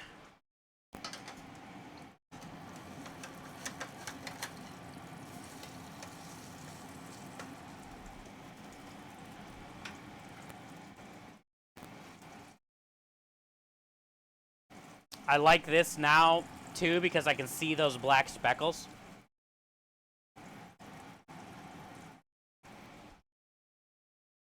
Look how much. We're getting a lot. I don't know what it's going to end up being, but that already looks like a couple cups of duck fat. That already looks like a couple cups of duck fat. You know what you can do with the duck fat, don't you? Stockho stockpot.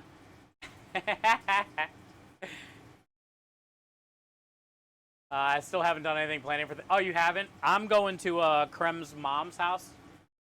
She's like 86, 84, something. 2 years ago was supposed to be her last one. So she was planning on doing 2 turkeys, KBO. On top of whatever else, there's like 12 or 14 of us. So I told Krem to tell her, just do the 1 turkey, because everybody loves her dressing, which is like the inside the bird dressing. So I told him to have her just do 1 turkey, and I'll make another turkey. so she doesn't have to juggle turkeys on top of probably whatever else she's got going on, broccoli, corn, shit, beans, you know. But yeah, you're running down to the wire there, KBO. Oh, it's not happening. Oh, wait.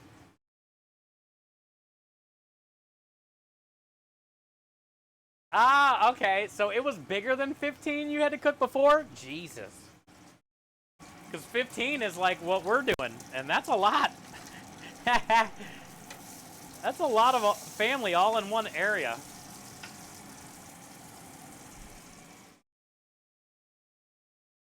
But you're saying you had way more than that, so 15 is going to feel like a break to you.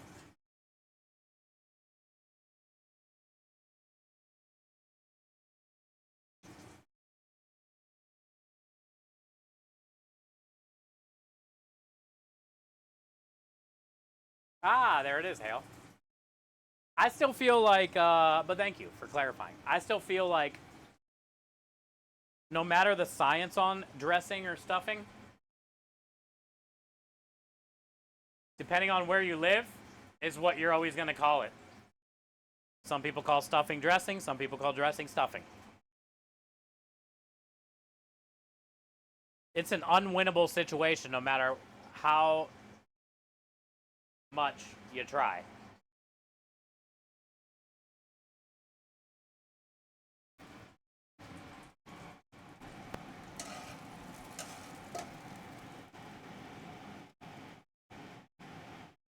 Okay. Done and done.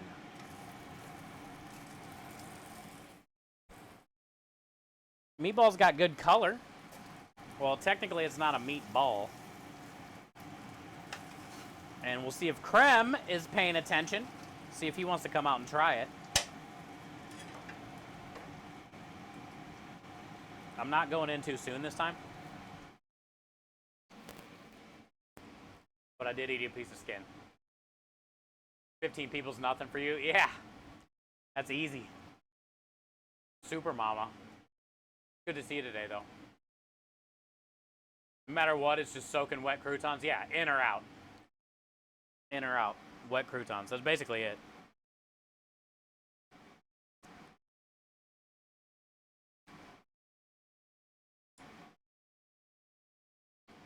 For some reason,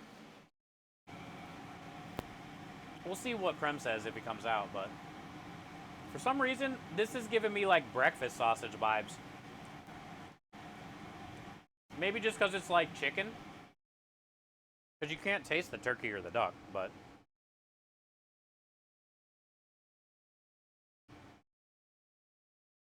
probably because there's like that little bit of sage I put in there. Well, it tastes just like Thanksgiving. It's good. I'm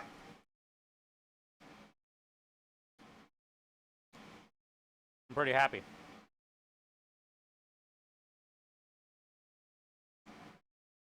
Pretty happy.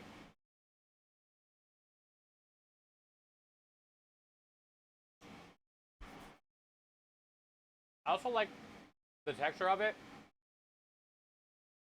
It's like not too spongy, bouncy ball chicken, you know? It's soft. I don't know if that's the turkey and the duck.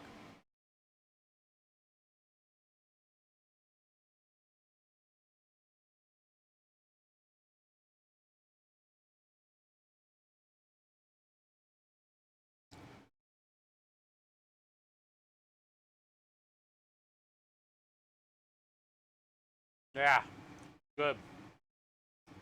Good. All right, let's go make some balls. Stuffing has more moistness, but I love the crispy sides too. Fuck dressing. Yeah, I don't know. I'll eat both, Hale, just because I like it. But I think you're right. I like the flavor of it in the bird stuffing dressing. But I love the outside crispiness of the out of the bird one, you know? That cooks in the oven and yeah, you get a little texture with it. It's not just so much soaked bread mush with a lot of great soaked flavor of inside the turkey, but you get that nice little crunch or that burn, you know, that little. So I think I might be with you on this one too, Hale. I like the outside better than the in. All right, let's go ball. I'm gonna turn the oven back on now. And let's go make some memories.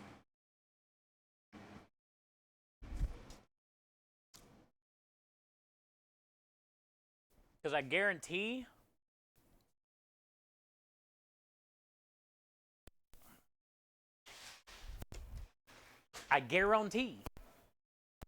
that there's nobody else in Houston, Texas on a food truck selling Turducken meatball subs this weekend. Yeah. I guarantee we are the only one with a Turducken meatball sub.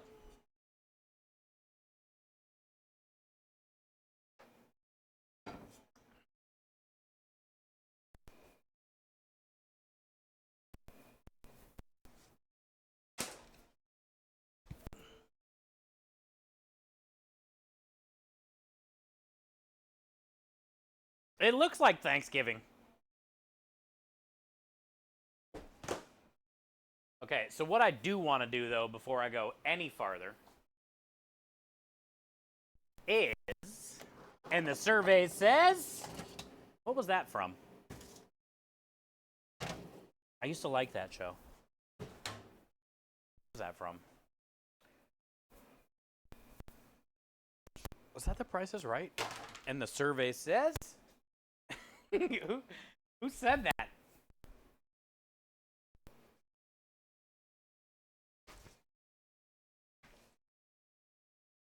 I like the survey says guy. Oh yeah, Family Feud. Yeah, dude, Family Feud was great. Even the Steve Harvey one is good. But honestly, I like the weird little white guy. That looked like the guy from Double Dare, but it wasn't the guy from Double Dare. Who's the guy from Mark Summers? But the original Family Feud guy was like Mark Summers' brother, Clark Summers. Was probably his name, was probably Clark.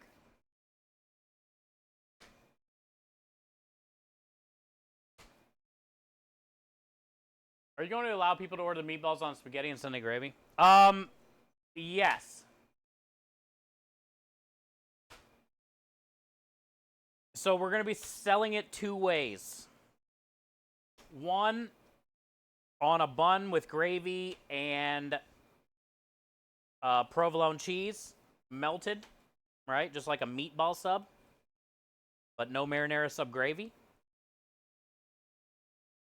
And the other way is they can just sub the meatballs or the gravy for their choice of protein, their pasta.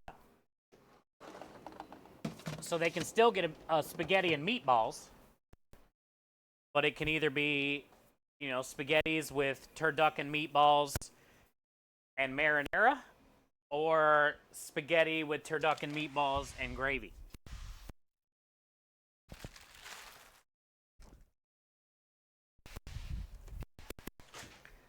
They can basically decide how they want it. Or if they don't want all that deciding, they can just get it on a bun. So it'd be handheld.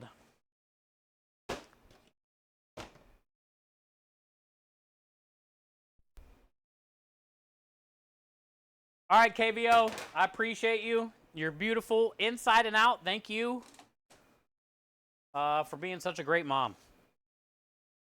And thank you for taking any time to be here. She busts her butt, chat, but she also shares some of the prettiest pictures that are ever in our food Discord. Her cooking style is awesome. It's like part of where she's from, but also like freelance. Mom, this is all I got and what I have time to do. And every time it looks so good. And like shit that I don't ever make, you know? I like, that's why I like looking at her pictures and hanging out in John Leong's channel. Because I'm a big fan of that style of cuisine, but I don't ever get to play around with it, you know? So I try to just soak up what they're doing or what they're using. And in case I ever did do something like that, I would have a lot better idea.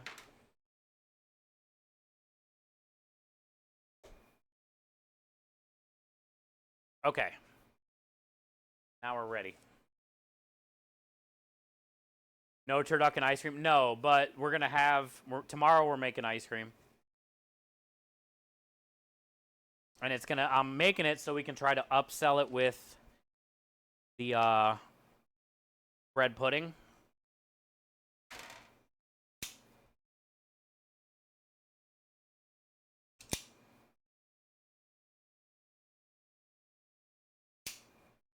Because it's going to have this salted caramel whiskey,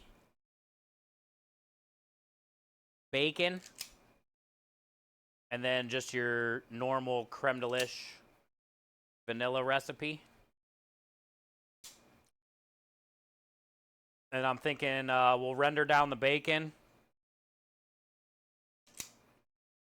And right at the end, when we get it to the color and whatever Christmas that we want, we will add a little maple syrup. We'll put in that whiskey. We'll cook off all that alcohol. We'll let it flame up and all that stuff.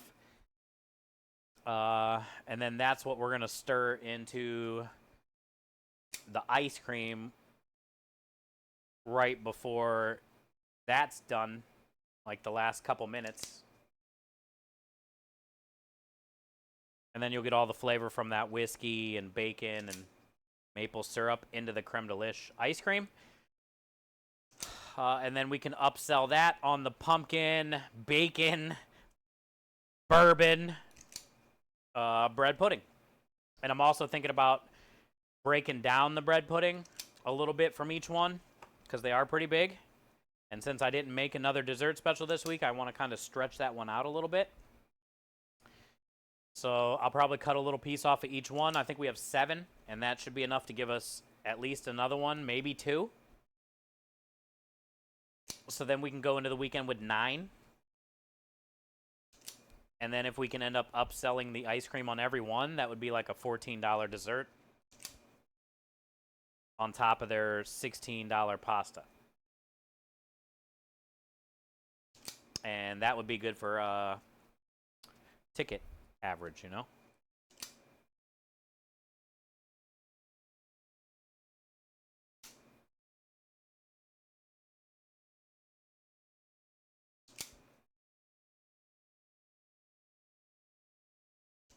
That's the plan this week.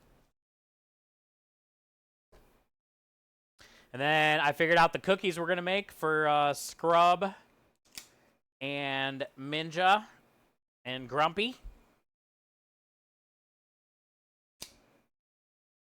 I'm going to be doing I'll try to do that next weekend on Saturday. Or I might, depending on how the rest of this week goes, have time on Tuesday to try to knock them out. But I want to use the butt rub, Chef Steve's butt rub, in the cookies. So I'm going to be making a pecan pie cookie.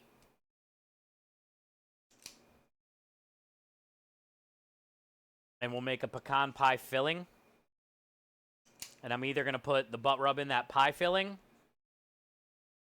which is most likely what I'm going to do, or depending on how much time I have, I might candy the pecans with butt rub and creme de lish, and then put the candied pecans in the cookie. But I'm leaning more towards just putting the butt rub in the filling. And I'll probably add a little butt rub into the cookie dough as well.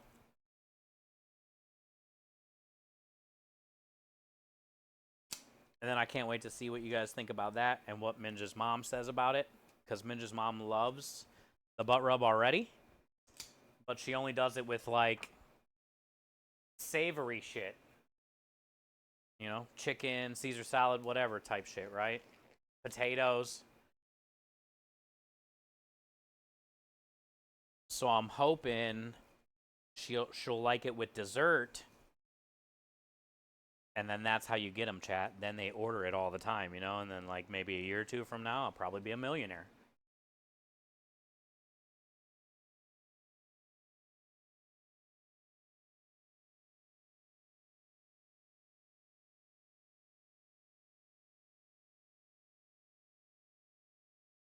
She'll love them. I hope so. You always want to impress people's moms. Not that we're dating or anything. But it's always good to make people's moms feel good. Because they're moms. They deserve it.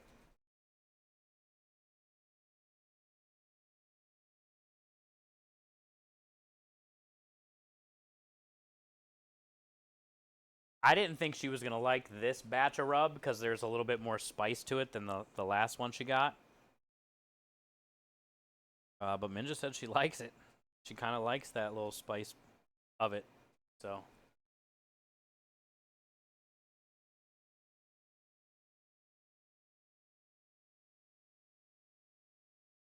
These are balling really nice. I definitely think the colder the better, though, so I'm glad I put that in there because it's still cold. But, yeah, they're holding shape good. They're not, like, too smushy, soft. Sometimes it's hard to get chicken meatballs the right, consistency.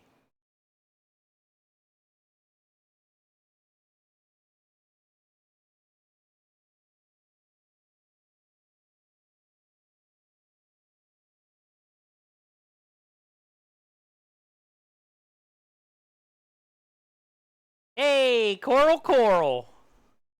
How are you? Good to see you. Thank you for being here, taking time out of your day. You missed all the stuff. Now we're just balling so hard. Now I'm just showing you my princess waving technique over and over again.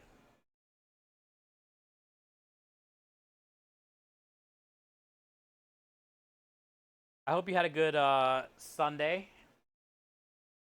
You're running around all day? Well, as you should. You're a mom.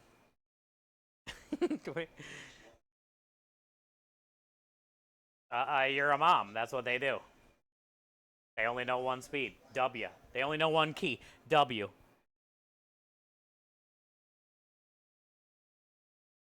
I make a lot of them, don't I, John? I'm always doing some type of balls or sausage. John, you should have been around during the barbecue food truck, bud.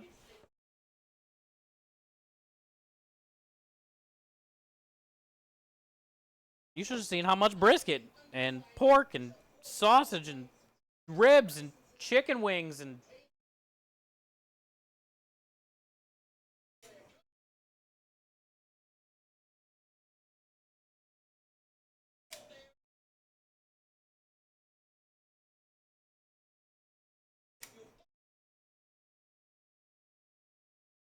I hated this part in the movie, by the way. Such a dick.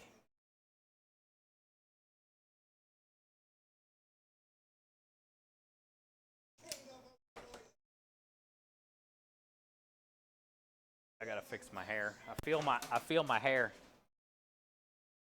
poking out. Feel my hair poking.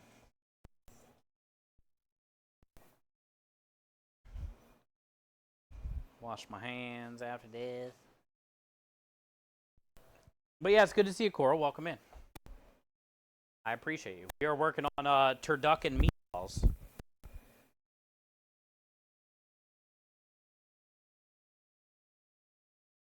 How long it is. Honestly, I think I might miss it a little bit when I cut it for the kids, dude. It's annoying as shit though, but I might miss it a little bit.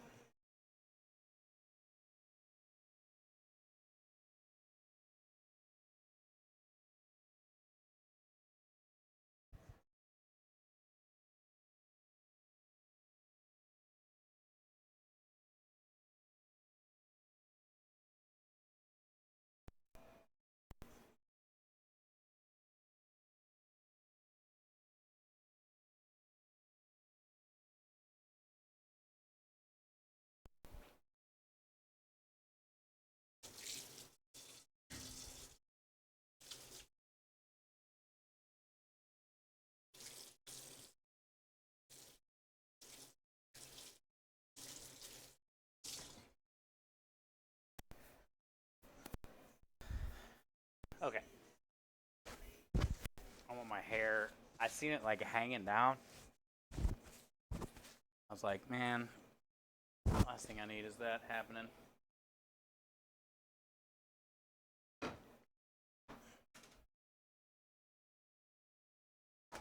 A lot of turkey. Yeah, we're gonna get a good amount of balls, Warhide. Yesterday we did a little over 300. I mean, I don't think I'll get that today because yesterday we did about 30 some pounds of pork and beef. Today I think we might have hit 20 with the chicken, the turkey, and the duck. I think it's even under 20 because it was a 10 pounds of thighs, but I don't know if I had 10 pounds between the other two.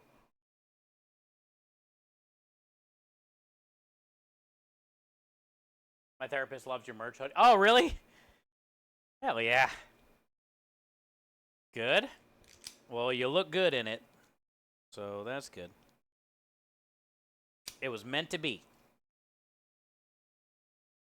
Also, like, isn't it kind of cold there anyway? Like, it's perfect timing. Perfect timing on a new hoodie.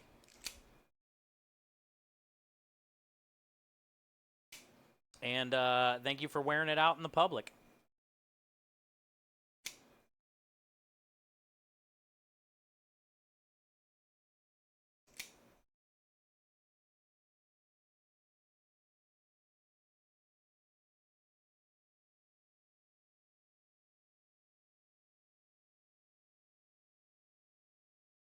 Jeff haircut?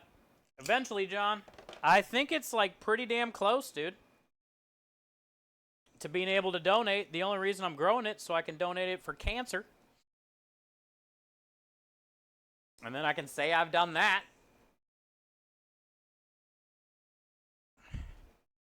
I've done a lot of stuff for cancer. But I've never donated hair, so. But it's got to be like a certain size, and I think I'm like right there. Close. I'm close, dude. I'm thinking sometime like January, February. New year, new start, new hair, new me.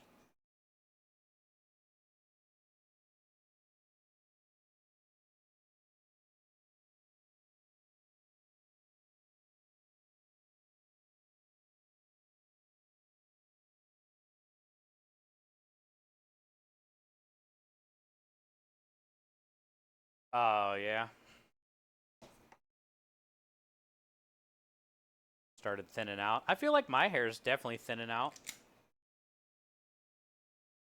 Because I used to have, like, it used to be a lot thicker when I was younger.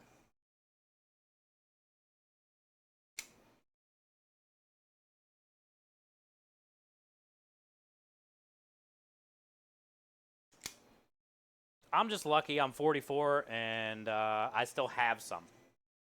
You know? Yo, Keyberg, the best berg.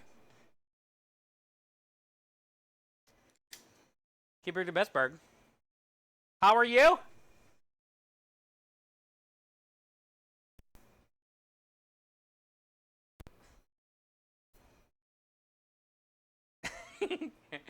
How are you? Welcome in, Raiders. Hey, yo. Hi, Seamus. Hi, Keyberg. So, what did you do? Were you Minecrafting? Let me guess. Were you Minecrafting, or did you were you doing something else? Keyberg with the 300. 100. Absolutely. Let's go. You remember AFK Kitchen, right? Kathy and Malin, her ex-husband. He did a 24-hour extra live stream last week, and he did really good. I don't know the exact final total, but he said everything went really well. Good old extra live stream. We are doing pretty solid for stack up this month. Tomorrow is Veterans Day, so huge shout out to all the people that have fought for us to be free. And we're doing pretty good for stack up. We've already raised a supply crate, Keyberg. Every 1,500. So there is going to be a PlayStation or a Nintendo Switch or something. Something's going out there. Last year, our supply crate went to Caleb in the Middle East, which was a Switch. And so, yeah, we'll see. Yo, Seema's coming in with the 300 biddies. Thank you for that. You don't have to do that. Thank you. Make sure you guys are showing her some love. She's great. She's a big part of our charity team. She's got an amazing community. She's been streaming a long time. And she's been a part of this a long time. So I just appreciate everything that you do for us. Turducken, yeah, we're making them. I can, you missed all the stuff, but I'll run through it. So what I did was I got a 7-pound duck, a 14-pound turkey, and 10 pounds of chicken thighs. And I made, I think it's like Pepperidge Farm, or it's similar to like Stovetop, but a little better stuffing. So we cooked down like some carrots, onion, celery, garlic with butter. And then we dumped in the little croutons, right? Pepperidge Farm crouton thingies. And I did 2 bags. So then we got a big old pot of stuffing. So that's the little carrots and stuff you see in here poking out, because we use the stuffing for the binder for the meatballs. I also did eggs, Parmesan cheese, sage, parsley, basil, salt, pepper. But yeah, we broke down the turkey, we broke down the duck. The chicken thighs were already broken down. We got everything ground up. We made the mixture. We tasted it. It tastes amazing. Tastes like Thanksgiving. They're holding up good. And then I took all the duck fat that we took off the duck, and I am rendering this down. So now we have 2 or 3 cups of duck fat that we'll be able to save and cook stuff in. And then I saved the turkey carcass and the duck carcass and all the legs and bones and onion peels, carrots, all that stuff. And I roasted all that in the oven, all the veggies, all the bones, all the carcasses, and got that nice and dark in the oven at like 400 for about 2 hours. Then I dumped all that in here. I added about 3 boxes of chicken stock and then filled it the rest of the way up with water. So now we're gonna cook all this down, strain it, tomorrow reduce it, and then thicken it, and that'll be our turkey duck gravy to go with the turkey or turducken meatball. Here's the sample I made.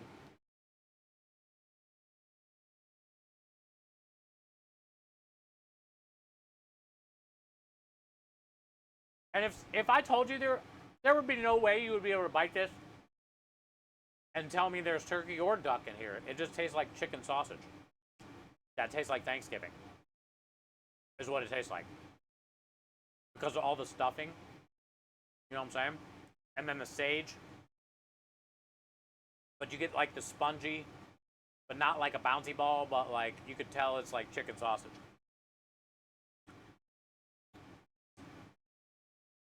It's really good. So that's going to be the special. And here it is. This is our first tray that we're firing right now. You got here at a perfect time. You missed all that other stuff. And now you get to see it come through.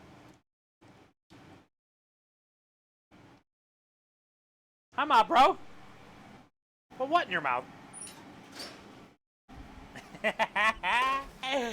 These nuts. Got him. Hi, Ma, bro. I want to save this one for Krem. Look at this big old last one. I want him to try it, but...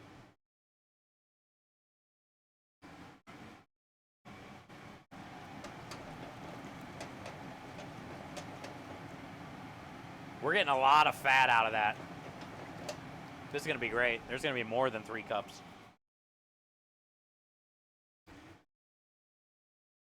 How's his wife doing? Yeah, she's doing a lot better. She's not, like, full strength by any means. But she's at least, like, she hasn't been sick. She's breathing better, you know? She's up and around more. She can't do a lot yet, you know, before she gets, like, tired or winded, so...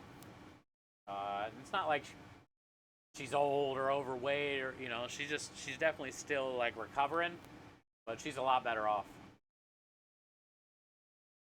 My fault, I'm always showing meatballs. We made 300 yesterday. Go do more. We had to make the pork and beef ones yesterday. Yeah, she was. She basically died because she went in there with no pulse. Or no blood pressure, which is basically no pulse. I think he said it was like 85 or something or more % of her right lung was full of whatever fluid, infection. It takes time. I think the worst for her was like the first week home, like after having the tube in your neck and all the, you know, just getting adjusted back to being home. Your throat's probably on fire.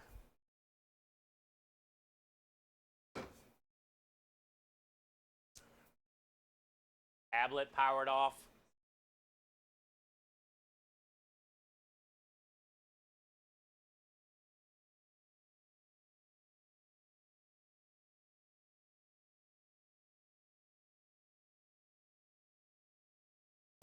She eating okay again? I don't really know. I mean, when I'm making food during the week and taking it inside,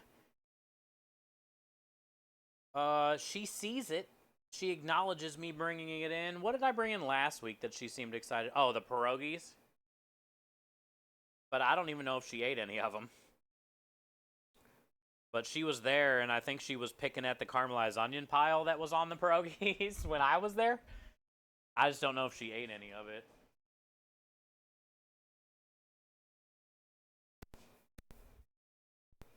I would assume she's... I know Creme like there's always a lot of fruit down there. So I know she always eats like onions. Like, I don't know, raw-ass onions. And I know they've been eating a lot of fruit. So yeah, I would say she's good. I would say she's definitely good. Which is a blessing. Because it didn't mess with, like, Thanksgiving, you know? Krem's mom's doing Thanksgiving again this year. We're taking a turkey, so we'll be prepping that and stuff, but... she's going to be able to be there for that with us because, you know, who knows? Krem's mom's 84 or something, 80 something. So when you get that in that age range, the holidays are pretty important to try to get the gang together. You never know how many you get left.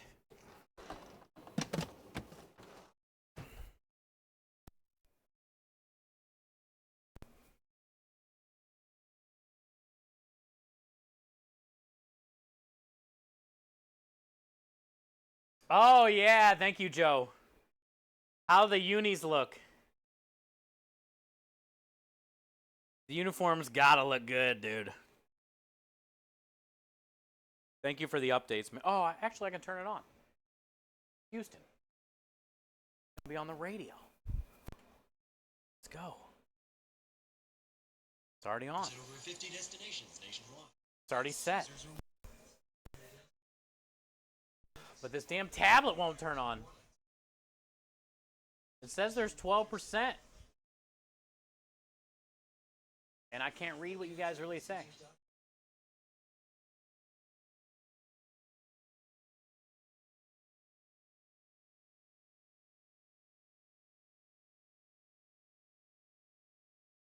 All right, let's go. Keep balling. Keep balling. Tomorrow, we're gonna be doing the bacon, salted caramel whiskey creme de lish ice cream. We're also gonna be making. Let me turn this down a little bit.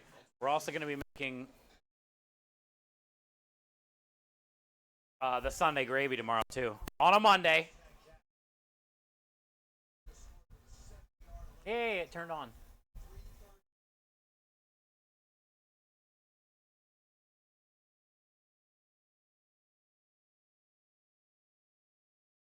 Yeah, I got the radio on now, Joe. Thanks, though, bud. Appreciate you. Houston's radio network. Oh, I got the wrong glove on. Sign you up. Yeah, so, Keyberg, the idea is I have a maple bacon bourbon pumpkin creme de lish bread pudding. All right, so think of like basically pumpkin cheesecake, bacon, bourbon flavored bread pudding. And some lady got one this week and gave us a 5-star review and said that was the best dessert she's ever had in the 60 years she's been on this planet, which was kind of funny. But so I'm doing this ice cream this week to try to upsell with the bread pudding so we can make like $14, $15 on one dessert plus their $15, $16 pasta. So then we can bring the ticket average up. And it's pretty easy to sell the bread pudding here in Texas. So it's going to be a lot of like bacon and a lot of words, but essentially what it is a maple bacon bourbon pumpkin creme de lish bread pudding with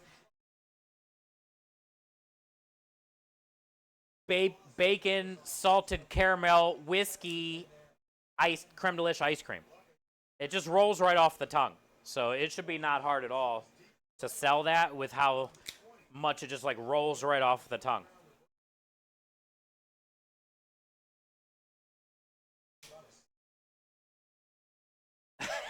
Decadent. I mean, it's a lot of bacon and bourbon and creme de lish, but together it'd be great. Because bread pudding is always good with ice cream. Like, it's warm, it melts the ice cream, it has caramel drizzled on it, powdered sugar.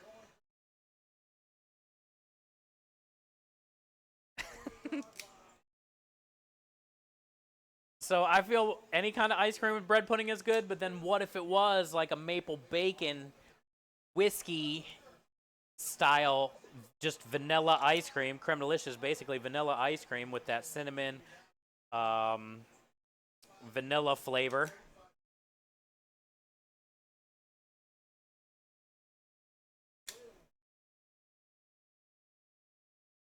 How are you today, Michael? Good to see you. I love the bork, bork, bork. Honestly, I'm not gonna lie. It reminds you weren't here in the first couple years, but that used to be our subscriber song.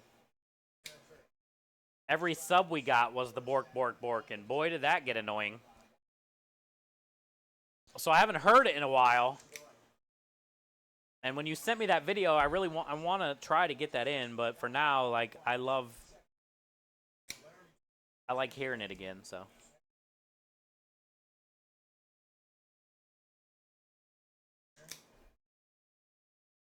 Okay, Keyberg, enjoy your dinner. Thank you for everything you do for us.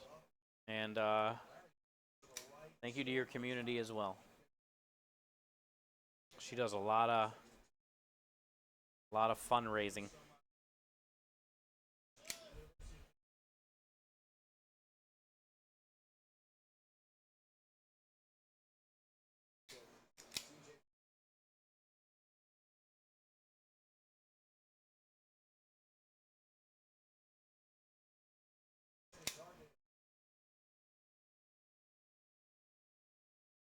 So basically, by the time I get these done, we'll see how many we got, but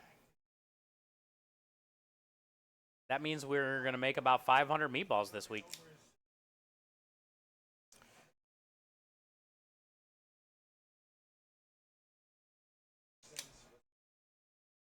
Third and 10.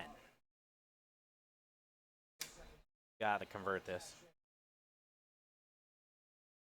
Gotta convert this.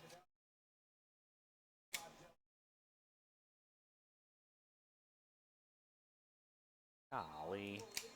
Third and 10. Mixon. I thought that was actually a smart play. But a loss? Not good.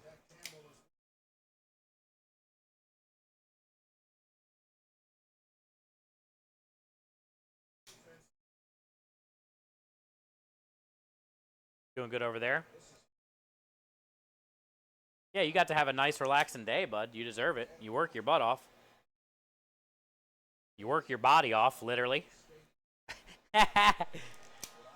You literally work your body off, bro. I think that's why I fell back asleep today.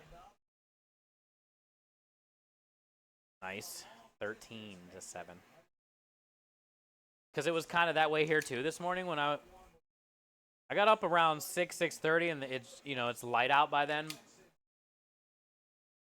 But I fell back asleep I think at 8:30. And that's when like it started raining and it was just gloomy. The window was open. And yeah, I didn't get up till 11:30. It felt like an hour after 8:30. But that was 3 hours later.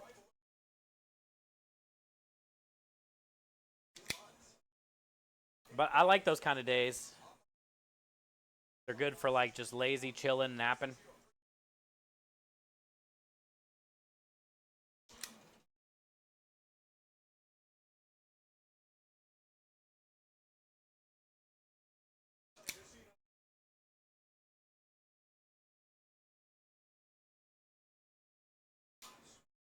Thirteen to 7. Man, if we can win today, that'd be a statement game. We're making a statement.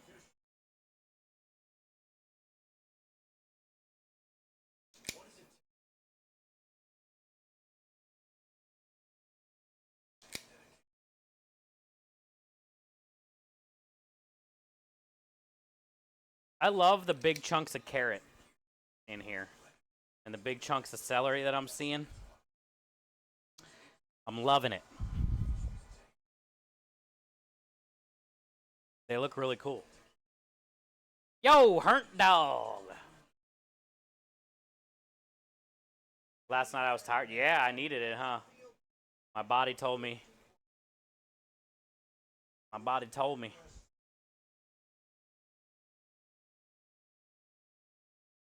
I know it felt good. Like I felt good when I got up then. Like I wasn't hurting. You did that yesterday too? Yeah. Yeah, well, see, I'm a horrible sleeper though, like I was saying earlier. Like I get up every, I don't know, hour and a half. 2 maybe. I might make it a few hours on the average. I don't like get up, walk around, but like I'm up.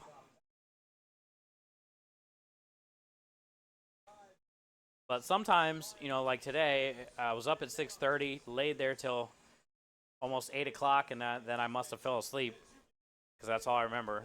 I was like, oh, it's almost 8 o'clock. And then I must have passed out, out again. So my body was like, because I was about to get up, you know? And, yeah. Krem messaged me, knocked on the door.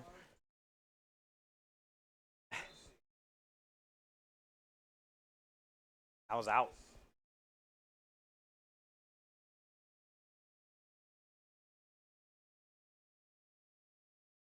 Sucks to be a bad sleeper. Yeah.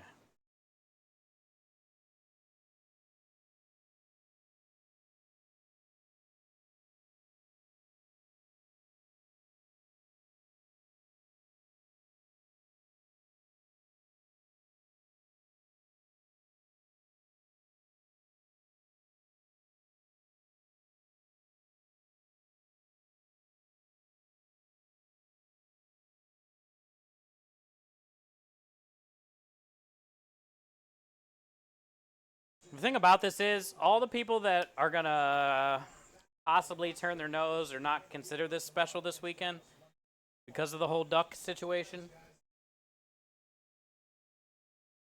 that's kind of going to be the unfortunate part.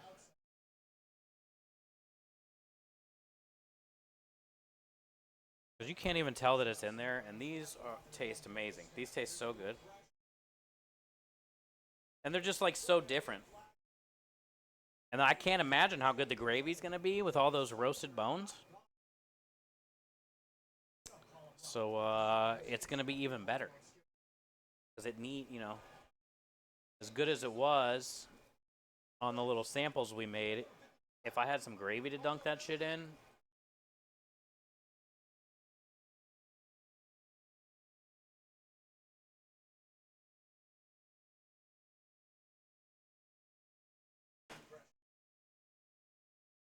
maybe do samples. Yeah, I don't know. We'll see. Just depends where we are, Hern Dog, but I don't hate that idea. The problem is, at the apartments, it's like we're waiting on people to come to us, right? There's not like people traffic walking around often. If they're gonna come out to the parking lot, you know, they're gonna come up to the truck and get the food. Ooh, recovered a fumble. So, but I might, you know, like say we start to get a couple customers and I can tell we're about to get some business, I might throw a couple on and just have them, you know, like warming on the front of the flat top there. So then as Krem's talking to the people and they're saying something, I can cut off a little chunk and let them try it, you know, because I know the same thing's going to happen. So all the people that were talking shit about our candy corn ice cream special, candy corn ice cream, disgusting, right? Like all those people. We sold out in 2 weekends, and one of the jobs we didn't get any business. So really, we sold out in 5 days. And the funny part about it is, every one that we sold, where people said they didn't like candy corn, and every one we sold were people that said, "Can I try it?" You know, that we gave a sample. Every person that got a sample ended up ordering it. And I feel like it's going to be the same with these meatballs. So it'll be good to, yes, definitely probably have some there when I know like there's some people walking up. Because I guarantee that will work too, yeah. Well, I don't like duck or whatever. They tell Krem, and then, you know, we give them, Krem's like, well, here, try this. I guarantee they'll eat it and be like, oh, shit, okay. Well, okay, I'll get the... okay.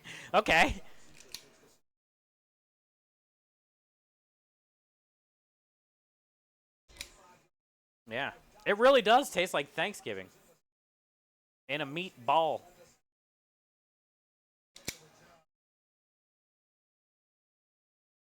But we put a shit ton of that stuffing in there.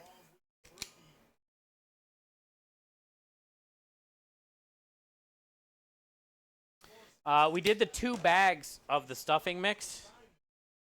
According to the bags, it says each bag fed 12. So we did, according to the company, 24 portions of stuffing in our meatballs. Maybe that's why it tastes like Thanksgiving so much. But there was also a good amount of meat, though, too. 20 pounds of meat-ish.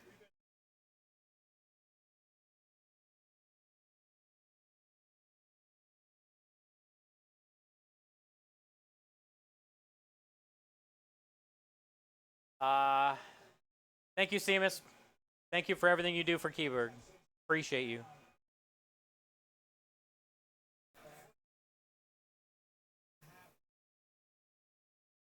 Oh, yeah, that's a good idea, Patrick.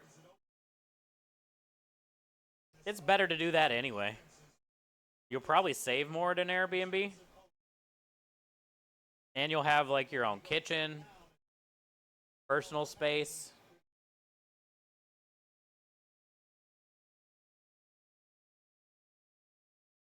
Maybe they'll have a pool or some shit.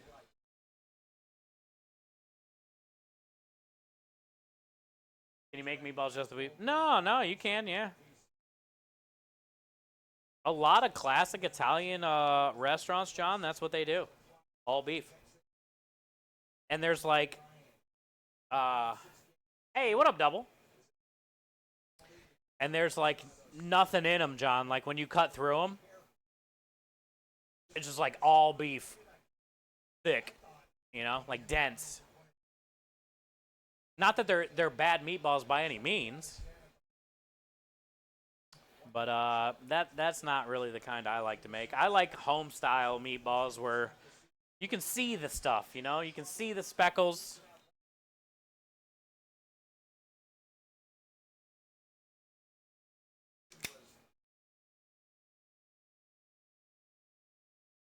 But I would say, yeah, an all beef one is like a classic Italian restaurant style meatball. Also, a lot of like all beef tiny meatballs for like Italian wedding soup. Tiny balls.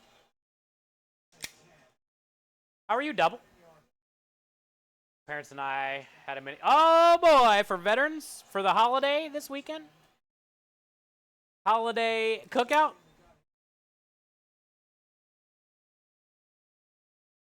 How was it?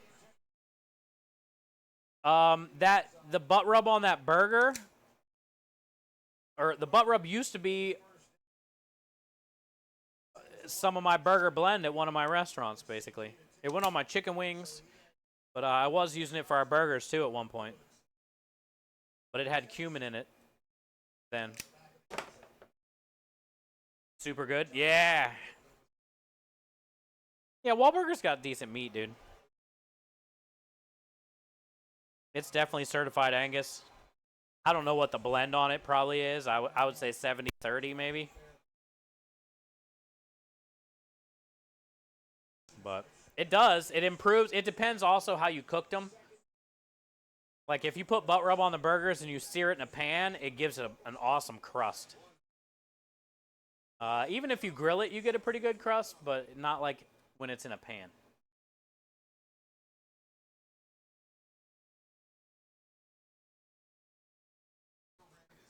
We're gonna get one more tray out of this probably. I thought we were gonna get 2 trays. We have enough in that fridge to probably do one more. Maybe a little less. That means 3 trays is a lot of meatballs.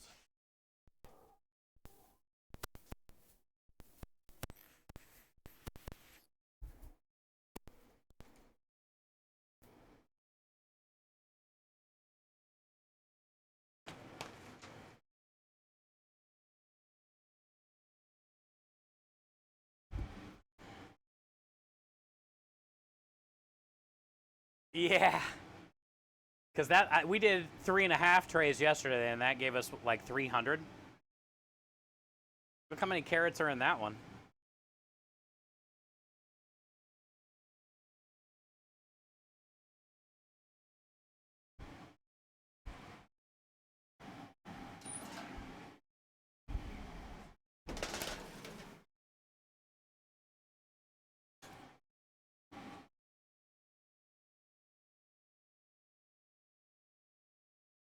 $150. Definitely more. There's chicken.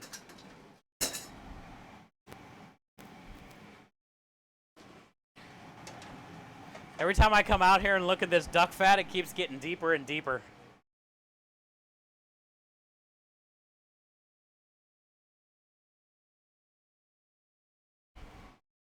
Duck chicharrones.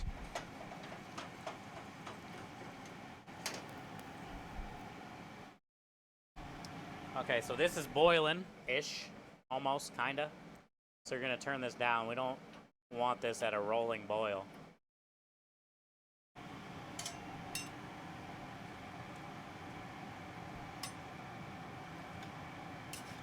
And we're gonna let this go for probably about an hour, hour and a half. We don't need to, I'm not trying to reduce it here. I'm just trying to get the flavor. Because we're going to be reducing tomorrow. But the color of this is already fire. It's like a dark brown. Not like completely dark, not see-through, but it's got a nice brown to it.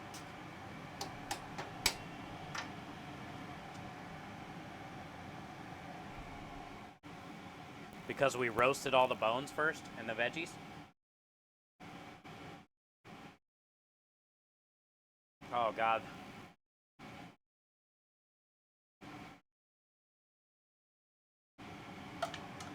Yes. It definitely needs, like, salt and shit, but that's tomorrow. Whew, that's good. This is going to be a good special. This is exciting. Render, baby, render. We are, Hurt Dog. It's coming. I don't know what we'll do with the duck fat. I mean, we're probably only going to get like 3 cups.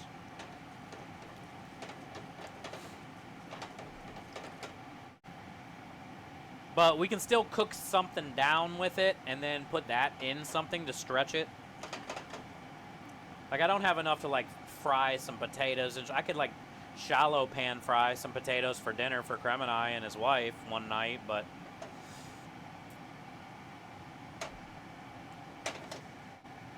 I don't know. Maybe the next cookie will be duck fat in it. The cookie this week that I'm sending out for the 100 stream streak is going to be a butt rub pecan pie cookie. And I'm going to put a little bit of the butt rub in the cookie dough. And then I'm going to make the pecan pie filling with the brown sugar, egg, chopped up pecans, and I'll roll the cookie dough in a ball and then smush a little imprint and then fill that imprint with that gooey stuff in pecan pie. And I'll have butt rub in that too. So we're going to make a butt rub pecan pie cookie that I'm going to be sending out.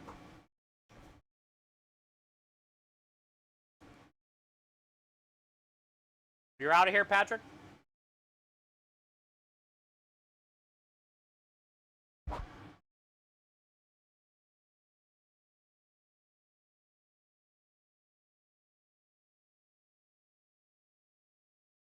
Yay, Marty coming in with the 75. Hi, Marty. Thank you for the 75. Joe says, as usual, it's been a pleasure spending time with you. Going to shower. Okay, Joe, real quick before you go, let me hold up the Turducken meatballs. They're almost done, but at least so you can see them before you go.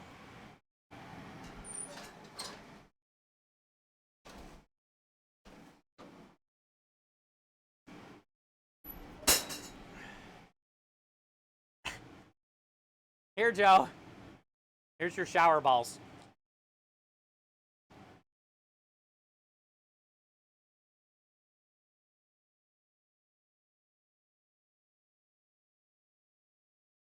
Okay, you can go now. Okay, you can leave now.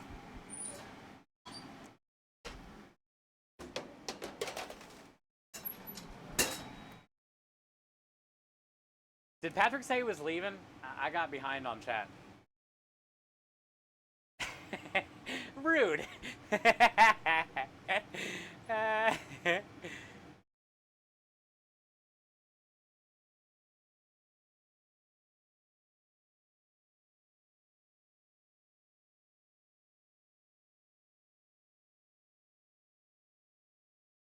Yeah, he's got to wake up at 5, he said. Okay.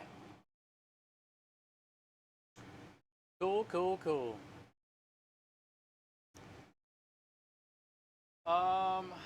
Dude, those only have a few more minutes. Well, okay. Let's at least go in there and get the other filling into that tub and all that, and then I'll come out here and grab them. But they're basically done. They were at like 154.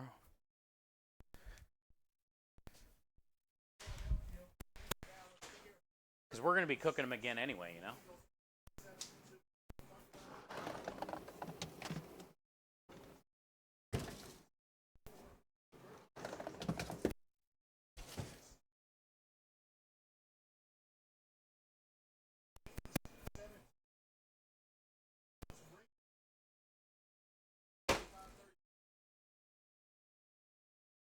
I don't know if it'd be enough for a whole nother tray, but it might be close.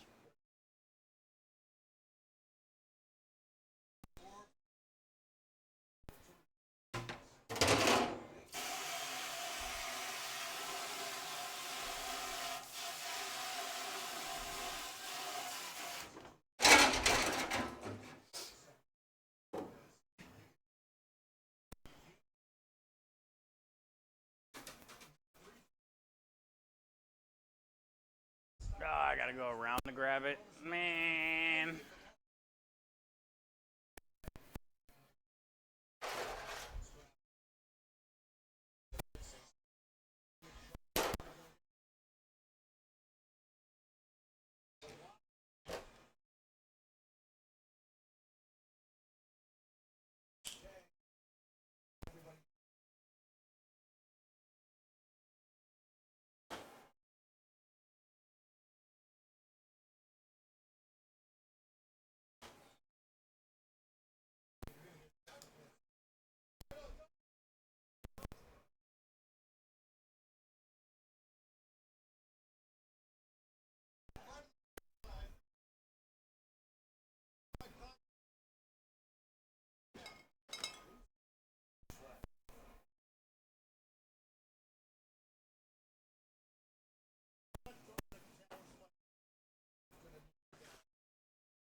All right, let's go grab those out.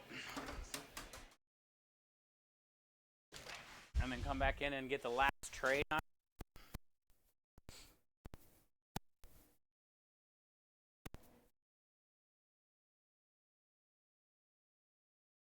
Yeah, what a solid day, man. We had a fun meeting today.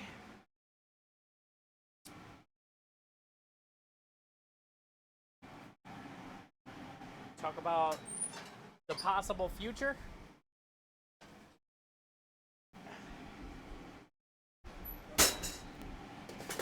I wasn't sure how we were going to do these today, but I think all the steps we took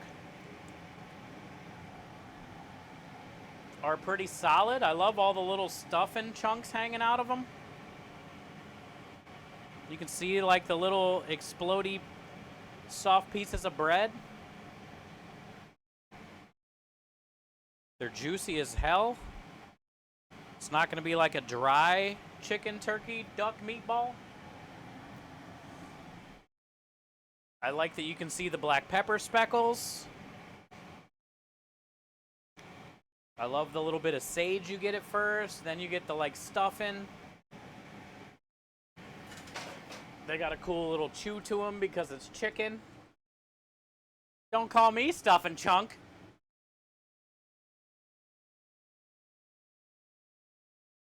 And then we'll get a nice color on them when we sear them for the meatball sub. And then smack some gravy all over these bad boys that we're making behind us. But like, you see all the little cool little speckles and stuff? Like, I like that.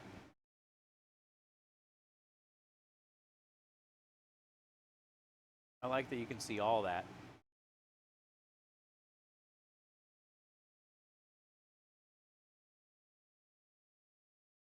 You just want to stuff them in my mouth. They're good. Yeah, and like I said, it's fun. We got to do something we haven't done before. We have something, you know, technically, if it can get marketed right, I'll be posting about it this week. You know, hell, let's take a picture now, I guess, too. It's definitely something nobody else has around here.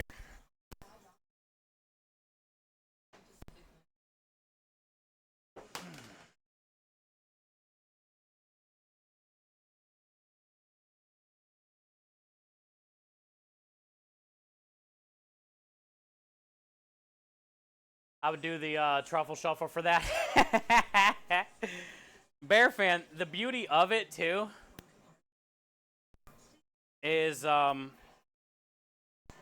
using that Pepperidge Farm, like, pre-made little cubed stuffing mix, you know? Like, we did all the fresh veggies, chicken stock, all that shit. Herbs, but, like, I love the flavor of that. It's nostalgic as shit for me. Almost like stovetop, but a little bit better.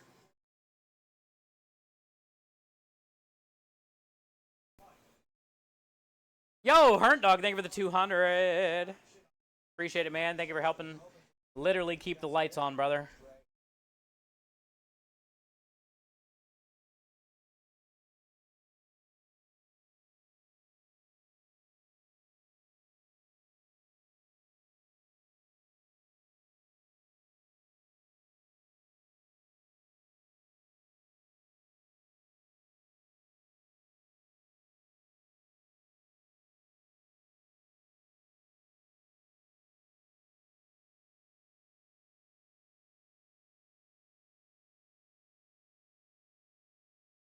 Okay, cool.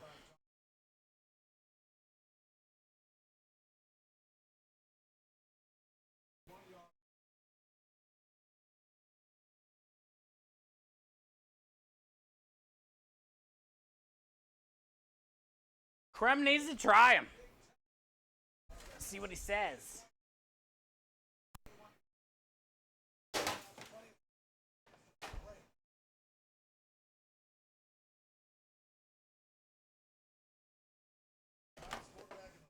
Also,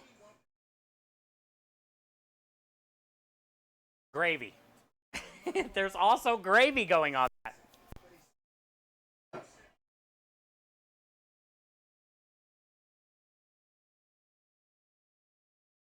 Stuff it. You stuff it. Take that job and stuff it.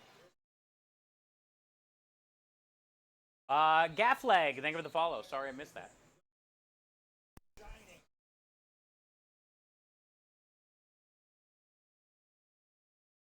How many we got on this tray? Let me see. 1, 2, 3, 4, 5, 6, 7 across. 1, 2, 3, 4, 5, 6, 7, 8, 10 down. That's 70, minus a few because the lines aren't perfect. Let's just say there's 69 on each. Eh?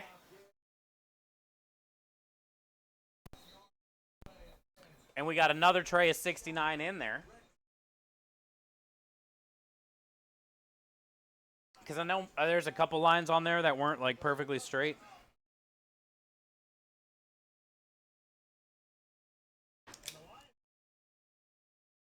And then I'm hoping this should give us probably a half a tray.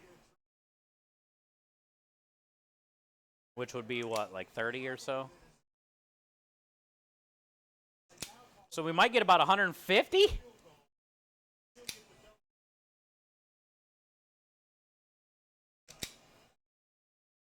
Okay, so say we got 150. What's that divided by 4? 4 meatballs per order. Times 150 balls. That's over 10 orders, right? Of meatball sub. I was hoping we could get 10 to 15 orders.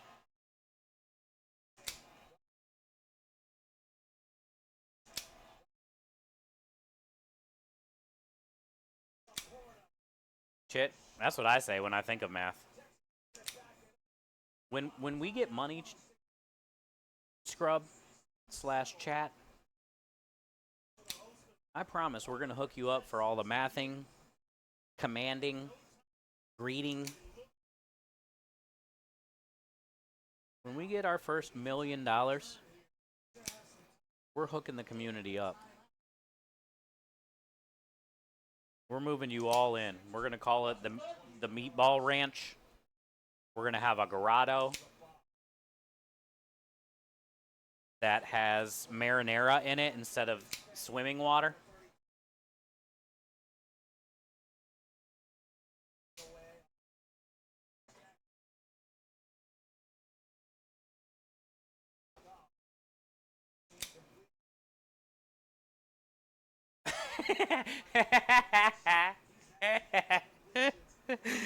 What are you laughing at, Scrub? Win says you're good. We don't need all that stuff. You can have the marinara pool.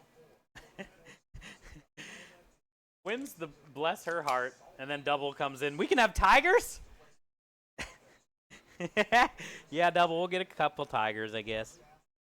Just for you.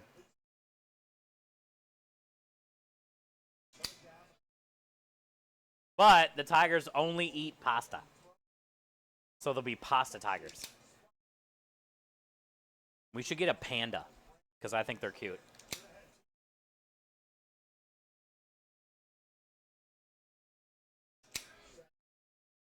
Tiger Steve? No. I feel anybody that gets tigers reminds me of the guy. The king himself. So it just seems like unlucky. Like, you have tigers, at some point you're going to jail. Tigers are like a curse to have at a house because of Mr. Joe Exotic. Bad luck.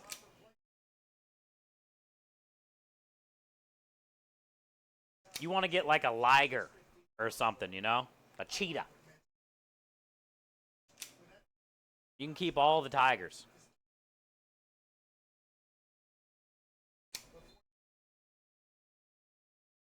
Italigers? Italigers? Wait, what? Are they like alligators? But they say, Siegfried and Roy. Yeah, look at them. Look where they at now, chat. Go ahead, get tigers, Double. We ain't getting them for the compound. You can still go in the Marinara Grotto, though.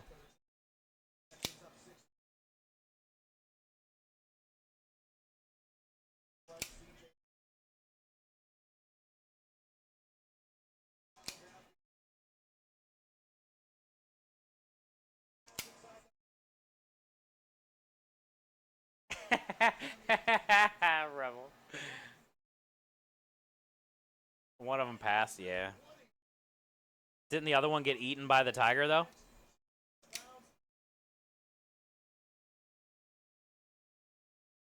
Didn't one of them get eaten by the tiger? Somebody got eaten by a tiger.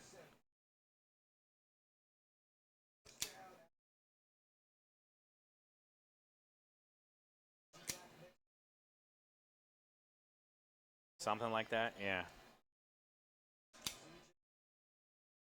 I feel if you're a magic act that deals with tigers, you assume the risk. You gotta always think of like, okay, the worst case scenario about having an act that involves tigers is we get eaten by the tiger. The chances of that happening usually are probably pretty slim, but it can happen.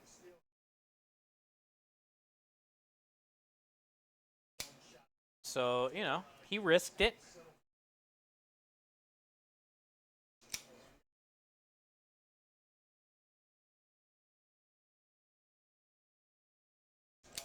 But it couldn't have been as, like, it couldn't have been a shock to anyone. Like, oh, shocking, the Tigers ate his ass.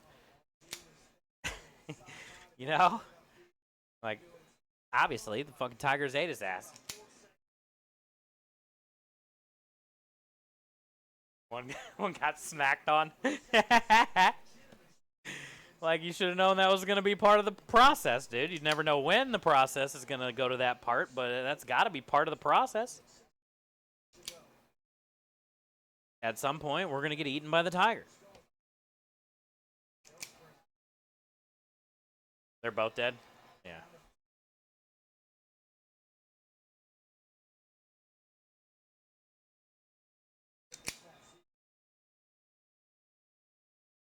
Touchdown.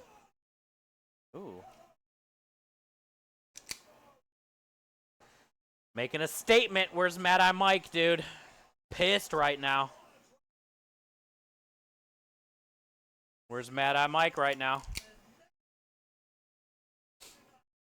He ain't in here talking shit.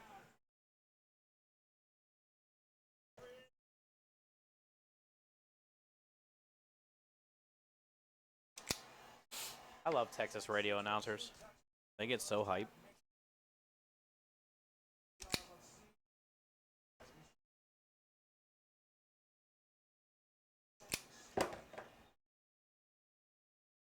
That's a lot of 100 meatballs.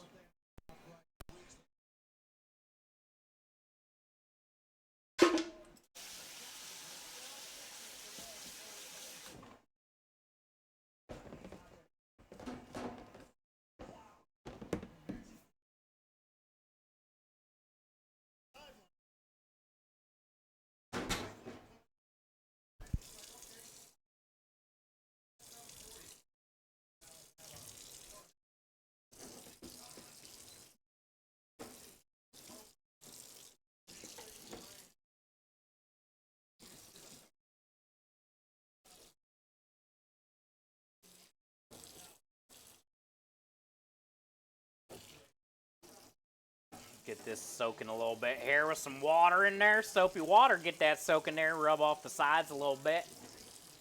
A little side rub action.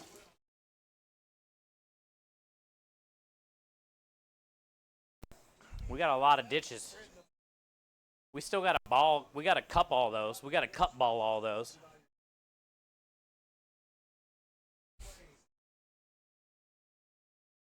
All the balls are on the table, man. I'm all in, Hurt Dog.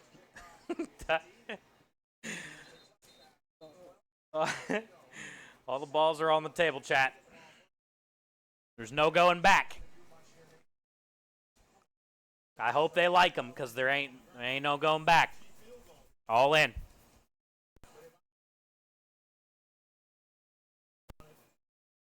I liked them.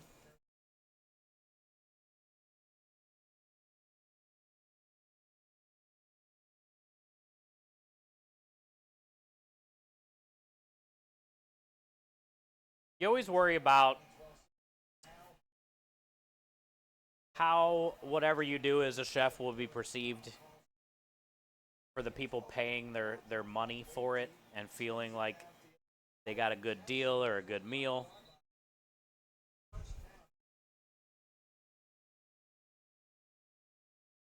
It used to be like really stressful for me.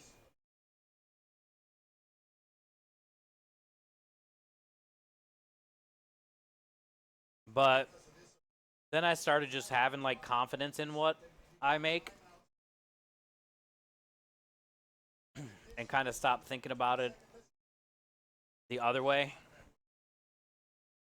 And it was all good. It didn't give me like a bunch of anxiety anymore over like what I can't control how people are going to feel about it. It basically moraled down to like, did it make me happy? And that's hard for a chef or someone like me where you're trying to make other people happy all the time.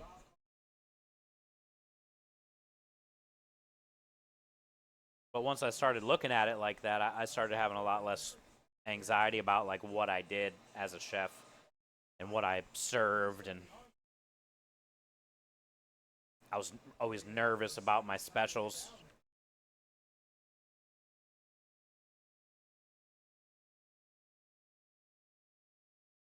And now it's like, you know, if I try it and I feel like it tastes banging, I know people are going to like it.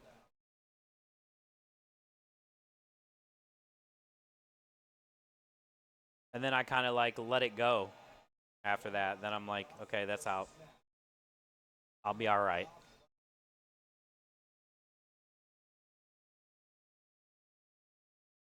And then what happens, even if it's good and it doesn't sell, you kind of rack your brain over that for a little while. And then you get to do cool stuff like figure out how you're going to use it so you don't have to throw any of it away. And then that makes you be more creative. I already know that this is going in a ravioli if it doesn't sell. Because then you can freeze that until you sell it all. And anything that we put into a ravioli ends up selling. So we wouldn't even call it a turducken ravioli. I would just, you know, basically call it like a chicken turkey ravioli. Leave the duck out. Or even just chicken ravioli.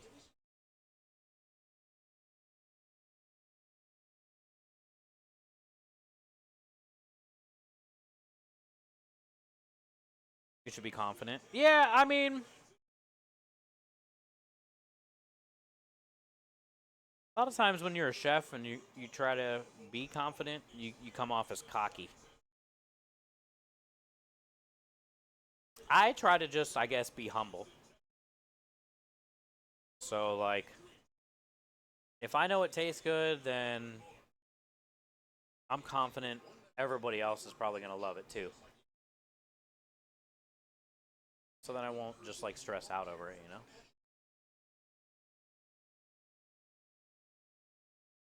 What's really fun, though, is if you do something like this, or like that bread pudding last week that the lady gave us the best thing she's had in the 60 years she's been alive comment. Those kind of things are cool because the dessert was other dishes that we already sold that we had to get rid of because we didn't sell out, so I didn't want to throw anything away. And then you turn it into that, and then you get a comment like that. You know? That's cool. That's like, oh shit. So you did what a good chef would do. Take something, turn it into something else, and make more money on that. But then also make it something that person said was the best thing they've ever had, right? So that means she's in her 60s. You know, she's got a couple, 15, 20, 30 years left maybe, most. But for the rest of her life, I win. And that's cool to think about, like she's always going to compare that dessert to either every other bread pudding. Anytime she hears bread pudding till she dies, that's going to come up in her head, that shit she ate last week that we made out of leftover stuff. That's what's cool.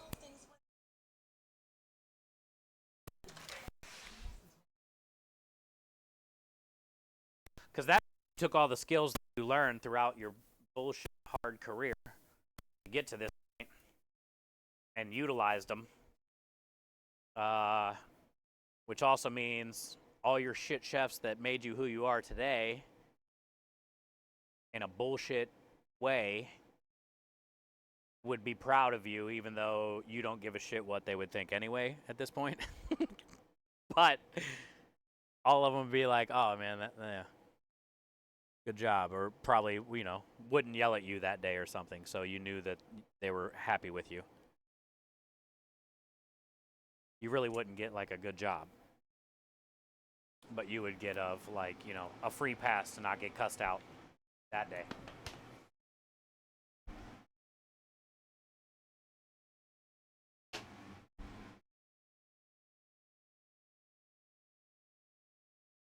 Okay, last ones.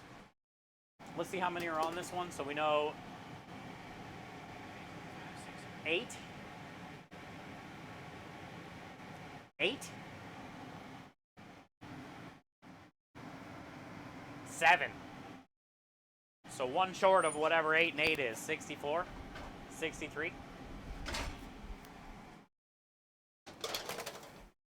And then we got 2 full trays of, you guys said 70 or 69 because it's a better number.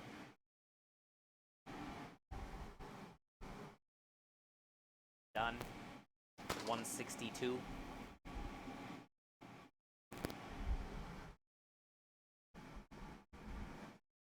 Yeah.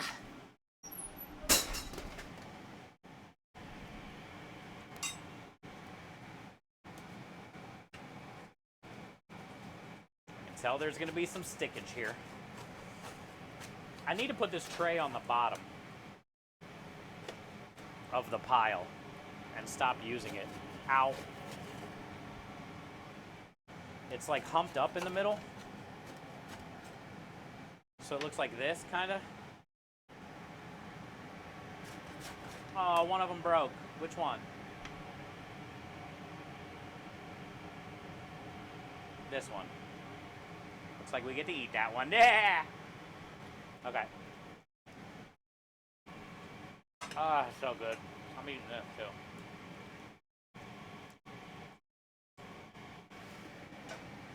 Hell yeah. These are good.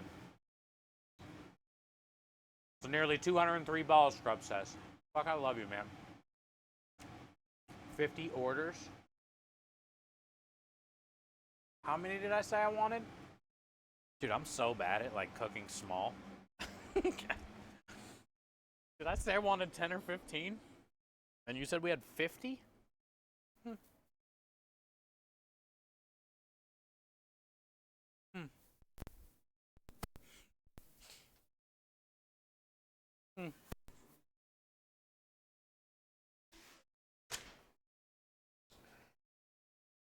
Hmm.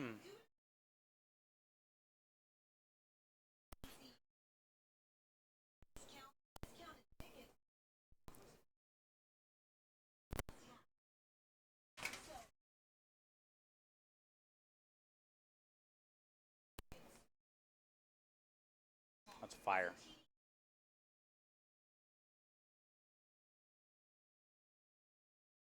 Huh. Thank you for putting that in perspective, Scrub. That might be helpful.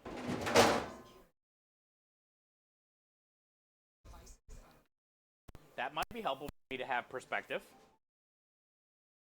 So technically, I only wanted 1 tray, huh? It's good to know.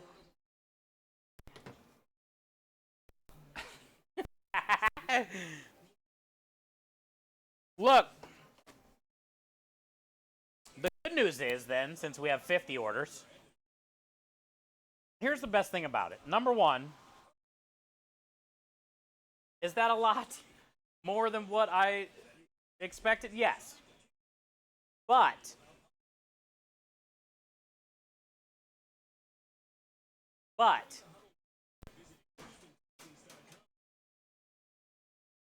we were talking about doing the mashed potato with the gravy. So we're going to be freezing them anyway, right?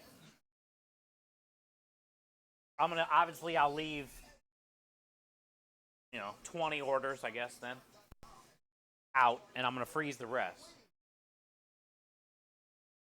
So next week, then, which would be cool because it's Thanksgiving still, we'll do the mashed potato one with the gravy and the sub again, both options, or add those balls to the whatever else they want, pasta or something,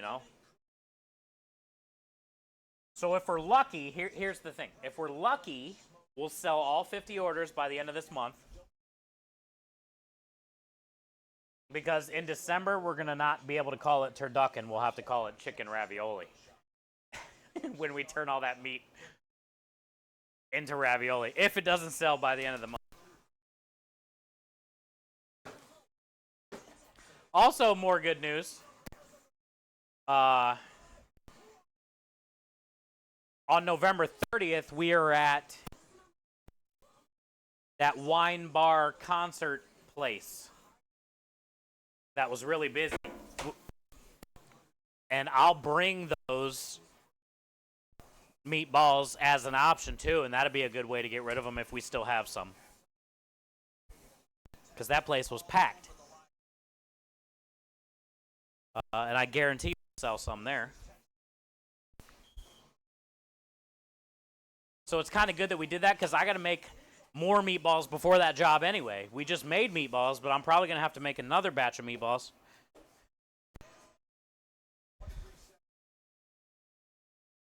We'll see how many packs we have leading into it, but I think I went through 4 or 5 packs last time we were there.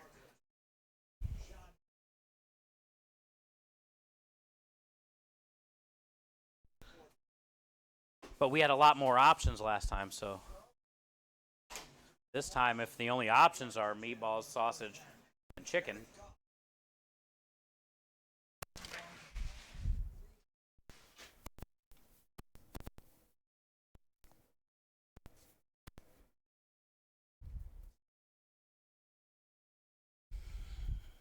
Well, that's not bad. Got a pretty late start today because of that meeting, but I still feel like for making that many meatballs and all the stuff we had to do, the duck fat that's still rendering, the stock that's still got about another half hour, 45 minutes.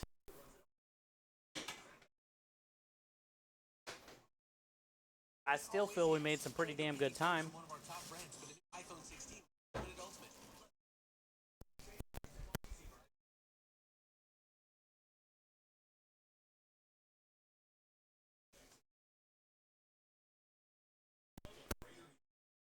Yeah, with the full menu, yeah. So now we'll just have the limited one, and we should be all right. Because at least everything will already be like warm, and it doesn't take long at all to cook the spaghetti or penne. 30 seconds. If anything,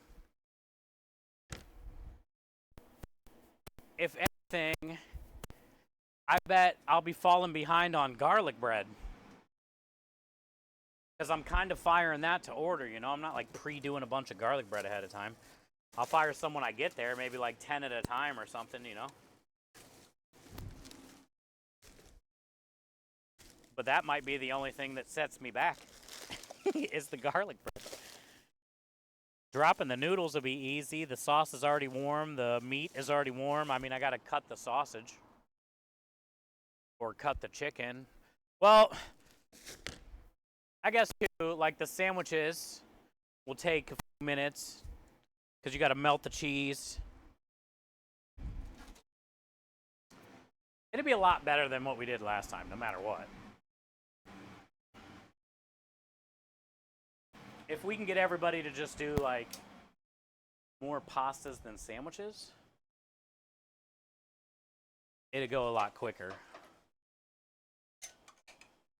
I can't remember how many sandwiches we sold last time we were there. I think I went through like maybe 2 packs of buns, which would be 12. The thing about duck fat is you can like, this stuff is still fatty, so you can just keep rendering this for for hours. You never. This though, like I said, we're not trying to reduce it here. Might give it about a half hour. 9. Half hour. It's already pretty good. It smells incredible. All that sage too. Obviously the first thing I smell, but got a lot going on.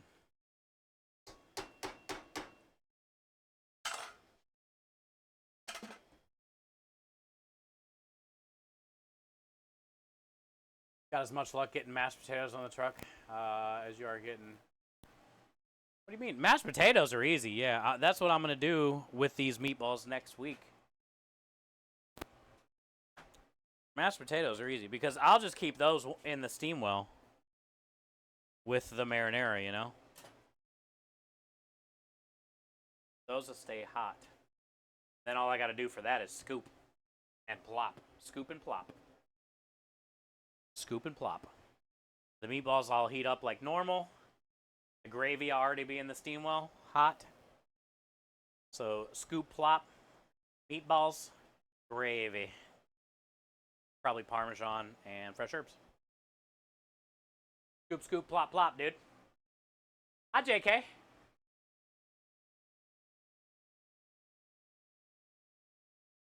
Hi, JK.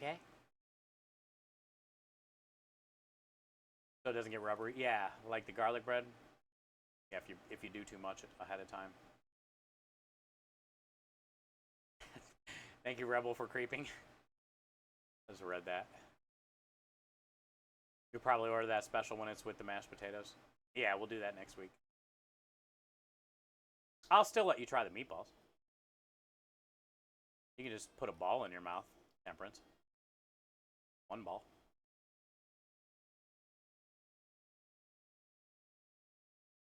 Bite it. Just don't put like the whole ball in your mouth. But all right, I think I'm gonna go in there and let's grab the tablets and stuff. That tray of meatballs in here has probably what 10 minutes. So let's have a quick recap for tomorrow, so I don't forget. And I'd say that's about it. I got a ton of dishes. I got a mop. So I think we done, yeah. I can like, I gotta put these away too. These ones technically are ready to wrap. But I don't think we need to like stream me wrapping these. I'm pretty much done. I'm just waiting on that other tray. All these to cool down, get them all wrapped, get them, you know, dated, get them in the coolers, do dishes.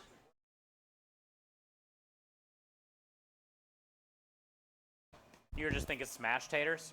Oh, instead of like mashed potatoes? I'm probably gonna do mashed potatoes. But yeah, smash wouldn't be bad either because you can do them on the flat top.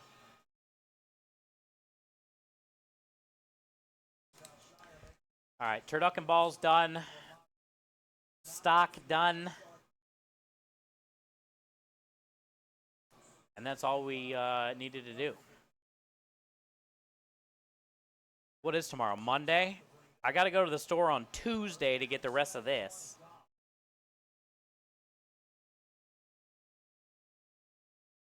So that means tomorrow, Sunday gravy. Gravy.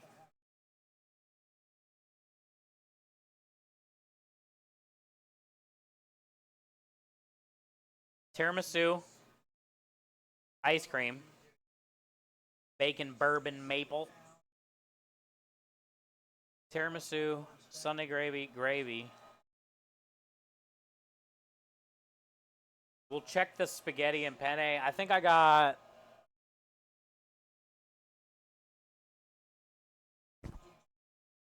I got 2 of each.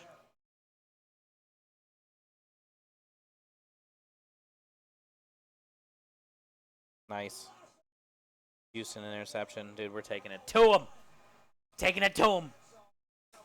So I think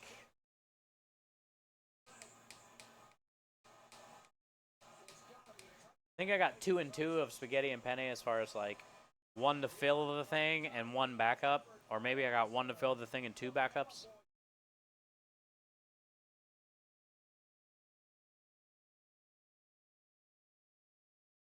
So we'll see how much of that we have. I might cook off like another 10 orders or something. But I think tiramisu, ice cream, Sunday gravy, and gravy are a good start for tomorrow. Tuesday, I'll go get the rest of the herbs. We can work on like Roma tomatoes, slice mushrooms, cut fresh herbs. Roasted red peppers might need cut. You know, cook asparagus, cut asparagus, load the truck.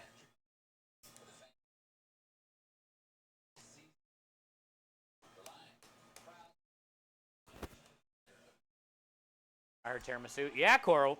We got to make that tomorrow. If you haven't seen us make it before.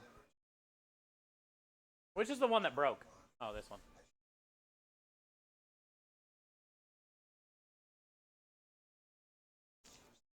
Oh, damn, man.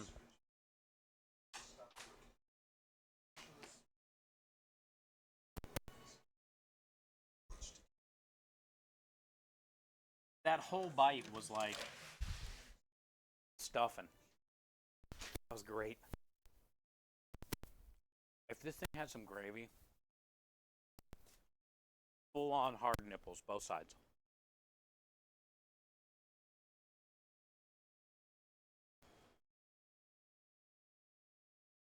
If this had a gravy, full on hard nipples, both sides. Ooh, look at that little piece of stuffing. Got the carrot and the bread.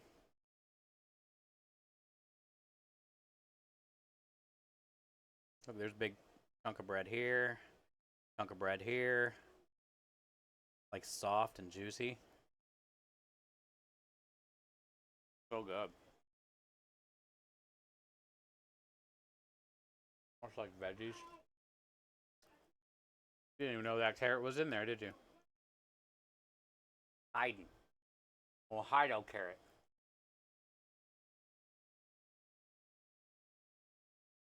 That's good.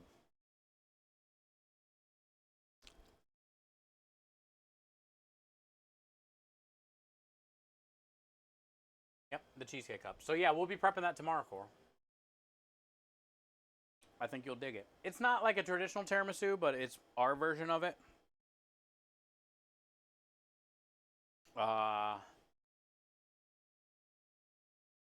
Crouching turducken, hidden carrot. Technically, that's what it was. You didn't even know it was in there, dude. Next thing you know, boom, carrot.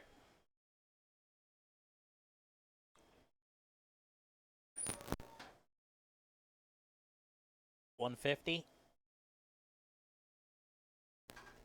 Those got about 4 or 5 minutes.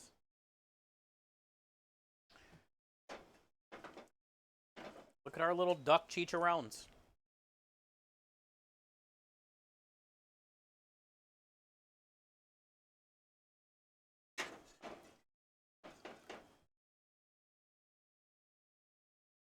A fucking solid cooking day right there. Who's on? Who should we go hang out with? Do you guys have any suggestions? Suggestions?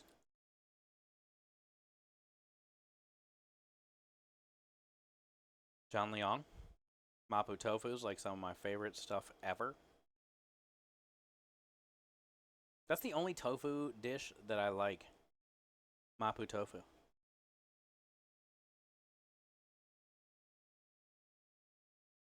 Kind of a lot of people on. Who haven't we been to in a while?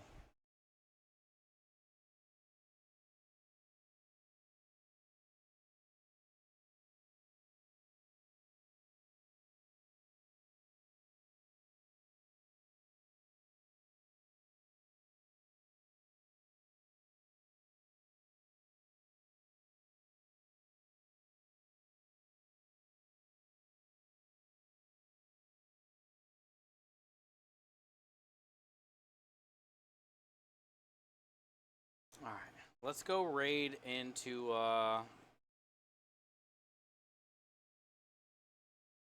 the stack up because I wanted to go there yesterday.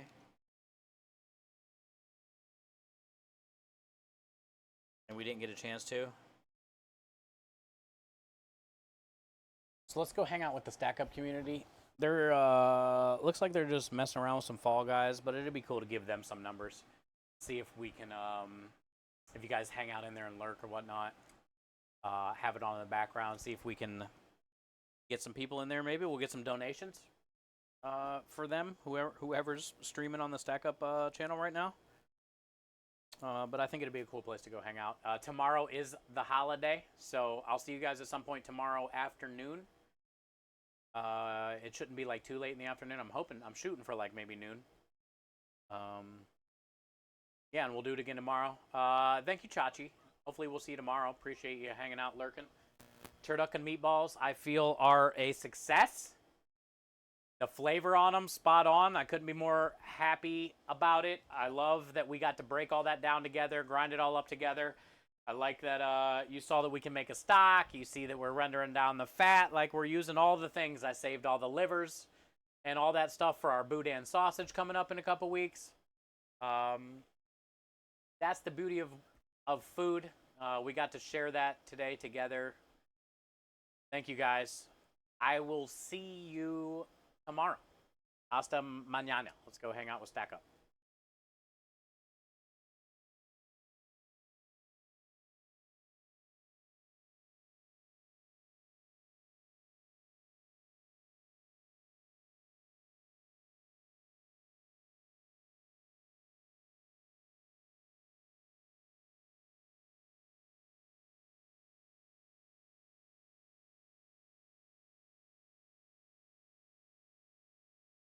Fucking flashbang, fucking British, fucking 83. FC 30, what's going on?